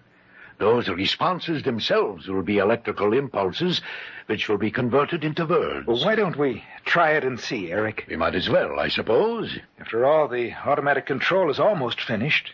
We only have the more complex reactions to set in the binary scale. All right. Turn the control on his chest. Right. It's on. We'll see what happens. I order you to sit up. Sitting up? Yes. Jump down to the floor. I want you to answer me with your voice. What have you been created for? To kill. That's not the right reaction. What was that? Correction. To work. That's right. We must have made a mistake somewhere along the line in the reactions we set up. That to kill value is present for only one situation, for personal protection. I thought I'd come up and... What are you doing? Well, we're just conducting a test. Woman. That's correct. Woman. Stay back. Stay away from me. Elizabeth, be quiet. He wasn't going to hurt you. I'm sorry. When he started toward me, it frightened me. You see, he's stopped now. There's nothing to fear. Nothing to fear. Get back. Back to the table. Lie down again. Turn off the control, Drake. Right. What's the matter, Elizabeth? You're shaking. It's just that thing frightened me so.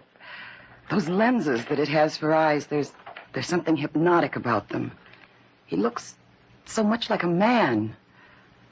I know he's made of plastic and metal, but well, I fear him. Elizabeth, there's no sense getting emotional about this. There's nothing to be afraid of. I know you're right, Father, but... But what? But what would happen if you ever lost control of the automaton?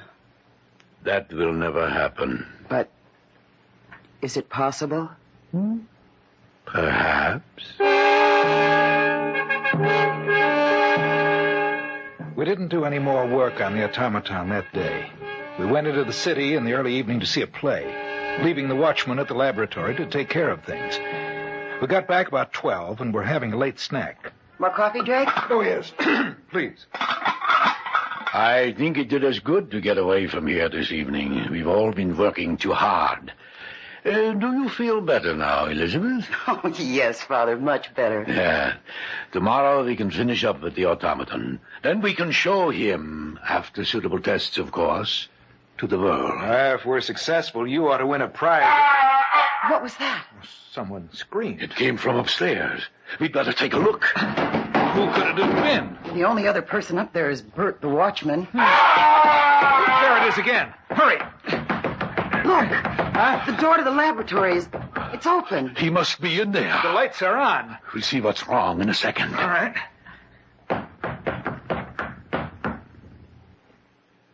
Oh, no. It's Bert. What's the matter with him? His neck's been broken. Oh. He's dead. But how? I don't know, only...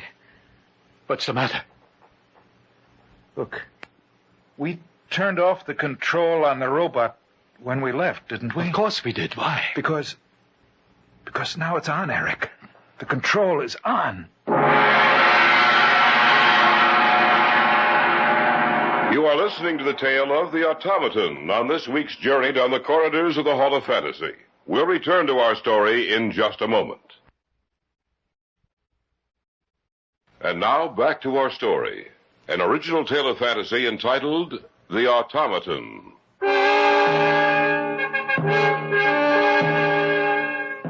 On the floor of the laboratory sprawled the broken body of Bert, the night watchman. A scant few feet away, I stood looking down at the inert form of the automaton. Before we had left the laboratory, we had turned off the control, and now we found it on.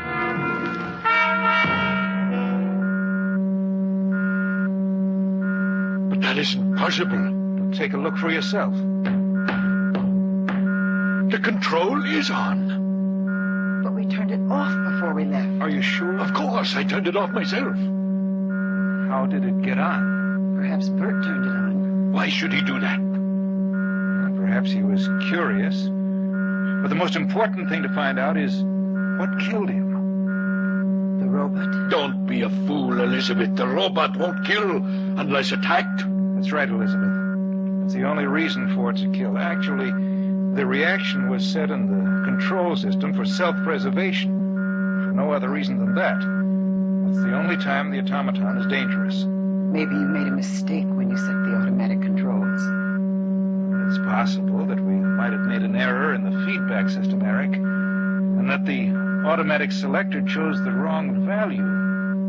When Bert turned the switch on, the robot thought he was in danger and killed him. We didn't make an error in the feedback system, Drake. We checked each value through 5 times before we placed it in the servo mechanism. You know that as well as I do. Then how did Bert die? I don't know. Master of Man. It's still on. Turn it off. Did you hear what it said, Eric? Master of Men. We didn't set that reaction in the servo mechanism. Something's wrong. Do you mean the automaton can think for itself? What about it, Eric? We'll dismantle it tomorrow morning and check it over thoroughly, just to be sure. What about Bert? We'll merely explain to the authorities that he died in an accident here at the laboratory. We can do that in the morning, too. Now we all need a good night's sleep. Don't you think we ought to move him out of here? Well, they may want to look at his body, Elizabeth. Besides, nothing more can happen to him.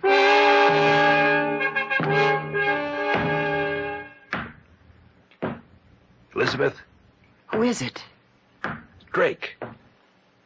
What are you doing up here on the second floor outside the laboratory? I couldn't sleep. Oh. Well, neither could I. Drake, do you think that the robot can operate by itself? Why do you ask that? I was thinking, what if Bert was merely making his rounds? What if he walked into the laboratory and the robot was there, waiting for him? Well, that's not possible, of course. I wouldn't say that. Isn't it possible that you and Dad might have made a mistake in setting up the feedback system? Isn't it possible that there could be an error in the automatic control system that would allow it to operate without being switched on? Operate enough to at least turn the operating switch on? Well, it's possible that there's something comparable to a short in the control system, which would mean that the robot could operate without the control being on. Yes. I want to go in there and take a look at it. Why don't you wait until morning? No, I want to see it tonight. All right. Let's go. Are you sure you want to go inside? Yes. Switch on the lights. Mm-hmm. Well, everything seems to be all right. Let's take a look at the automaton. Every time I see it It frightens me. There's nothing to be afraid of, Elizabeth. I'm not so sure. The control button is still off. Wasn't he lying the opposite way, with his head at the other end of the table when we left? No, I don't think. Where's that hum coming from? I don't know. It sounds like the robot's power system. Yet the control button is off. Are you sure? Let me get a little closer to it. Well? The hum is coming from the automaton. That means I was right. I guess you... Drake! Huh? Look out! Master of men! The system is on. It's sitting up. To kill!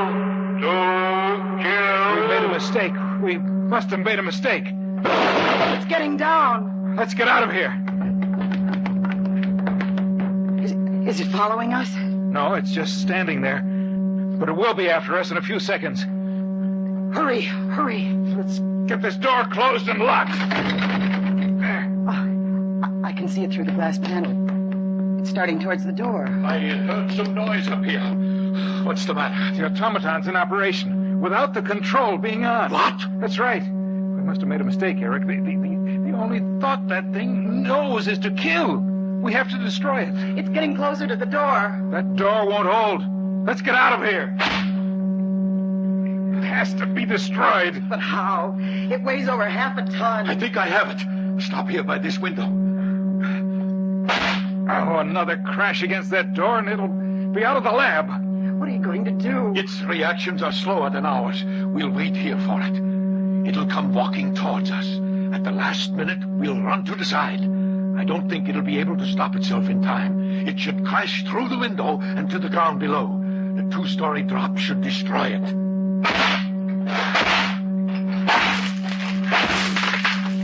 The door's down. I hope your plan works. And if it doesn't? Then we'll have to think of something else. Here he comes. It's looking up and down the hallway for us. Over here! Over here! It sees you. Here it comes. To kill! It's getting closer. When do we move away? Not yet. Master of men, kill all men. It's only a few feet from us. How soon? In a moment. To kill! Now!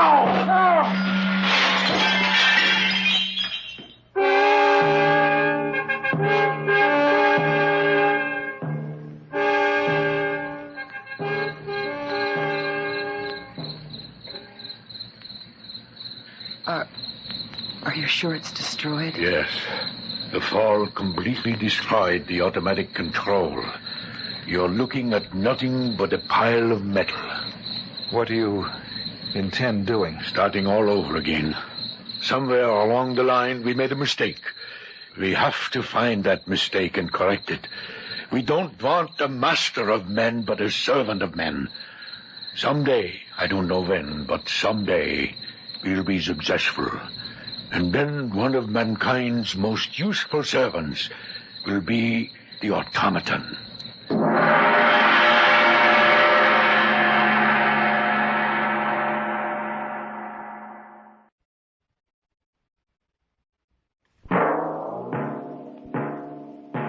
So runs tonight's tale of the unusual, the terrifying, the unknown. Join us again when next we journey down the corridors of the Hall of Fantasy to hear another strange tale of the supernatural. All characters and events portrayed in these programs are fictional, and any similarity to actual events or persons, living or dead, is purely coincidental.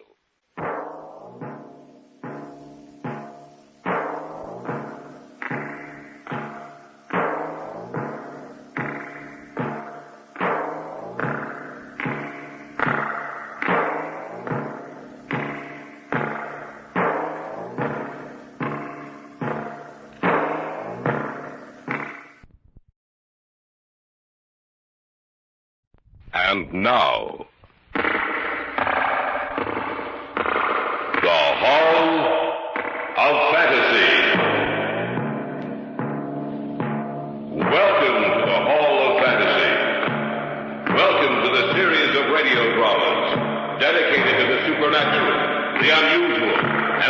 unknown. Come with me, my friends. We shall descend to the world of the unknown and forbidden, down to the depths where the veil of time is lifted, and the supernatural reigns as king. Come with me and listen to the tale of the Golden Bracelet of Amon-Iris. There doesn't seem... Over there, next to the sarcophagus. It's one of the workers. He shouldn't be in here. Something's happened to him. Here, you. Get up. Get out of here. Just a minute. What are you feeling his pulse for? He's dead. What? He's dead. And look, around his wrist. That's the snake bracelet the mummy wore. There's a strange mark on his wrist, like the fang marks of a snake. The Hall of Fantasy will present The Golden Bracelet of Amon-Iris in just a moment. And now for our story entitled The Golden Bracelet of Amon-Iris. I had gone over to Egypt with Dr. Jason Freeman's archaeological group to discover, if possible, the tomb of the pharaoh Automaton. Automaton had been one of the greatest rulers of the Third Dynasty. Other parties before ours had covered every inch of ground in the Valley of Kings, only to meet with failure. Dr. Freeman believed the lost tomb was several miles away from the valley, and accordingly, our base of operations was set up some 20 miles north of the Valley of Kings. It was about midday, almost a month after we had begun excavating.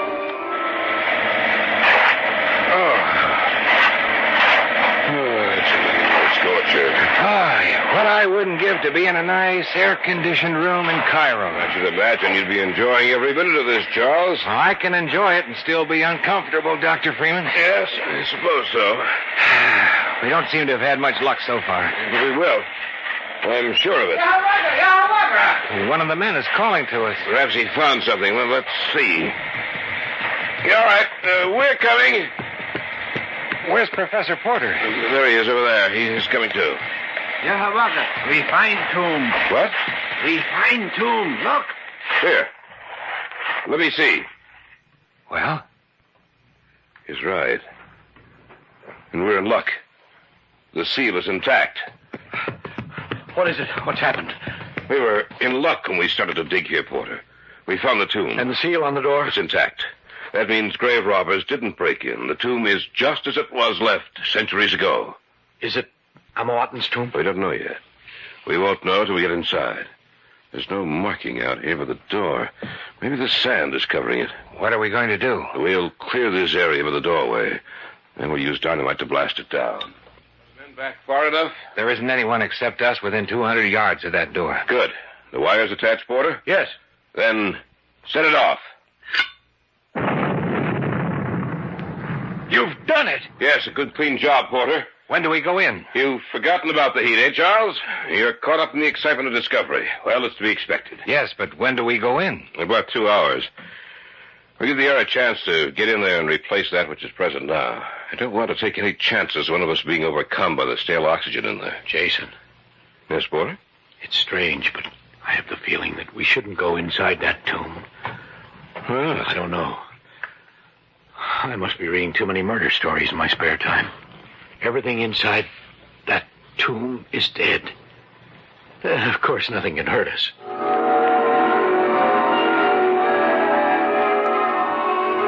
Are you ready? Yes.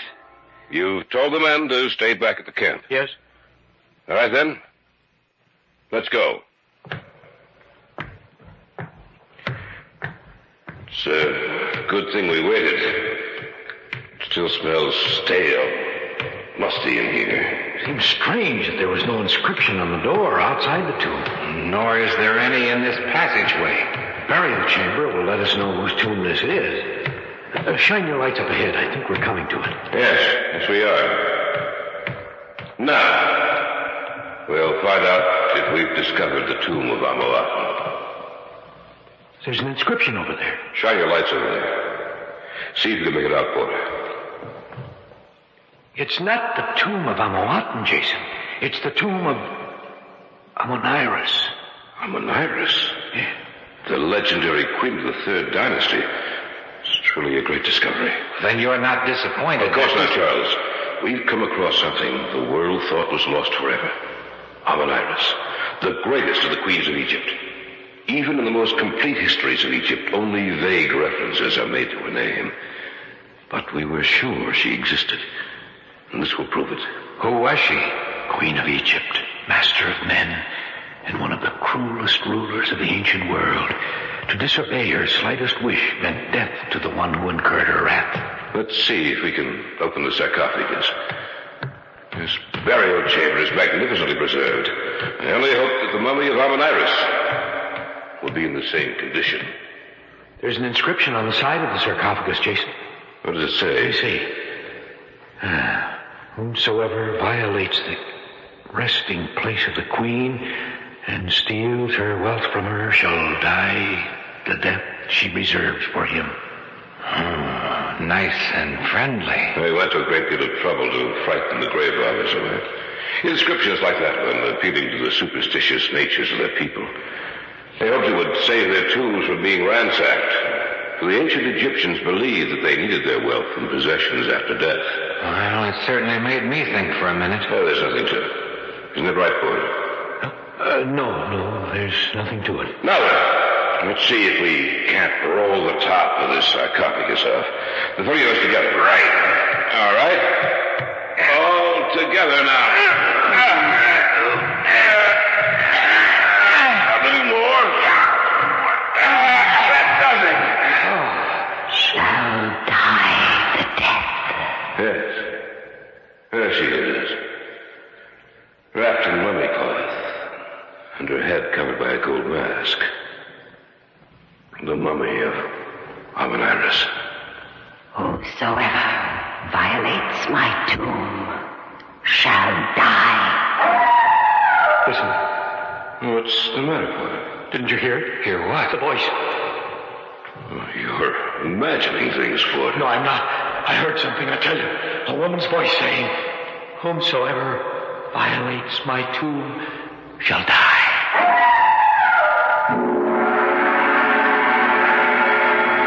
We'll return to the Hall of Fantasy in the tale of the Golden Bracelet of Amon-Iris in just a moment.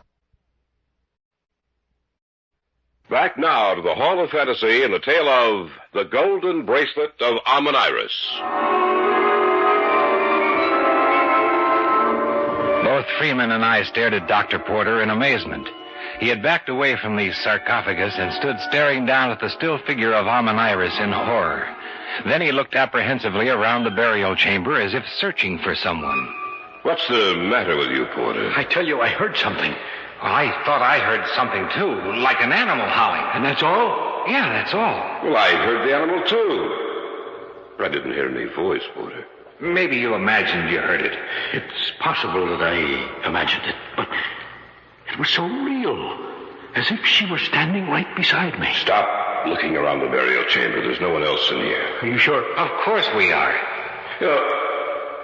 You don't look at all well, Porter. Maybe you'd better go outside and get some air. No, I'll stay here with you. Then forget about what you thought you heard. Sound like a superstitious fool. I'm sorry, but... Forget it. What do you want me to do? We're going to unwrap the mummy. See what jewels and articles of value it has in its person. You've done this before, Porter.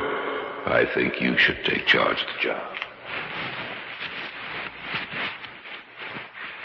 That's it. That's the last of it.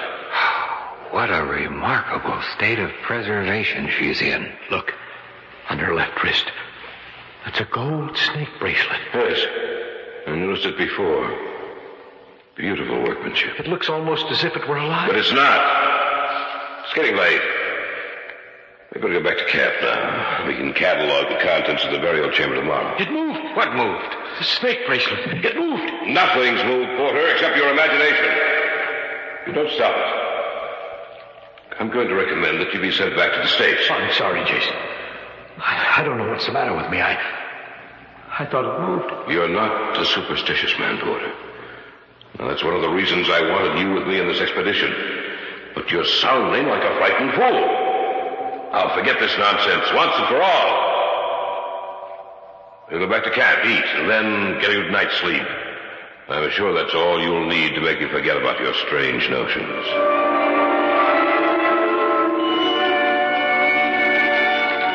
What time is it? Almost 10:30. We'd better turn in if we're going to get that good night's sleep you were talking about. I don't feel like sleeping. Oh, you will once you lie down. You'd better go to your tent, Porter. Yes, I suppose you're right. Well, good night. I'm worried about him, Charles. Oh, he's just tired, Jason. He'll be all right in the morning. Oh, I hope so. All this nonsense about a voice and then saying you saw the snake bracelet move. You know, you'd think something was happening to his mind. That jackal out there. I hope it finds something to eat and stops howling. Ever since we made camp here, at night it's been out there, as if it were waiting for something. You get used to it after a while. I heard that cry while we were in the tomb today. I heard something myself. But it could have been the wind rushing through the passageways. You sound as if you're afraid. Oh, I don't think I am. That's what the ravings of an upset mind can do. If Porter isn't better in the morning, I will send him back. Well, you know, while we were in there today, I could almost believe that he had heard something. Now, don't tell me you're starting to believe it. What was that? I don't know. It sounded like a scream. That's what I think it was. I heard a scream. Yes. So did we. It came from the tomb. Are you sure? Yes. My tent is at least 100 yards closer to the tomb than you are. I heard it quite clearly. Maybe we better take a look, eh? Get your flashlights. One of the workers might have gone in there and hurt himself. Let's see what's happened.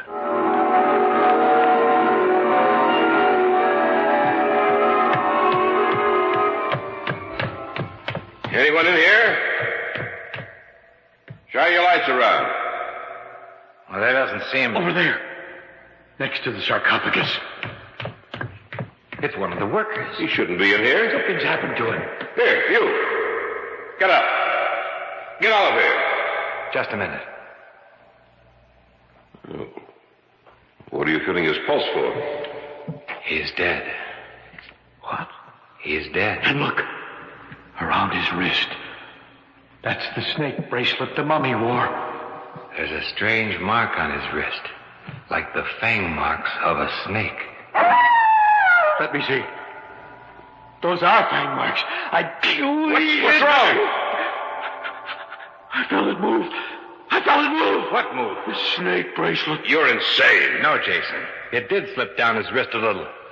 And now, it's on the floor.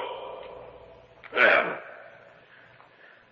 there's nothing to be afraid of, Porter. It's just a gold bracelet.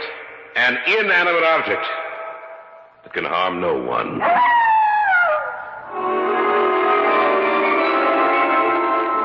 In the days that followed, we cataloged all the contents of the tomb. It was an exceptionally rich store of treasures that had been buried there with the Queen. Many of the objects we left with the Egyptian Department of Antiquities. But we were allowed to bring the mummy of Queen Amon-Iris and a small part of the jewelry and other articles back to America with us. Among them was the snake bracelet. About a month after our return, Jason Freeman invited Dr. Porter and me over to his house one evening. Gentlemen, my wife, Laura. How do you do? A pleasure, Mr. Jason's Freeman. spoken of you often. And he's spoken of both of you often also. I feel as though I know you already. I see you're wearing the gold bracelet we found in the tomb. Yes, a gift from my husband. The other things he presented to the museum. Did he tell you Yes. about... Yes, he mentioned that it was found on the wrist of a dead man. Porter seems to believe that, excuse me. Hello? Yes. This is Jason Freeman. What's that? Well, that's not possible. I see. Yes. Well, thanks for letting me know. Goodbye. Who was it, dear? Dr. Stevens. The curator of the museum. Anything wrong, Jason? Yes.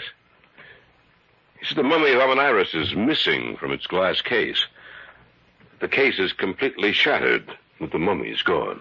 Well, who would want to see Stevens said the watchman told him he saw something walking across the grass outside the museum. What do you mean?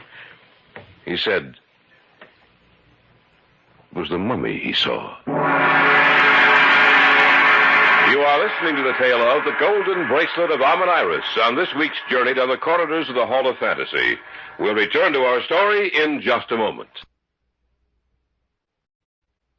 And now, back to our story entitled The Golden Bracelet of Amon-Iris.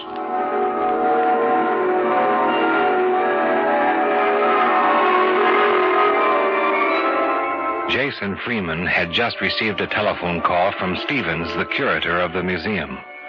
From him, he learned that the glass case in which the mummy of Amon-Iris had been placed had been destroyed, and the mummy was gone. Are you serious, Jason? Quite serious, my dear. Stevens said the night watchman had seen the mummy walking. That's absurd. No, not necessarily. Since I've been back, I've tried to learn everything I could about Amon-Iris.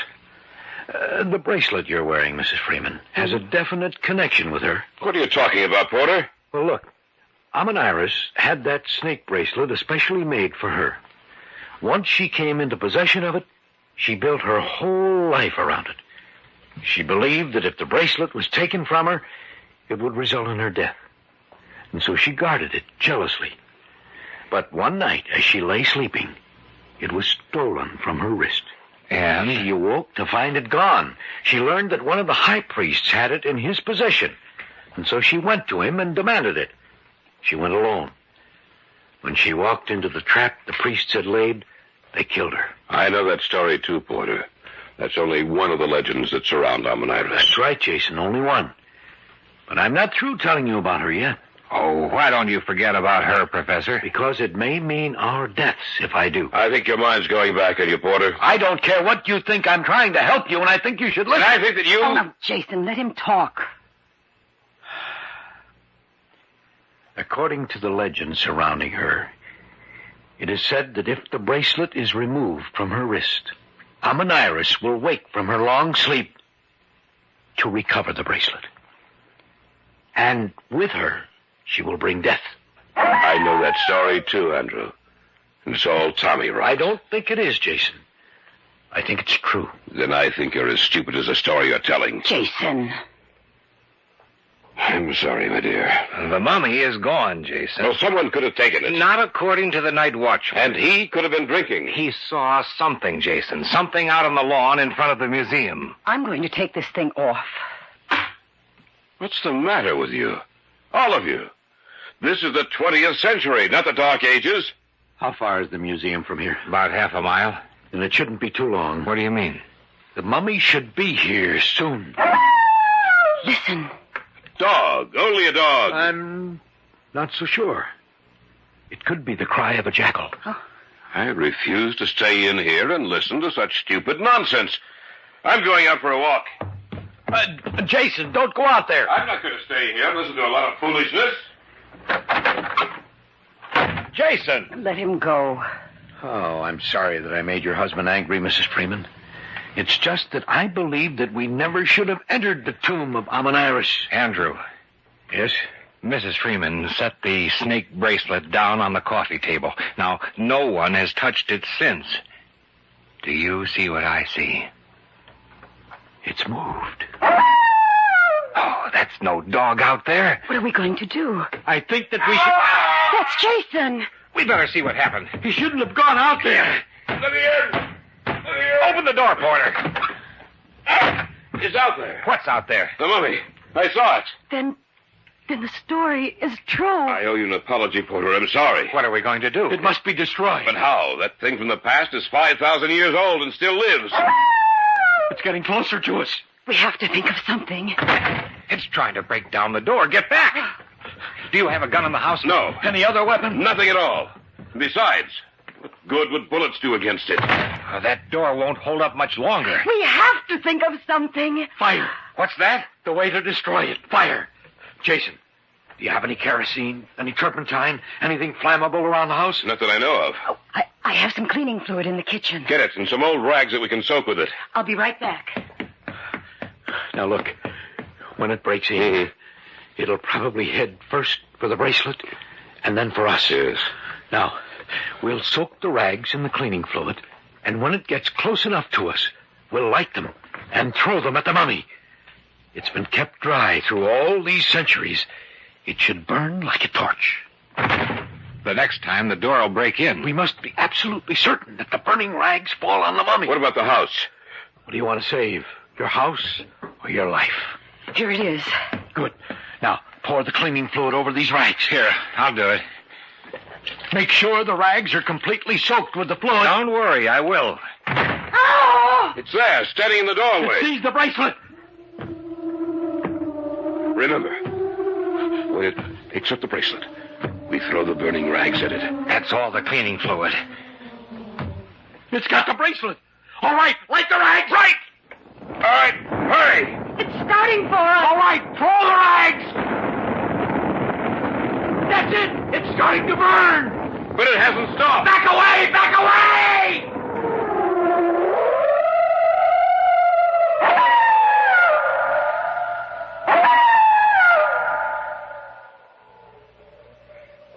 Are you sure the fire's completely out? Yes. I was afraid that we'd never be able to stop it. So was I. Yes. But we did stop. And the mummy is destroyed. Well, there's nothing left but ashes. And the bracelet. Yes, and the bracelet.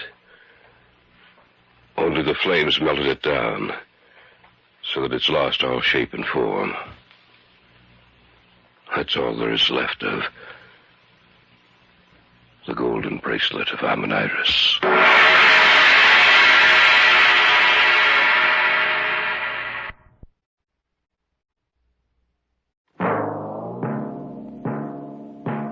So runs tonight's tale of the unusual, the terrifying, the unknown. Join us again when next we journey down the corridors of the Hall of Fantasy to hear another strange tale of the supernatural. All characters and events portrayed in these programs are fictional, and any similarity to actual events or persons, living or dead, is purely coincidental.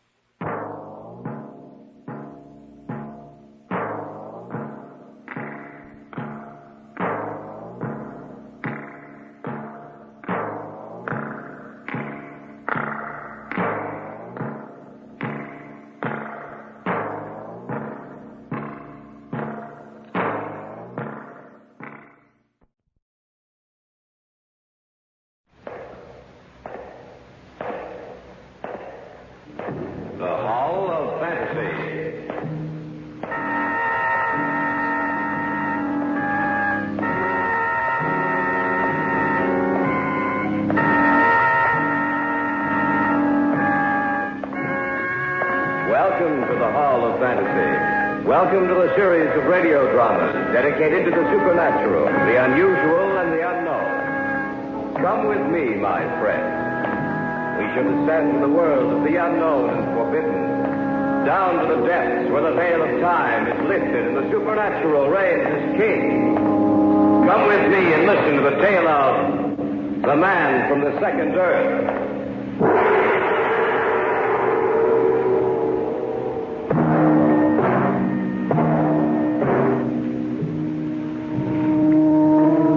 When we gaze out at the limitless reaches of space that we get any true perspective of man's place in the universe. Rarely do we forget the little worlds of our own making and pause to glance up at the beckoning call issued by the twinkling of other worlds far out in the murky blackness of space. Too many of us think of the stars as an indirect but very appropriate lighting system for a warm summer evening. We forget that each twinkle of light may represent another world, another sun, another solar system in which life may be present in a form similar or alien to our own. Only occasionally do we pause to think for a moment of what the heavens hold for the future of man.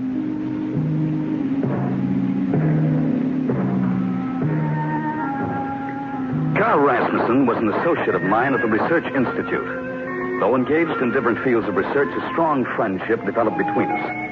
Besides his work at the Institute, Carl was engaged on a project of his own, the study of the strange radio waves which emanated from various parts of the Milky Way. I didn't realize how far he'd progressed in his hobby until that day in the cafeteria. And that's the extent of the progress we've made so far in our department. I think you're doing pretty well. I guess so. Bruce, you know about my work at home. Yes, of course. Why don't you come over tonight? What's happened? You know, I've been trying to trace down the point at which those radio waves originate. Yes. Well, I've done it.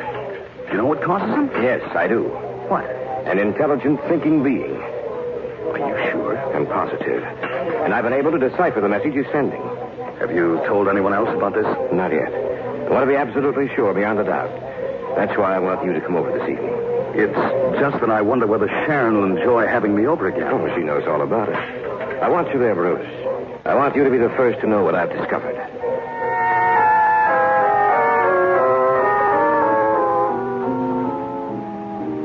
I'll go back upstairs. No, you stay here, too. Well, I thought you wouldn't. Nonsense. I want you here. You've certainly got enough equipment, Carl. All the latest.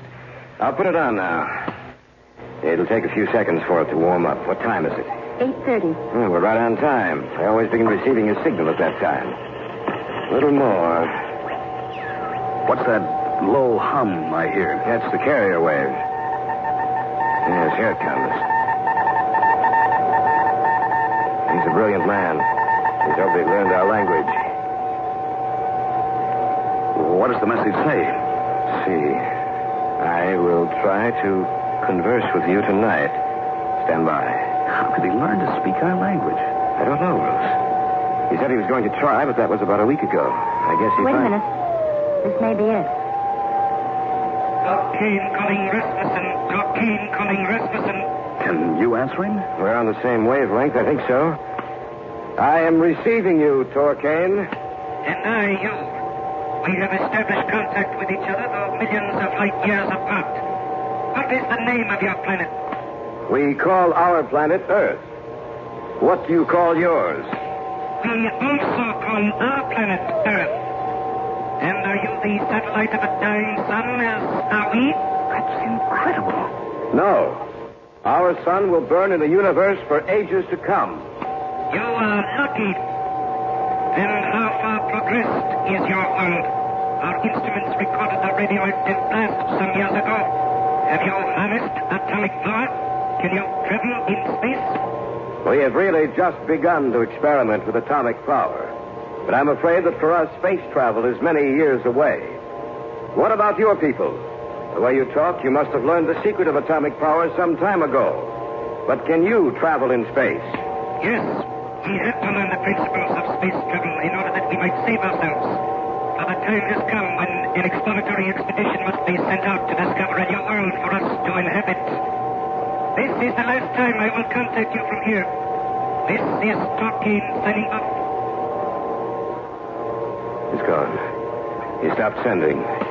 Carl, I don't mean to doubt you, but are you sure this Torcane is real? What do you mean? Isn't it possible that someone's been playing a trick on you? A practical joke? No, it's not, Bruce. I picked up the signal Torcane was sending several months before I was able to break it down and translate it. The radio waves actually came from somewhere in the Milky Way. Torcane said he'd been trying to establish contact with intelligent beings for almost 15 years. It was just recently that he directed the beam towards the Earth. Carl, he said something about an exploratory expedition, and that this was the last time he was going to contact you from there. What did he mean by that? Probably that he was going on the expedition. Nothing else? What else could he mean? I see what you're driving at, Sharon. Torcane said he inhabited a planet in a dying solar system. It seemed to me that he was quite anxious to learn of what progress we've made in the atomic field and space travel. Why would he want to know if we've mastered it? Probably because he was curious. I should think he'd be more curious as to what kind of life exists here. Any number of things before he'd even think of space travel. That's right. And he also said that their instruments had recorded a radioactive blast some years ago. Seems to me they've been studying the Earth for a long time. And why should they study our planet so closely unless the exploratory expedition intends to come here to get a first-hand view of the Earth? You mean you think he intends coming to the Earth? Yes. Well, then, think of what that'll mean to us, Bruce. Obviously, they're centuries ahead of us in technological progress. Think what they can teach us. But what if they don't want to teach us, Carl? What if they want to conquer us, to destroy us? Well, why should they want to do that? Because their sun is dying. They must find a new planet to inhabit or die with it. I think Bruce is right. I don't think so. I think he's like most of us, afraid of anything new. If Torquain does come here, I'm sure it'll be in peace.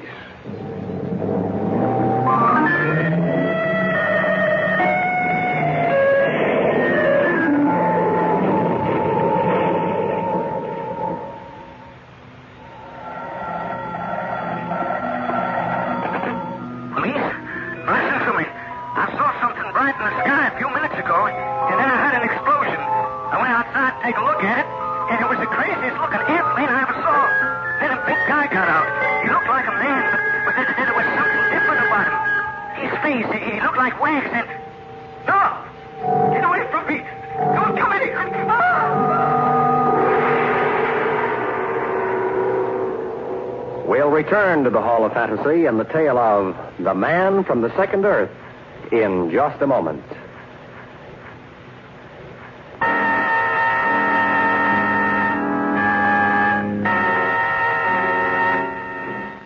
Back now to the Hall of Fantasy and the tale of The Man from the Second Earth.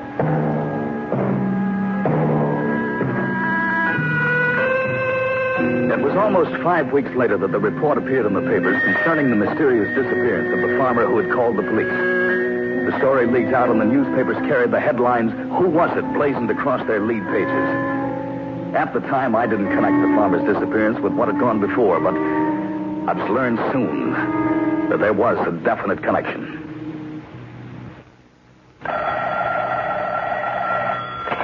Hello? May I speak to Bruce Marshall? This is Bruce, Sharon. Oh, Bruce. Bruce, I wish you'd come over tonight. I'm afraid something's going to happen. Is anything wrong? Not yet. But last night, Carl received a call from someone. I don't know who it was, and he wouldn't tell me anything about it. Well, that's nothing to get worried about. I'm not so sure about that, Bruce. Did you read the report in the papers about the farmer? Yes. Do you think they have arrived? I don't know. That's why I want you to come over tonight, Bruce. I want you to see Carl and talk to him before it's too late.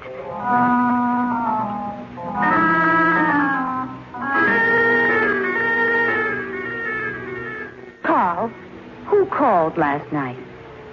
Was it Torquain? Yes. Then he did come here? 2 days ago. And the farmer we read about in the papers. Torquain said the farmer tried to kill him. He was only protecting himself. By following him into the house and killing him? The farmer's not dead. He's being held captive on the ship. Where is it? I don't know. He wouldn't tell me. But Torquain said he came in peace. He doesn't want his presence known because he's afraid it might panic our people. That's why he's had to ensure secrecy. The papers played it up big. The people will forget about it in time. Who's that? It must be Torquain. Let him in. Oh, Bruce, I'm afraid. Maybe there's nothing to be afraid of, Sharon. If Carl is right, then Torquain did come here in peace. I thought you would be alone. So did I, but they already know about you. They were with me when we spoke together. They will not mention me? I know they won't. One is my wife, the other a good friend and colleague. Then let us proceed. You look so much like us. Why should I not look like you? Our worlds are very much alike. We, too, are warm-blooded creatures who developed as you did here on your Earth. Our world is much like yours, only it is older and dying as our sun is dying. Why have you come here, Torquain? To see my friend, Rasmussen. I come in peace. So I understand. Then there is nothing to be afraid of, is there? That's right. I must ask a favor of you, Rasmussen. Anything you want. I request that we be allowed to store some equipment here in your house. That I be allowed to stay here with you. Of course. You can stay as long as you like. We can exchange many ideas, you and I, which may benefit both of us. I'm sure we can. When would you like to move in your equipment? Tonight, if possible. Can you do it tonight? I was sure you would agree to my plan. My equipment is waiting outside. We'll help you if you like. No. It is very delicate. My own people will handle it for me. Where may we place it? In the basement. Many thanks. One other thing. Yes. This does not concern you, Rasmussen, but rather your friend. As long as we remain here, I would suggest that you stay also. Why? You are a colleague of Rasmussen's. I should be interested in talking to you, exchanging ideas which may be mutually beneficial. I don't Bruce, please stay. All right. I'll leave now and come back tomorrow with my things. Let me know where your possessions are, and one of my people will get them for you. I should hate to have you leave us tonight. Now I will tell my people to bring in our equipment. After we are settled, I shall see you again.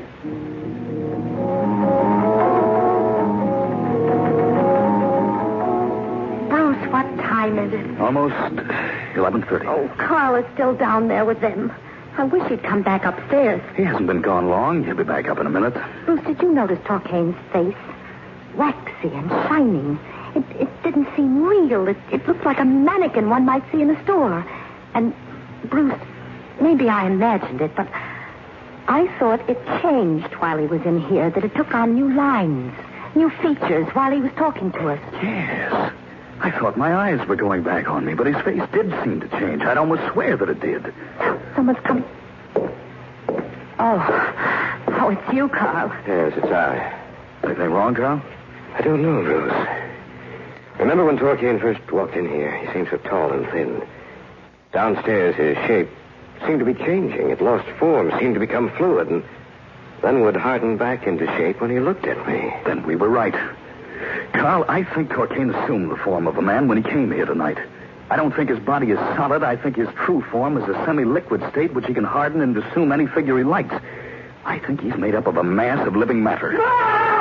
What's that? Someone screamed. The farmer. He was down there. We'd better see what happened. Right, you stay here, Sharon. Be careful. Did you talk to him when you were down there? The farmer? Yes. Was he all right? Yes, but he seemed a little dazed. Torquane? All the lights are out down there. The only light is streaming through this doorway. Look. Yes, I see him. Do not come down here. We heard a scream. I'll take a look at the farmer. You keep Torquane talking. Right. Why is it so dark down here? We are resting. Why did he scream? He was frightened. Why don't you let him come upstairs with us? He will remain with us. There's nothing wrong with him, is there? Nothing. He's all right. Let's go. I've seen enough. We'll go back upstairs then. Do not come down here again unless we call you. Bruce, was he all right? All right, nothing. He was dead. What? That's right. There was some kind of wet, oozing substance all over him that seemed to be alive. I heard something down there, Bruce. Like the bubbling of water. And yet not like it. No, it was too thick to be water. Carl, I think there's something down there that could very well destroy us all. This thing you spoke to from the other planet Earth isn't a man at all, but an oozing, undulating, living mass of matter bent on our destruction. You are listening to The Man from the Second Earth on this week's journey down the corridors of the Hall of Fantasy. We'll return to our story in just a moment.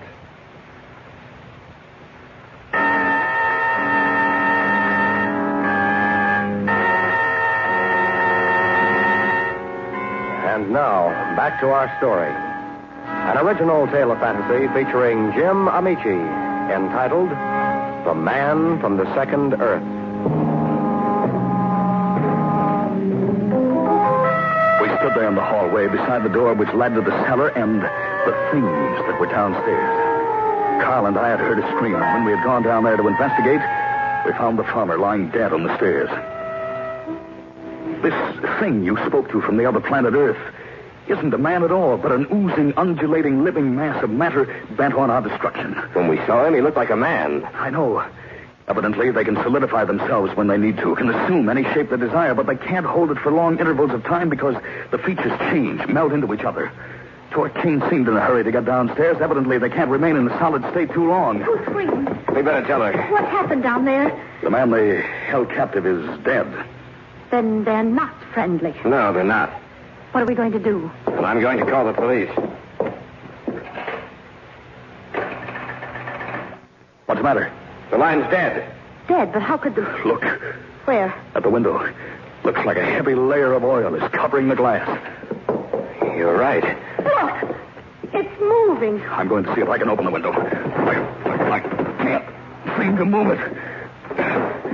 Stuck tight. What about the doors? Don't even bother. We won't be able to open them. Torquain took care of that, too. But we have to do something. Should never have established contact with him. He'd have established contact with someone else then. Evidently, the conditions here on our planet are equivalent to the conditions that prevail on theirs. But there must be other planets in the universe where the same conditions exist. In all the vast reaches of space. Surely there must be others that approximate the Earth. That's right. They must have come here for a definite reason. But of all the planets in the universe, why would they choose ours? I can explain that to you. He's right in back of us. How did you get up here? I came up quietly. I did not want to alarm you. What about the farmer? What about him? Is he still all right? Yes. You're lying. He was dead when we left him. You know then? Yes. What did you do to him? That is one of the answers as to why we came to your Earth. By coincidence, we named our planet Earth also. But life on your planet followed a different evolutionary pattern than did life on ours. Your life developed from the one-celled creature spawned in the depths of the sea. You became the animal you call man, with its disadvantages of never being able to change your form. We still are the protoplasmic beings that once you were. Only we developed along that evolutionary line, and you did not. That still doesn't explain why. I am coming to that. You live on energy converted from plant and animal life. So do we. So why did you come here? Because the slow death of our sun has destroyed all but a small portion of the plant and animal life on our world. There is not enough heat, and we can no longer sustain ourselves. On your planet, there is an abundance of both. On your planet, we shall establish a new world. What are you doing? Lighting a cigarette. That is what you call fire? Let me see it. The matches? Why? I want to see them. Here. I thank you. On our world, we never had a use for these. It is like a tiny sun. How brightly it glows, and it is too warm. You shouldn't have held it so long, Torquain. I do not like this thing you call fire. Look, Carl. His hand. It's melting. You have not much longer to live. Enjoy your last minute.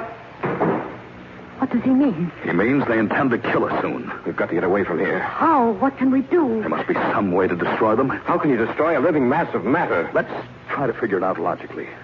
They left their own planet because their sun was dying and unable to support adequate life.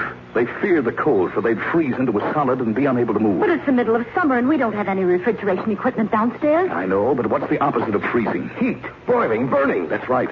Did you notice what happened to his hand when he was holding that match? Yes, it began to melt. That's right. And he seemed afraid of it.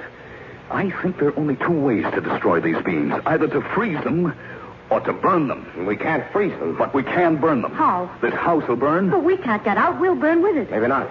The window wouldn't move, but it might break. We can get out that way. Well, what if it won't break? That's the chance we'll have to take. Let's start ripping the curtains and drapes down, Bruce. They'll burn the easiest. Right. Let's go. I'll go open the gas burners in the kitchen. Good girl. That'll help it along. I'll be right back. Pile them up over here alongside the wall. All right.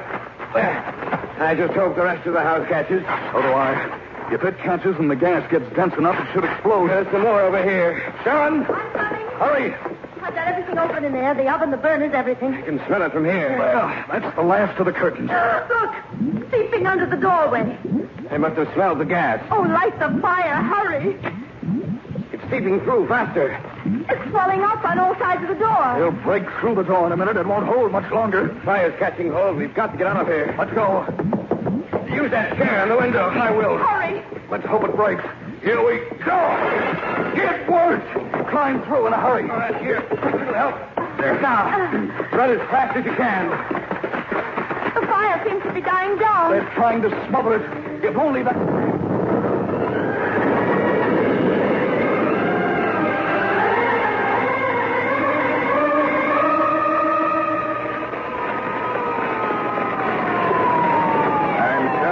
Your house, Mr. Rasmussen. Doesn't look like we can save it. That's all right. What did you have down in your basement anyway? Some chemicals? Yes. I've never seen anything burn like that before. Yeah, I'd better get back. Well, I didn't think we would. I'll never forget it as long as I live. but it's over. Yes, for a while. Who can tell what will happen in the future?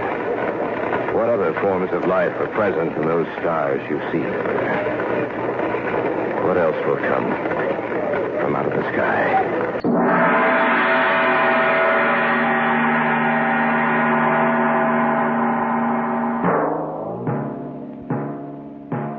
So runs tonight's tale of the unusual, the terrifying, the unknown.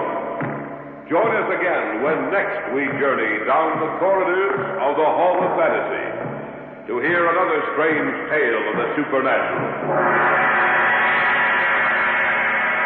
All characters and events portrayed in these programs are fictional, and any similarity to actual events or persons, living or dead, is purely coincidental.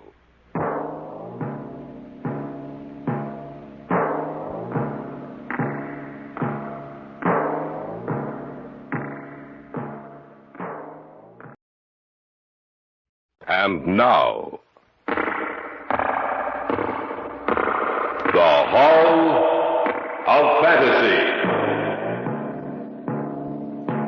Welcome to the Hall of Fantasy. Welcome to the series of radio dramas dedicated to the supernatural, the unusual, and the unknown. Come with me, my friends. We shall descend to the world of the unknown and forbidden, down to the depths where the veil of time is lifted, and the supernatural reigns as king. Come with me and listen to the tale of Stone's Revenge.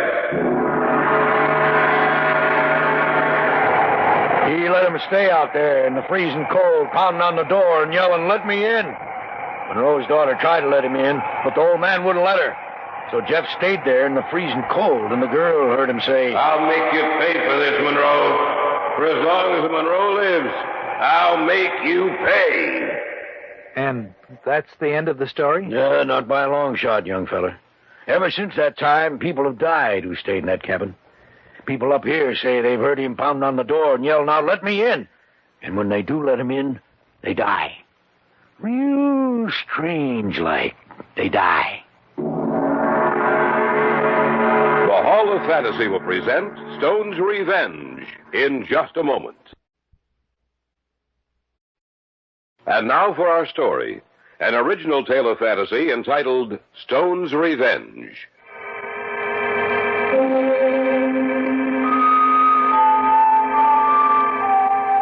Jim Loring was my best friend. His sister Betty more than my friend, for we were set to be married the following November. We'd all been working pretty hard, and we figured we needed a rest, so we took a 2 weeks vacation and headed up north. Before we left the city, Jim rented a cabin from a real estate broker about 400 miles north of here. We left about 3 in the morning and drove steadily. Hey, what time is it? 11:30. Oh, we've made good time. Yeah, that's right. According to the last marker we saw, we ought to be pulling into Wood Lake in a few minutes. How far is the cabin from town, Jim? Well, Gehring, the real estate man, said it was about 6 miles out of town. You're, sure he said there were fish in that lake? Well, some of the best fishing in the state. That's what he said.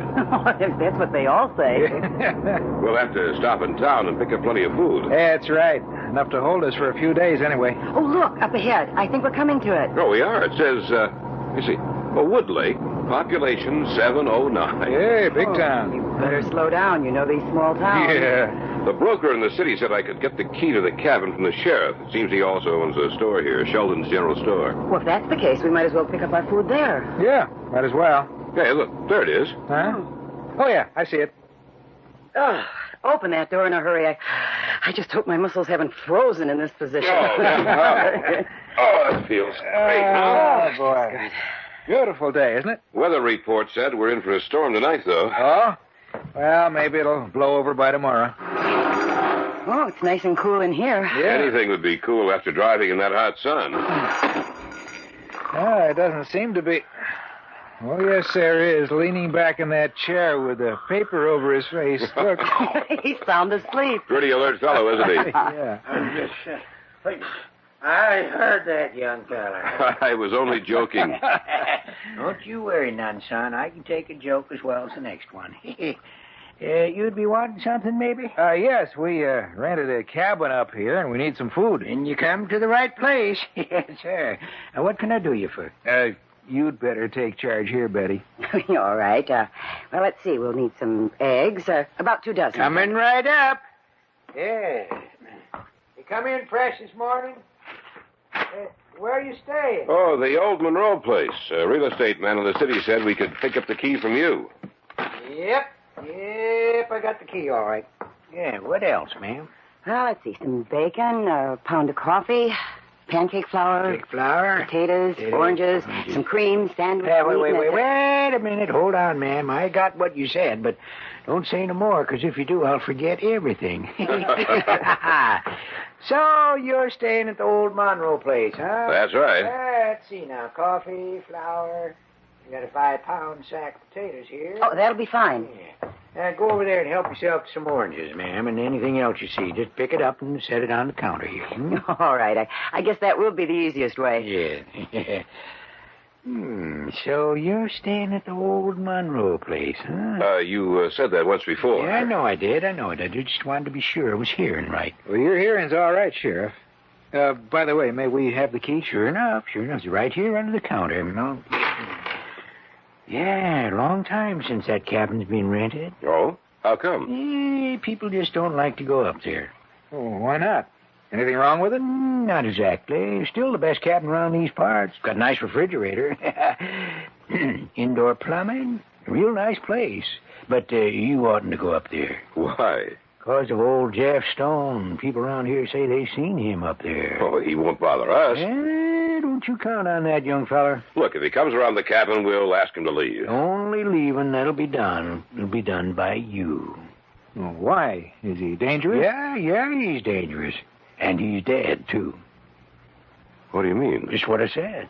Well, you can't expect us to believe I don't expect you to believe nothing. I'm just telling you what I know for a fact. The real estate man didn't say anything about... He's only interested in renting it. Now, you listen to what I got to say. Well, I don't think... Let him talk, Jim. Thank you. I'll tell you about what happened up there. About 15 years ago it was. Old man Monroe hated Jeff Stone. Used to make life miserable for Jeff. And Jeff used to come in here and say that he was going to get even someday. And the hatred inside him would come out on the surface. And it even made me afraid. It was the winter time when it happened. Old man Monroe was in his cabin, and there was a big storm outside. One of the worst we ever had up here. His daughter was with him. She was the one who told me what happened. Jeff got himself caught outside in that storm. He knew the only place he could reach was old man Monroe's cabin. So he fought his way through the blizzard, and he got to the cabin half froze. Yeah, he pounded on the door. Let me in! Let me in! Old Monroe knew it was Jeff outside. He wouldn't open that door. He let him stay out there in the freezing cold, pounding on the door and yelling, "Let me in! Let me in!" Well, Monroe's daughter tried to let him in, but the old man wouldn't let her. So Jeff stayed out there and froze to death. But just before he stopped yelling, the girl heard him say, "I'll make you pay for this, Monroe. For as long as Monroe lives, I'll make you pay." Yes, sirree. In the morning, when the storm was over, they went outside and found him frozen to death. And that's the end of the story? Yeah, not by a long shot, young fella. Ever since that time, people have died who stayed in that cabin. First Monroe's daughter, then him, and then others. Anybody who went up there.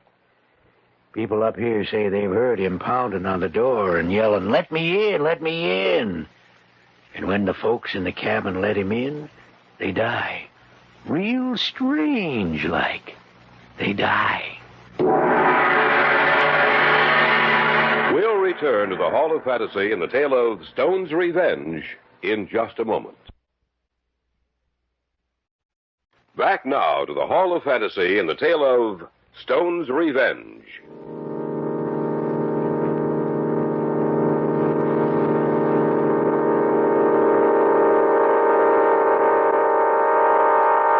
The sheriff leaned across the counter as he spoke to us. Even though the day was warm, I could feel a chill creep over me as he told us the story of one man's revenge. So I wouldn't go up there if I was you? Certainly a frightening story. Yep, sure is. Is there any other cabin around here for rent? Well, it's been a busy season up here. Most of the places got people living in them. I got a place, though, I could let you have. Not too bad a place. Let you have it mighty cheap. Maybe we ought to... Nonsense. No, we'll go up to the cabin. Well, it's all right with me. Well, I think that about does it, Sheriff Sheldon. All right, let me see now. 95 for coffee, 57 for bacon. Are eggs, you sure we have everything we need? Well, as long as you two manage to catch a few fish we have. If you don't, then we'll be making quite a few trips into town. Wait till we get out in the boat. I'll wait until I get the fish into the pan. Yeah, it comes to $11.92. You can check my figures if you want to. Oh, no, we trust you, Sheriff, here. Yep, out of 12. Yes, sirree. Always good to have a little business on the side, like this here store. Here's your change. Thank you, sir. Look, you're sure you don't want to go to my cabin, huh? Well, we're sure. Well, I warned you. You're walking in with your eyes open. I hope you walk out that way. That is, alive.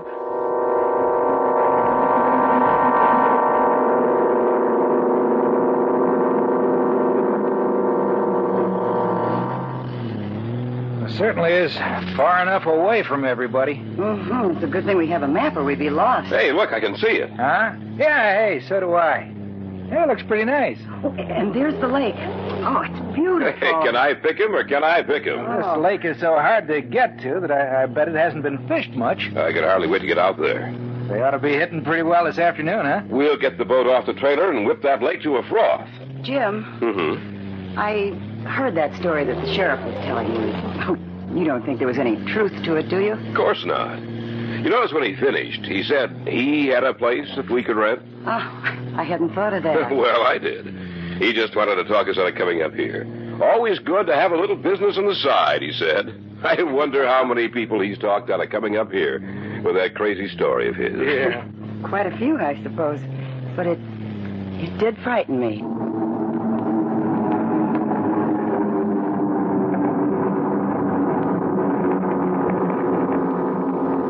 We found the cabin to be in excellent condition. We moved our things in, had a bite to eat, then Jim and I unloaded the boat and went fishing, while Betty took a sunbath on the beach in front of the cabin. The big ones weren't hitting, but the panfish were. And when we came in, we had a stringer full of bluegills, crappies, and perch. Betty fixed dinner, and we had all the fish we could eat. The rest of the evening, we took it easy, listening to the radio we'd brought with us or reading. The weather report was right that day. And a little after 9 o'clock, it began to rain. Hey, we're right about the rain. Yeah, sounds like it'll be a good one. I hope we don't have rain the whole time we're up here. That would be just our luck. Hey, who turned off the radio? I did. Nobody seemed to be listening to it. Well, put it on, will you? Oh. I want to catch the rest of the news before I turn in. If we're going to get up early tomorrow, we'd better think about turning in. Yeah, we'll hear the news and then call it a day. Okay. And that's the news of the world and the national scene. As for the local news, there's... Ladies and gentlemen, a bulletin has just been handed to me. Lawrence Graham, an inmate of the State Institution for the Criminally Insane, escaped from the grounds a little more than 2 hours ago. So far, he has not been apprehended. His description follows. 6 feet tall, gray hair and brown eyes, last seen wearing gray shirt and pants. This man is dangerous. If you see him, on no account try to apprehend him, but get in touch with the local police of your area immediately. I repeat, this man is dangerous. Be very careful. Turn it off, Betty.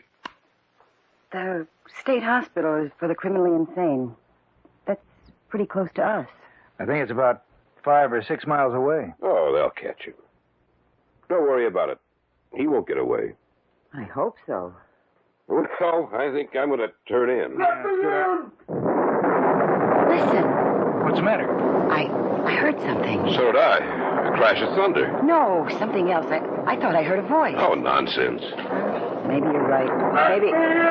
There it is again. I heard it, too. Yeah, so did I. We'd better take a look outside. Yeah, all right. No, don't go outside. We'll just stand in the doorway and see if there's anything out here.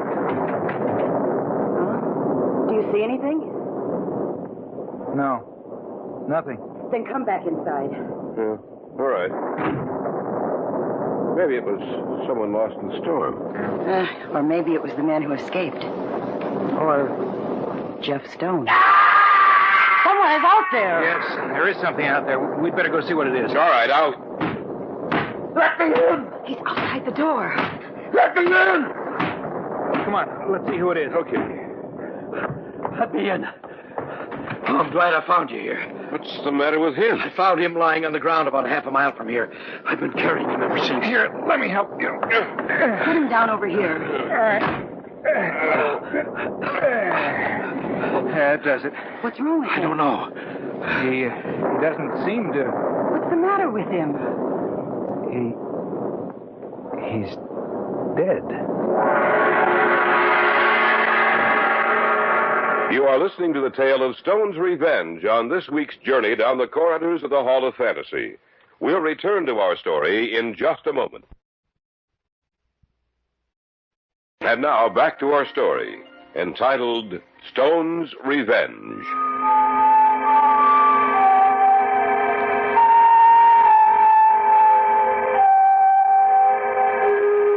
The storm was getting worse. Outside, thunder roared and the rain fell in torrents. Inside, we turned to look at each other, for a dead man was lying on the couch. Are you sure? There's no pulse. He's dead. Was he dead when you found him? No. Then he must have died while you were carrying him. Yes. Storm's pretty bad. You'd better stay here until it blows itself out. Thanks. Gordon, Yes? come over here a minute. All right. What do you want? Don't talk so loud. Do you see his clothes? Well, not the dead man. What's so different about them? Gray shirt and slacks? Remember the broadcast? Gray shirt and slacks, 6 feet tall with gray hair and brown eyes. Well, that man fits the description of the one that they put out the warning about. What do you think we should do? I don't know. The announcer said he was dangerous. But it might not be him. What if it is? Hey, what are you two talking about? We were wondering if you'd like something to eat, sir. No. You live around here? At one time. You know who he is? I remember the face very well, but the name escapes me. What's your name? I'd rather not say. Why don't you drive into town and get some cigarettes, Gordon? But we Yes, we're almost out. I'll go right away. But I don't We understand. don't have enough, Jim. Oh, all right, if you say so. You ought to wear a raincoat. No, I'll be right back. I'll get back as soon as I can with the cigarettes. Hurry, Gordon.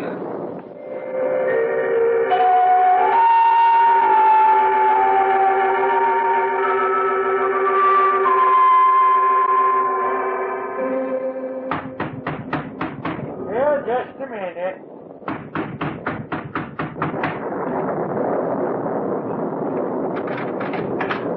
Well, young feller, it's you. Come on in. Is anything wrong? Plenty. Did you hear the broadcast about the escaped killer? Yep. Well, there's a man at our cabin who fits that description. You sure? Yeah. He came to the cabin and he was carrying a dead man. What'd the dead man look like? Blonde, nice-looking fellow. He's dead, huh? Yeah. And we think the other man killed him. The lunatic? Yes. He couldn't have. Why? Because he was captured a few minutes after that broadcast. You must have turned your radio off right after the bulletin. Oh, yes, we did. But, Sheriff, then who are the men in our cabin? The men in your cabin? I'll tell you who they are. The young one was Tom Monroe. He was going up to see you. Tom Monroe? Yes. Why? To tell you that it just wasn't a wild story I told you. To tell you to get out of that cabin before it was too late. Then the other man is Jeff Stone. I told Tom not to go, but he wouldn't listen to me. He said he didn't want any more people to die up there. And so he died himself. Sheriff, Jim and Betty are still up there. With Jeff Stone? Yes. Well, we're going to have to move awful fast to save him. Come on.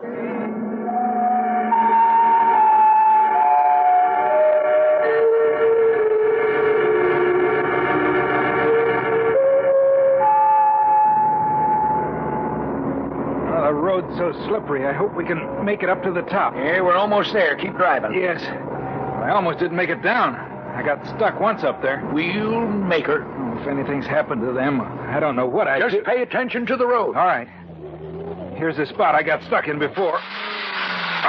We're not moving. Rocker, little rocker. Right. No, we're stuck. We're stuck good. Then leave the car here and we'll travel the rest of the way on foot. All right. Right. Let's get out. I can see the lights through the trees. Come on, let's go. All right. It's slippery. Yeah, watch your step.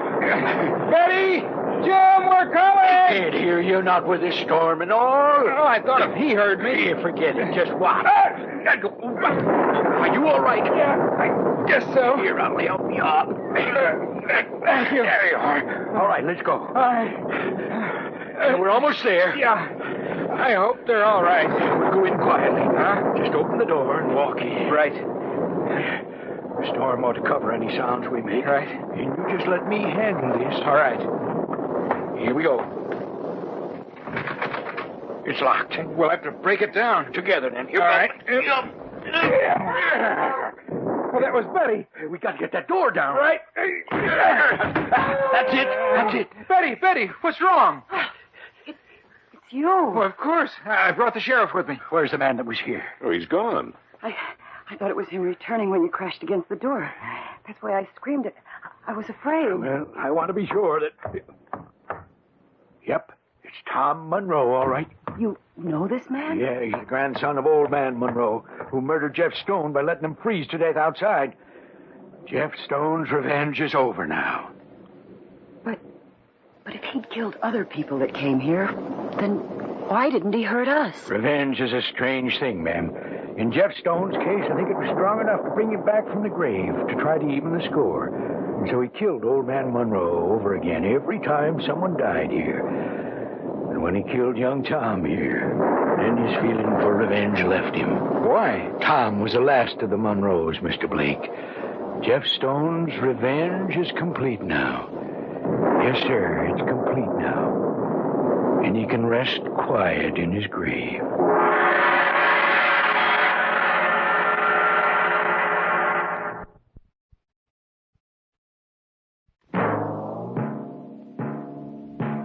So runs tonight's tale of the unusual, the terrifying, the unknown. Join us again when next we journey down the corridors of the Hall of Fantasy to hear another strange tale of the supernatural. All characters and events portrayed in these programs are fictional, and any similarity to actual events or persons, living or dead, is purely coincidental.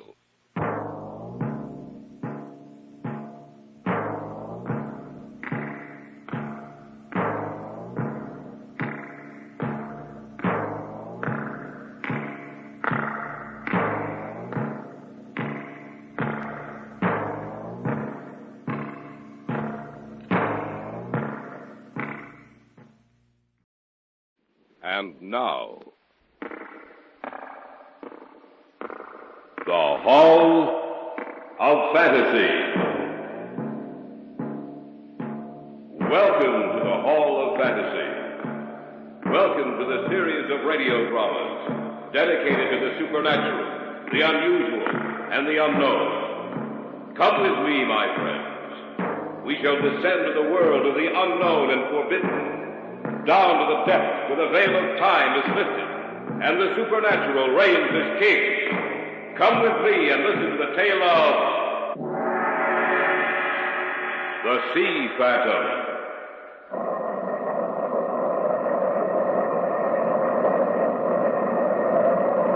There was a terrible storm on this coast.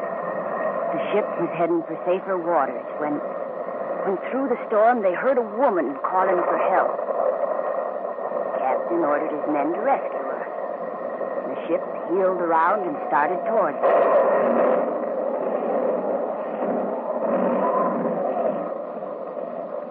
As they were getting close to her, suddenly the ship hit a submerged rock that tore open her hull. No one had a chance. For in a matter of minutes, the ship and all hands were lost.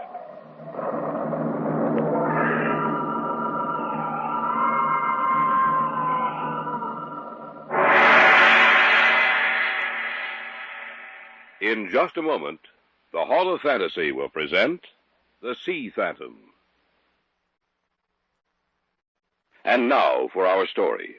An original tale of fantasy by Richard Thorne entitled The Sea Phantom.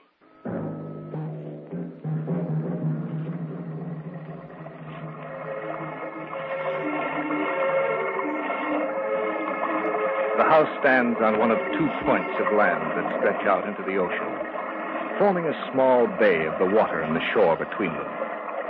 The tides rise and fall. The waves roll in inexorably. Sometimes the wind shrieks and howls in anger. On a calm day when the ocean is at peace with man and the soft sea breezes blowing off the water, there's no more beautiful spot in all the world. But when the sea is angry and the winds whip it into a raging fury and the sky is filled with black swirling clouds, then you would believe that you were in another world. And you would also believe the stories they tell.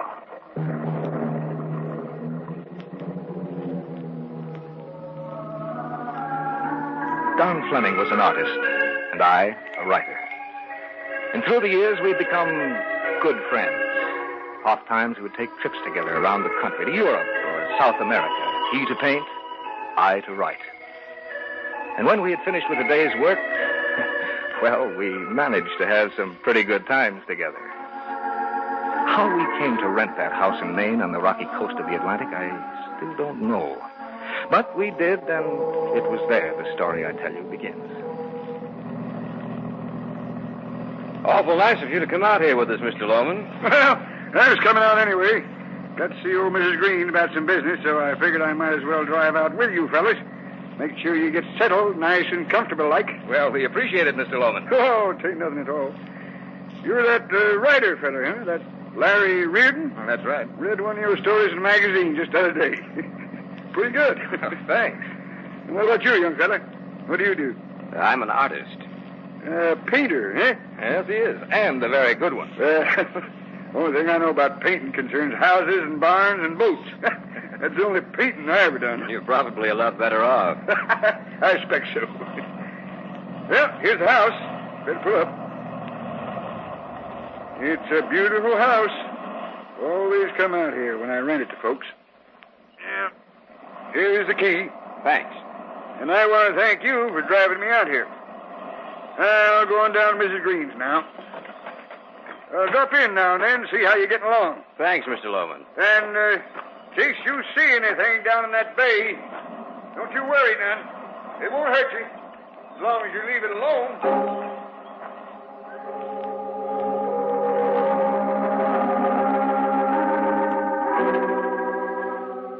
Both Don and I thought he was joking when he said that. He disappeared down the road, and we moved everything into the house. Ah, it was a beautiful old place, spacious and bright, standing like a lonely sentinel on the point overlooking the ocean. And in the days that followed, we were too busy to think about his words. Both Don and I seemed to be, well, inspired, if you'll allow me to use that. And his painting was almost half finished, while my story was well along the way. Not until a week after we arrived did we realize what was happening.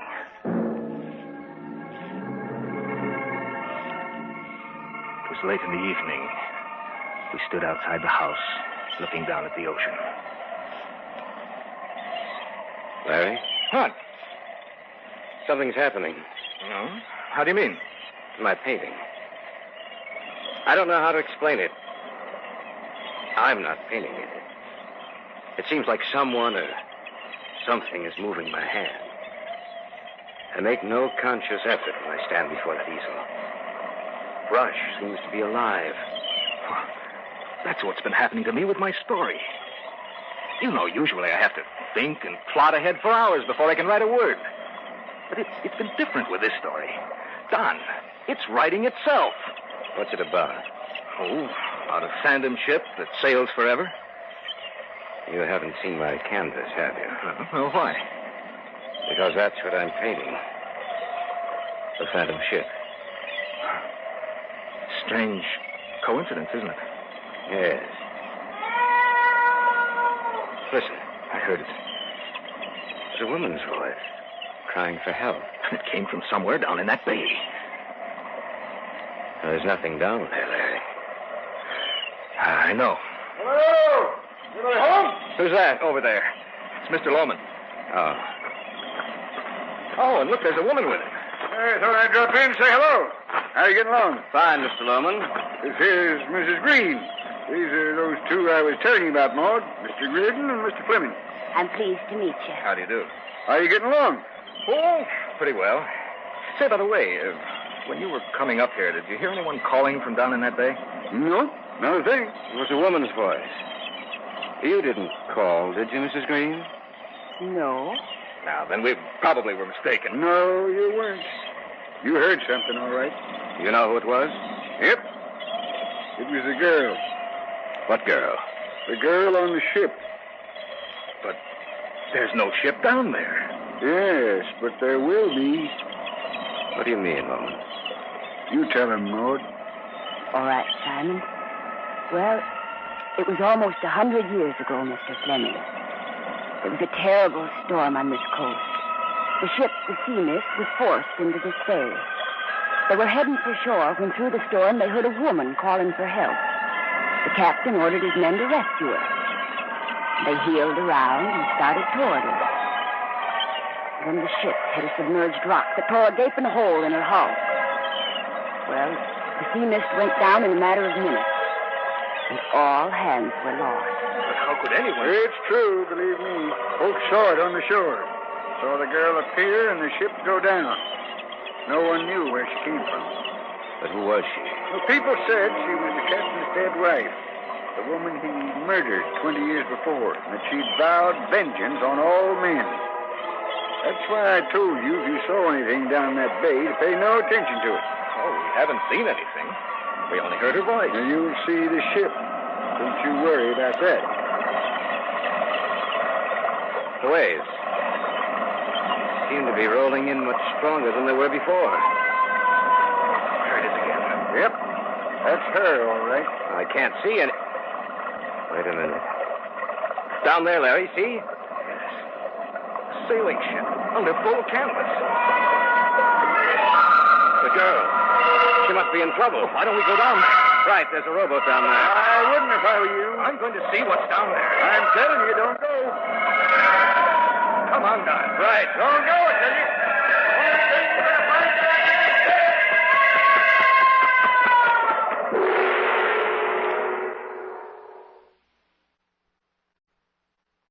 Back now to our story. An original tale of fantasy by Richard Thorne entitled The Sea Phantom.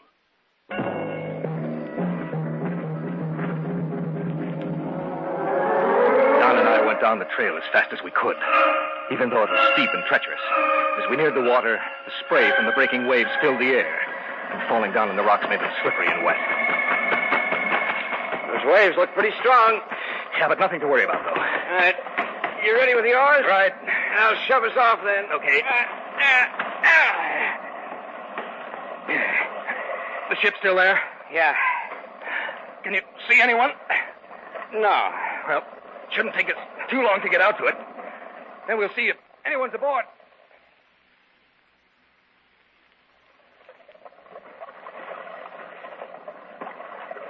Seems to be quieting down. Yeah. Can you make out her name? Let me see. Says Sea Mist. That's the one they told us about. Yes, I know. Hey, watch it. We're getting close. Well, we're here. I'll beach these oars. Think I should try hailing her? Yeah, might as well. All right. Hello, Sea Mist. No answer. Yeah, maybe they didn't hear you. Look, we pulled up right alongside this rope ladder. We might as well board her. Yeah, I suppose so.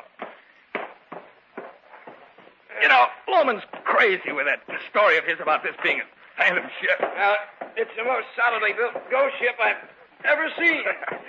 Say, you sure you tied our boat securely? Yeah, don't worry about it. Okay. Up and over. Yeah. Want a hand, Don? No, I can make it, Larry. Anybody on board? Wonder why.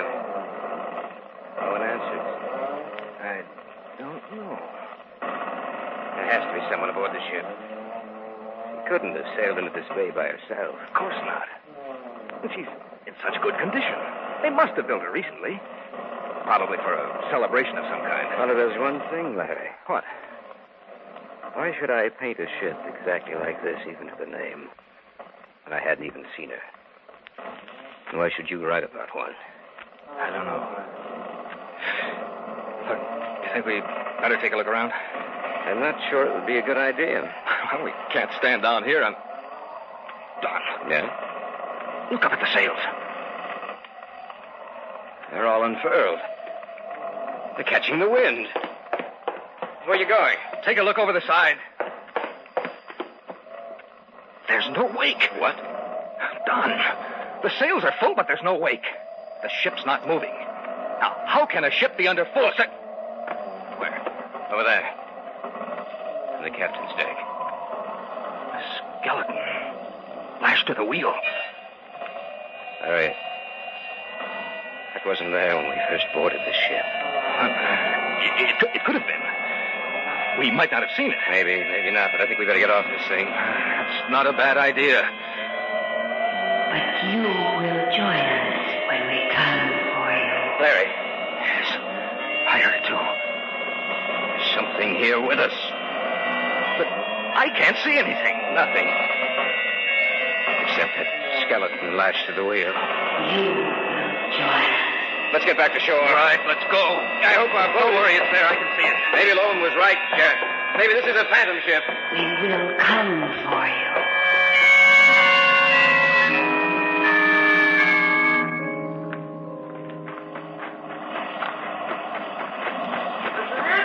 We're coming, Loman. Well, we were worried about you. We thought maybe you wouldn't come back. What happened out there? Yeah. What happened? We boarded her. And? What happened? Well... Listen.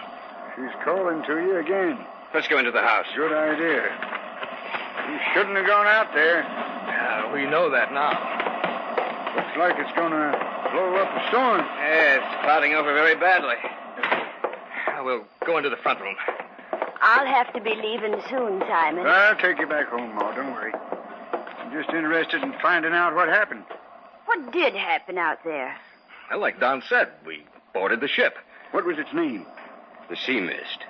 That's the one, all right. And then what happened? Well, we looked over part of the main deck, but couldn't find anyone on board. Did you go down inside? No. Good thing you didn't. You mightn't have come up. We didn't see anyone by the wheel when we first boarded her, Loman. But suddenly, when we turned around, we saw a skeleton lashed to the wheel. And then we heard a voice, a woman's, a whispering voice saying, "You will join us when we come for you." Do you know what that means? No. I'll tell you then. Like I said, you shouldn't have gone out there. If you hadn't, nothing would have happened. Well, nothing actually has happened yet. Just that we went out there, and while we were on board, we heard a voice. That's just the beginning. What do you mean? What do you think she calls out for help for? She don't need help. She wants to get you out there, out to that ship. She's got her eyes set on one of you, or maybe both. Why do you say that? Because that's what I've heard. Now, mind you, I never saw it myself, and Maud hasn't either.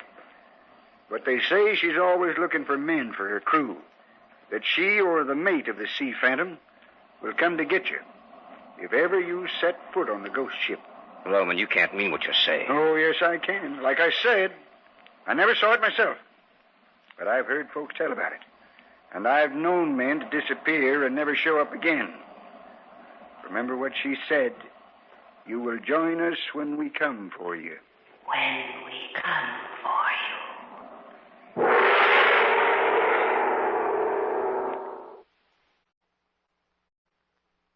Back now to our story. An original tale of fantasy by Richard Thorne entitled The Sea Phantom.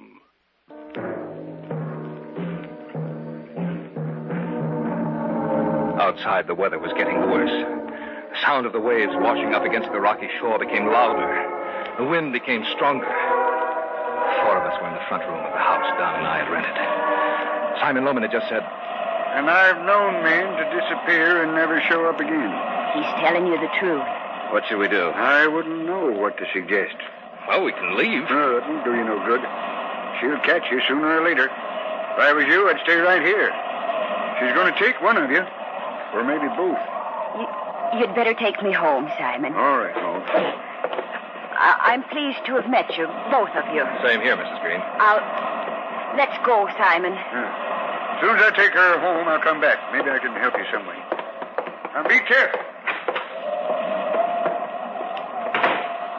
What are we going to do, Larry? Listen, Don, maybe he's only trying to scare us. To play a trick on the smart city slickers. We've only got his story to go on. And the woman. Well, maybe she was in on it. Yeah, of course that's possible. Look, someone could have been on that ship when we went out there.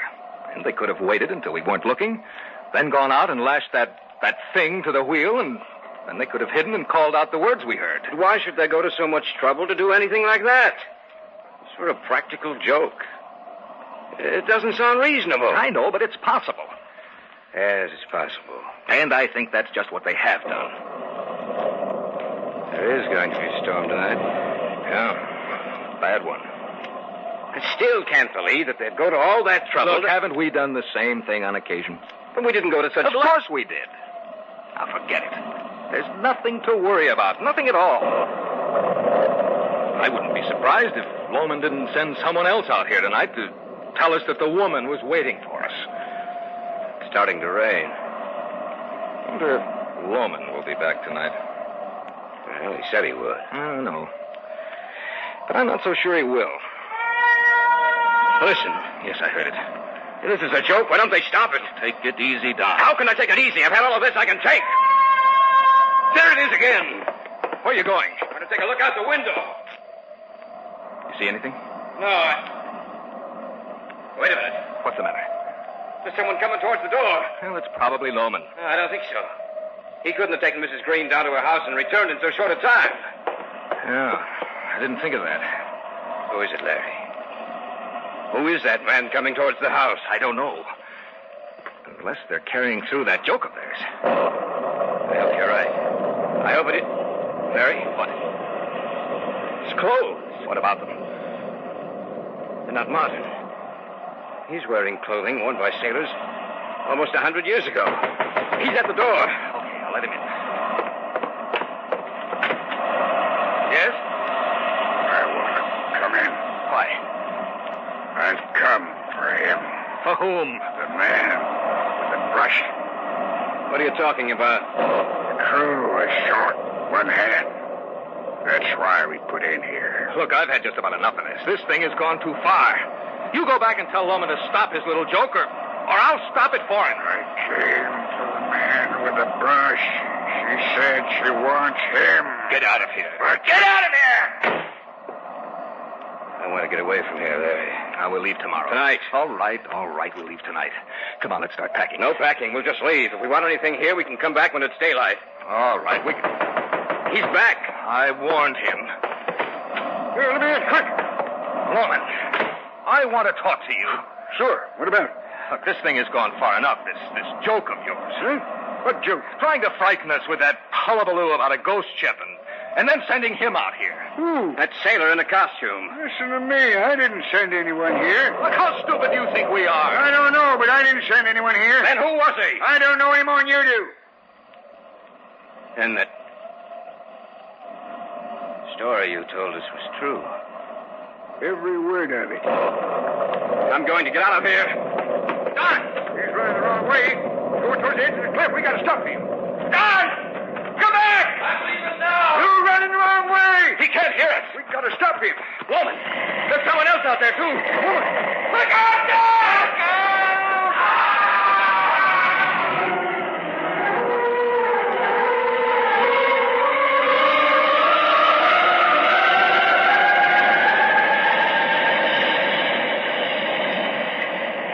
It won't Yeah, but Loman, he fell over the cliff. He should be down here on the rocks. You won't find his body down here. You saw him fall, so did I. And she went over with him. That's right. We saw them both go over. But we're not going to find him down here. If we could only see out onto the bay now, you'd know what I mean. Why? She needed a man for her crew. She has him now. And the ship's gone and won't be back again. Till she needs someone else.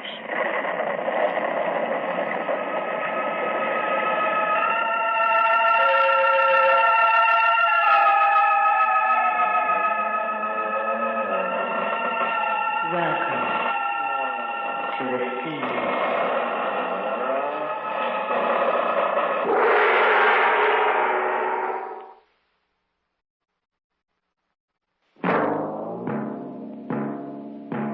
So runs tonight's tale of the unusual, the terrifying, the unknown. Join us again when next we journey down the corridors of the Hall of Fantasy to hear another strange tale of the supernatural.